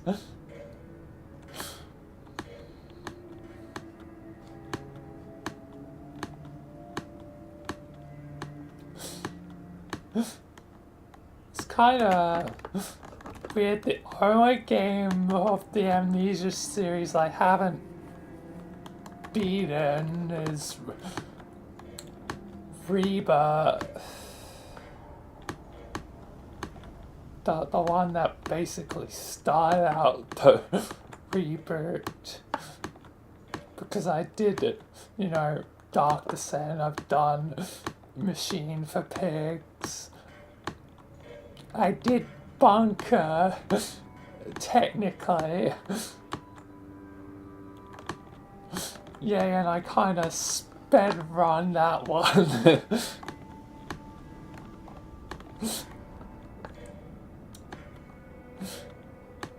But yeah.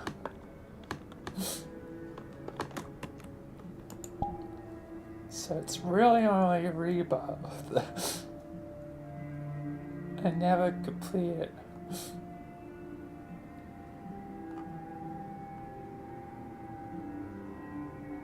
There's a hazard course.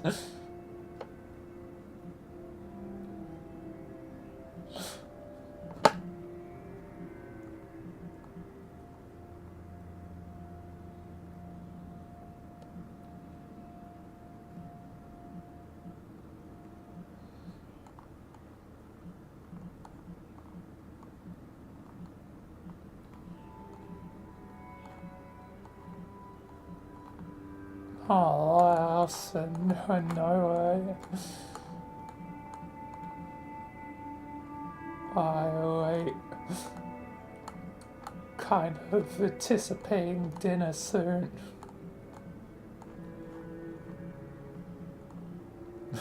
Waiting and waiting and waiting. It seems to be a theme with me reading Homestuck.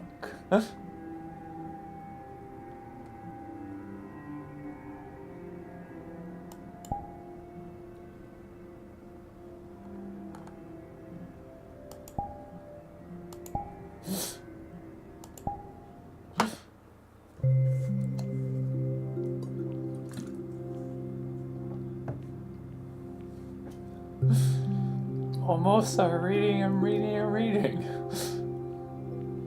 but never really progressing anywhere.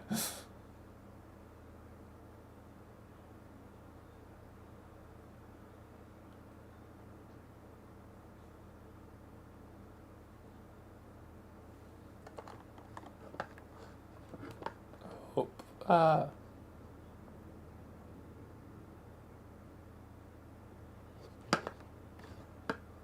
okay, thanks. I guess I don't get to explore. It's like, nah, you can't explore the world.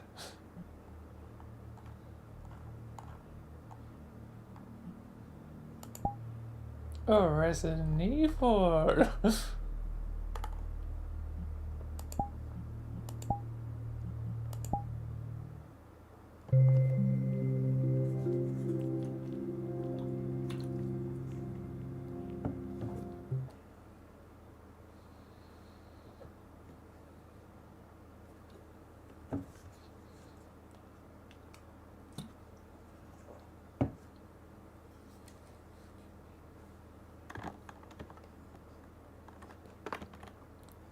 That's hunk.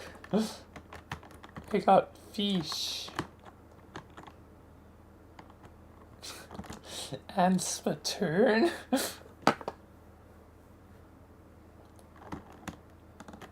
Oh, hey, Jevil. And Teto and Miku. And some fancy duck. A little shark. Little fish. And some others. And there's also My Little Pony. My Little Pony.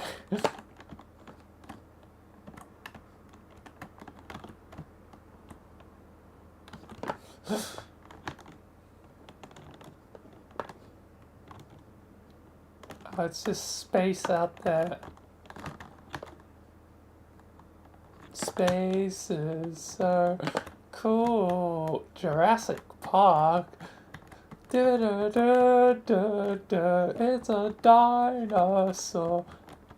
Holy fudge. There's a cat. Oh, may I just,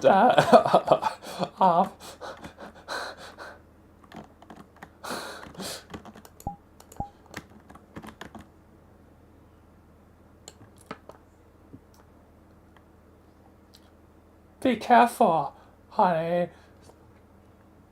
That cat has a knife. What? No, I don't.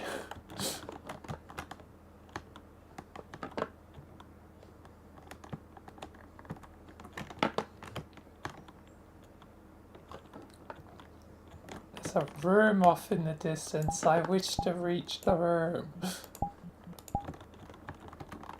And so began the long journey between this and that room. And it's completely encapsulated.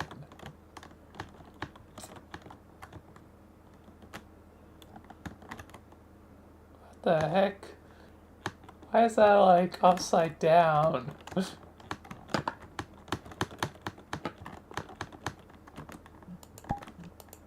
What's inside the room?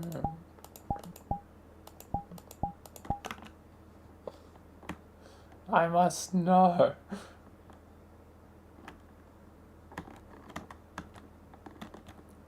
It's Fallout stuff.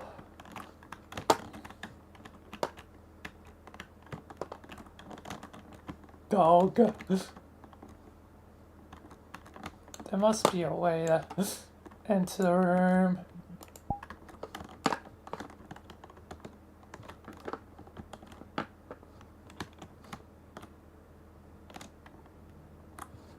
Ah, yes.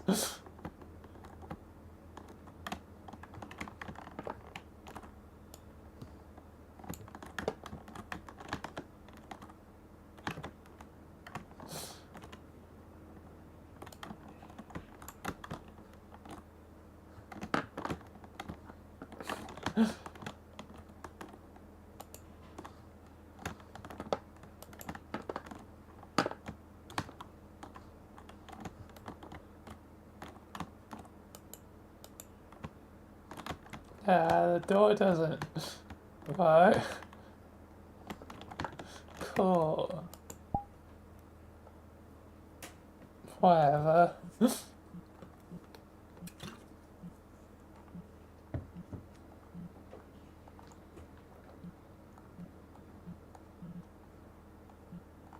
Let's see.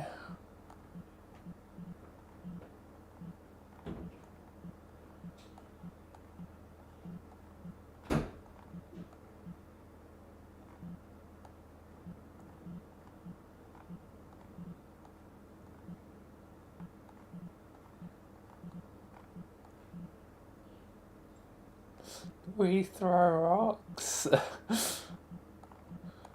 Okay. Only thing catching my eye right now is seemingly a version of Franina.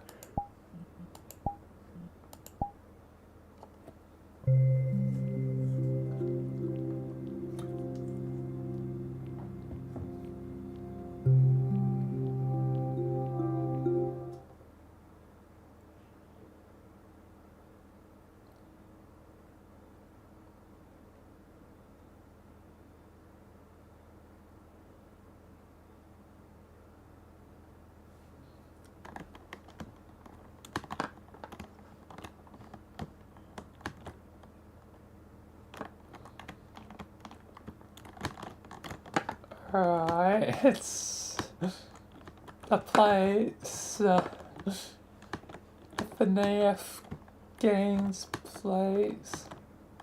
There's a lot of ports.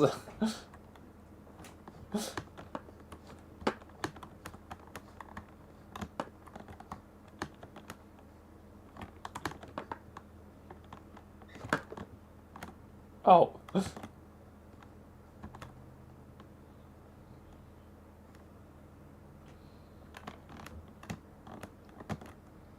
Yes, sorry, Deli. Dead.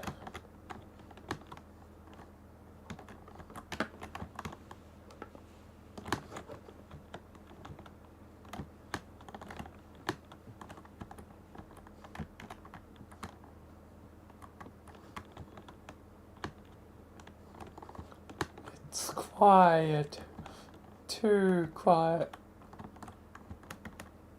There's a head.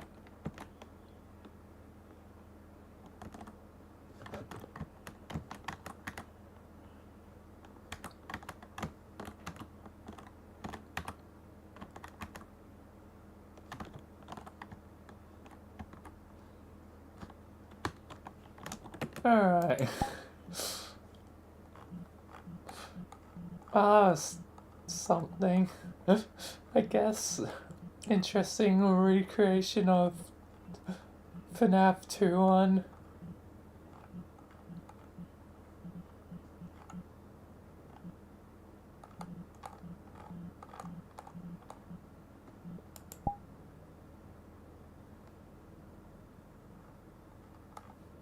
The only other thing that's cool to me is just seeing the cool cathedral.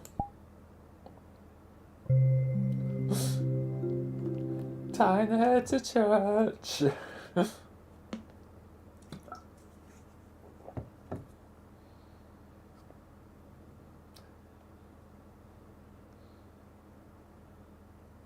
Even though I'm pretty certain I haven't went to church a day in my life.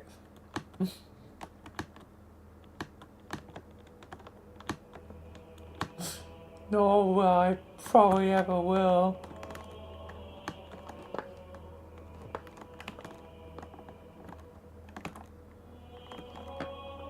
Wait a second.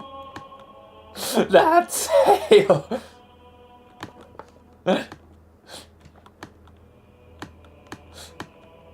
You can't trick me, I know that's Hale.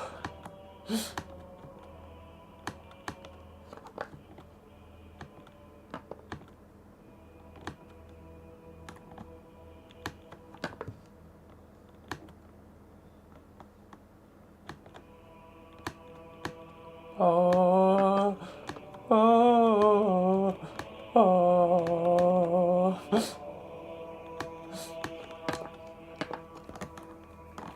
Oh, oh,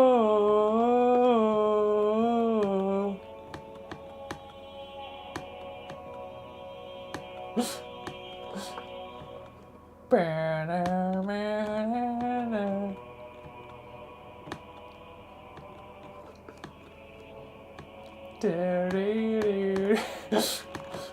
You know, I could get behind this church. The Church of Halo. Welcome to the Church of Halo. We appreciate Halo. We love Halo. Even though 343 kind of ruined things, and Halo Studios is kind of just doing exactly kind of what 343 did in the first place, because the first thing 343 did was a remake of Halo C, Halo Studios, which is still practically 343, but a lot of its appointment has technically changed, but in spirit it's still 343, is remaking Halo C again. But other than that, we love Halo, and may just on occasion even appreciate, you know, the ones that disliked. Like Halo 4, which I kind of get, but also, like, it's still relatively Halo. 5 has it worse, where it's like, yeah, 5 has very little legs to stand on as a Halo game. It's still a fun game. Don't get me wrong, I've had plenty of hours of fun in 5.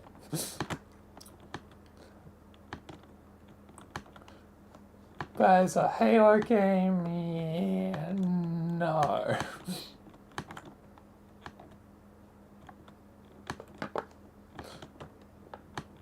So it's still like 7 out of 10, like, as a game, maybe hell 8 out of 10 as a game, but as a Halo game, it's like 4 out of 10.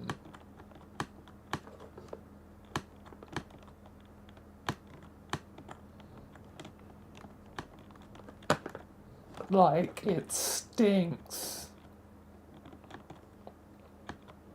And 4 is probably being generous.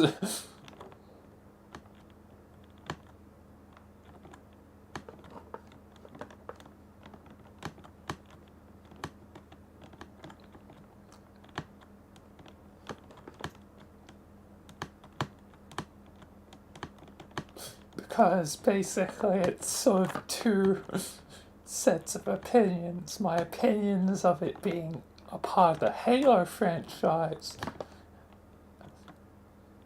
and my opinions if I disassociate from the franchise.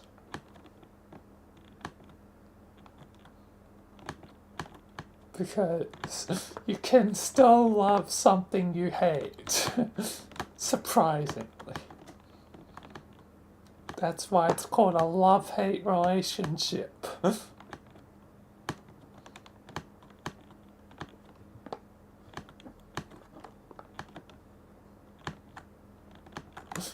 Anyway, the Halo music has concluded. I'm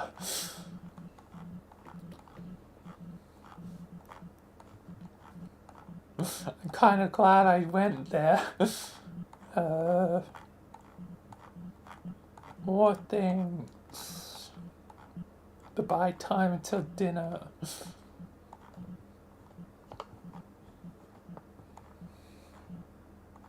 I was honestly kind of expecting it sooner rather than later, but oh well, I have made my great if I would now sit in it.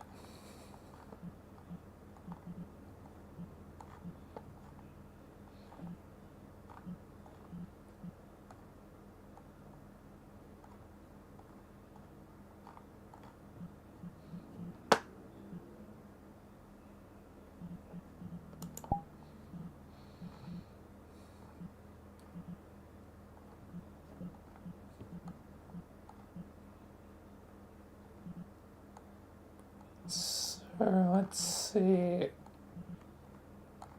I mean, I could do turrets. Like I kind of was gonna do. Just I don't know.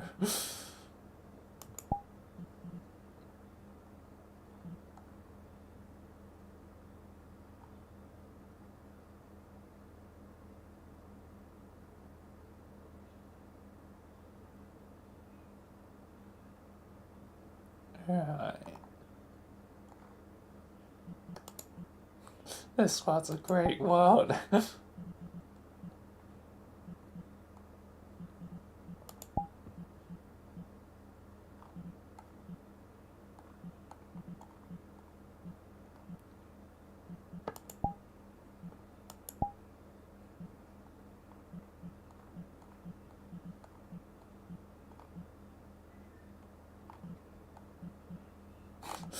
Welding simulator.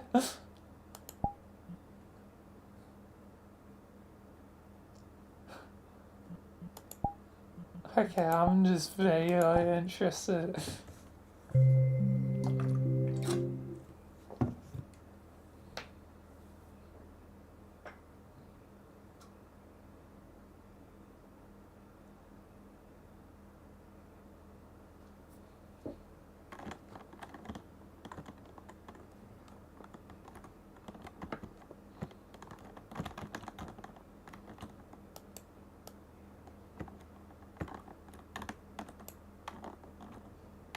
That's me.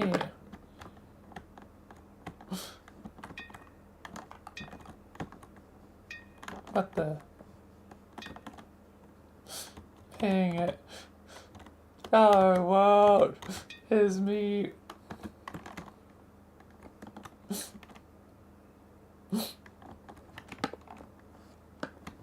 Wait.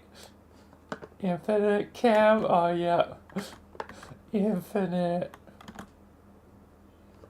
It's me forever. Ah. Okay then. And so I left. Because I don't know how the world. Well, at least not world in game. I did, however, a long time ago, back in like high school, do like welding carts.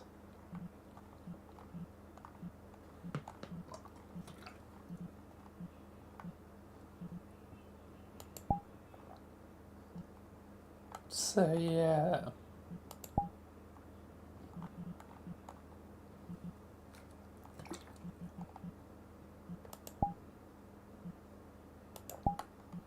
But that was like forever ago.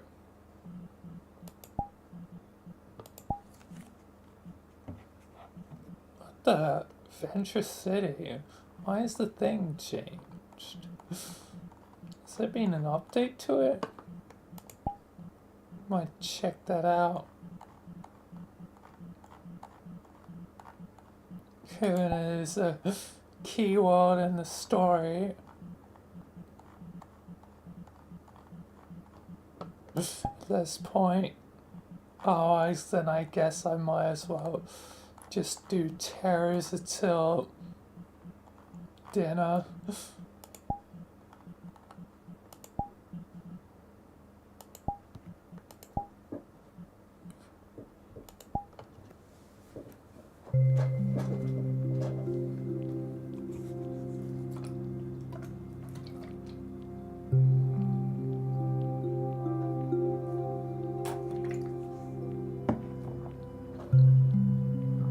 Let's see what's changed, if anything, in major.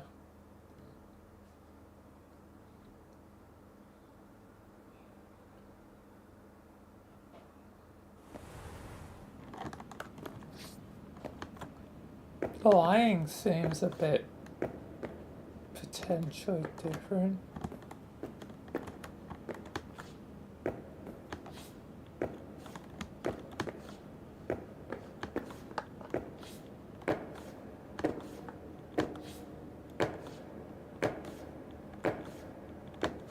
Also, I don't remember sound effects, but maybe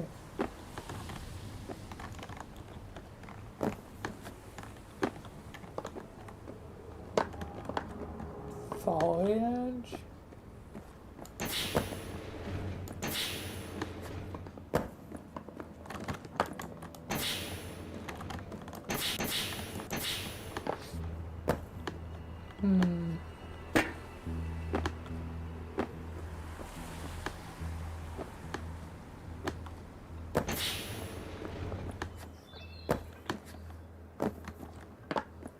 This is kind of new. The statue is being pushed into a building.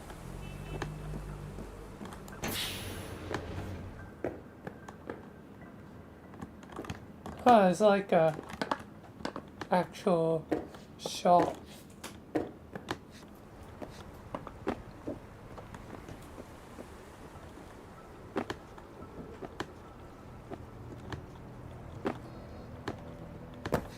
This is kind of interesting. It's like everything is changed up a bit. It's like the redux is being reduxed. It's being redone a little. New coat of paint.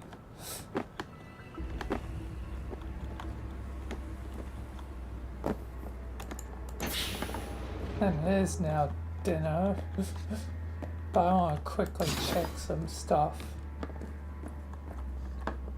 Gun store still has practically similar stuff.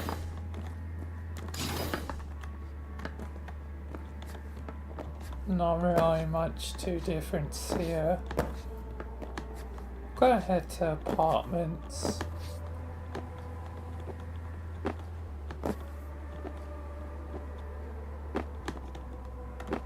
It's now like almost faint music.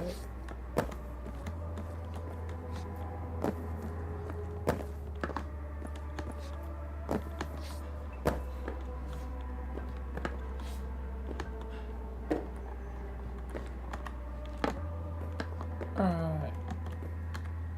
And there's stuff. Sonic.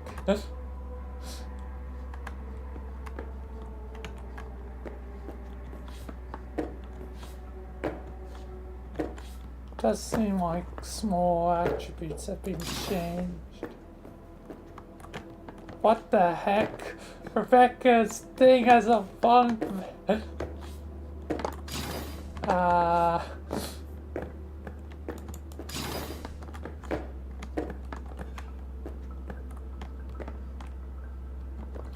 Rowan's thing has a bunch of like puffy jackets.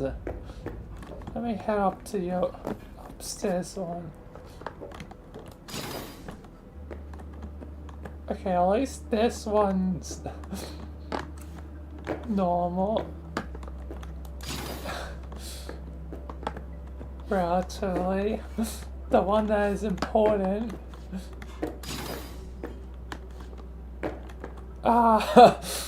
And Sun's one is being turned into a bunk bed as well. This is,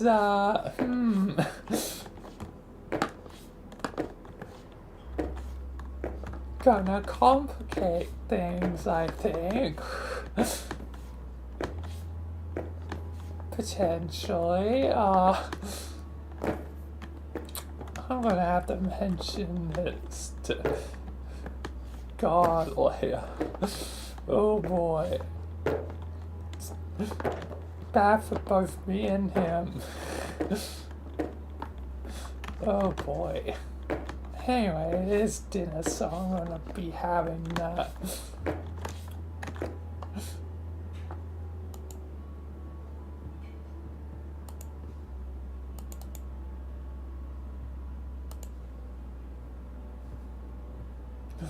Oh boy, though.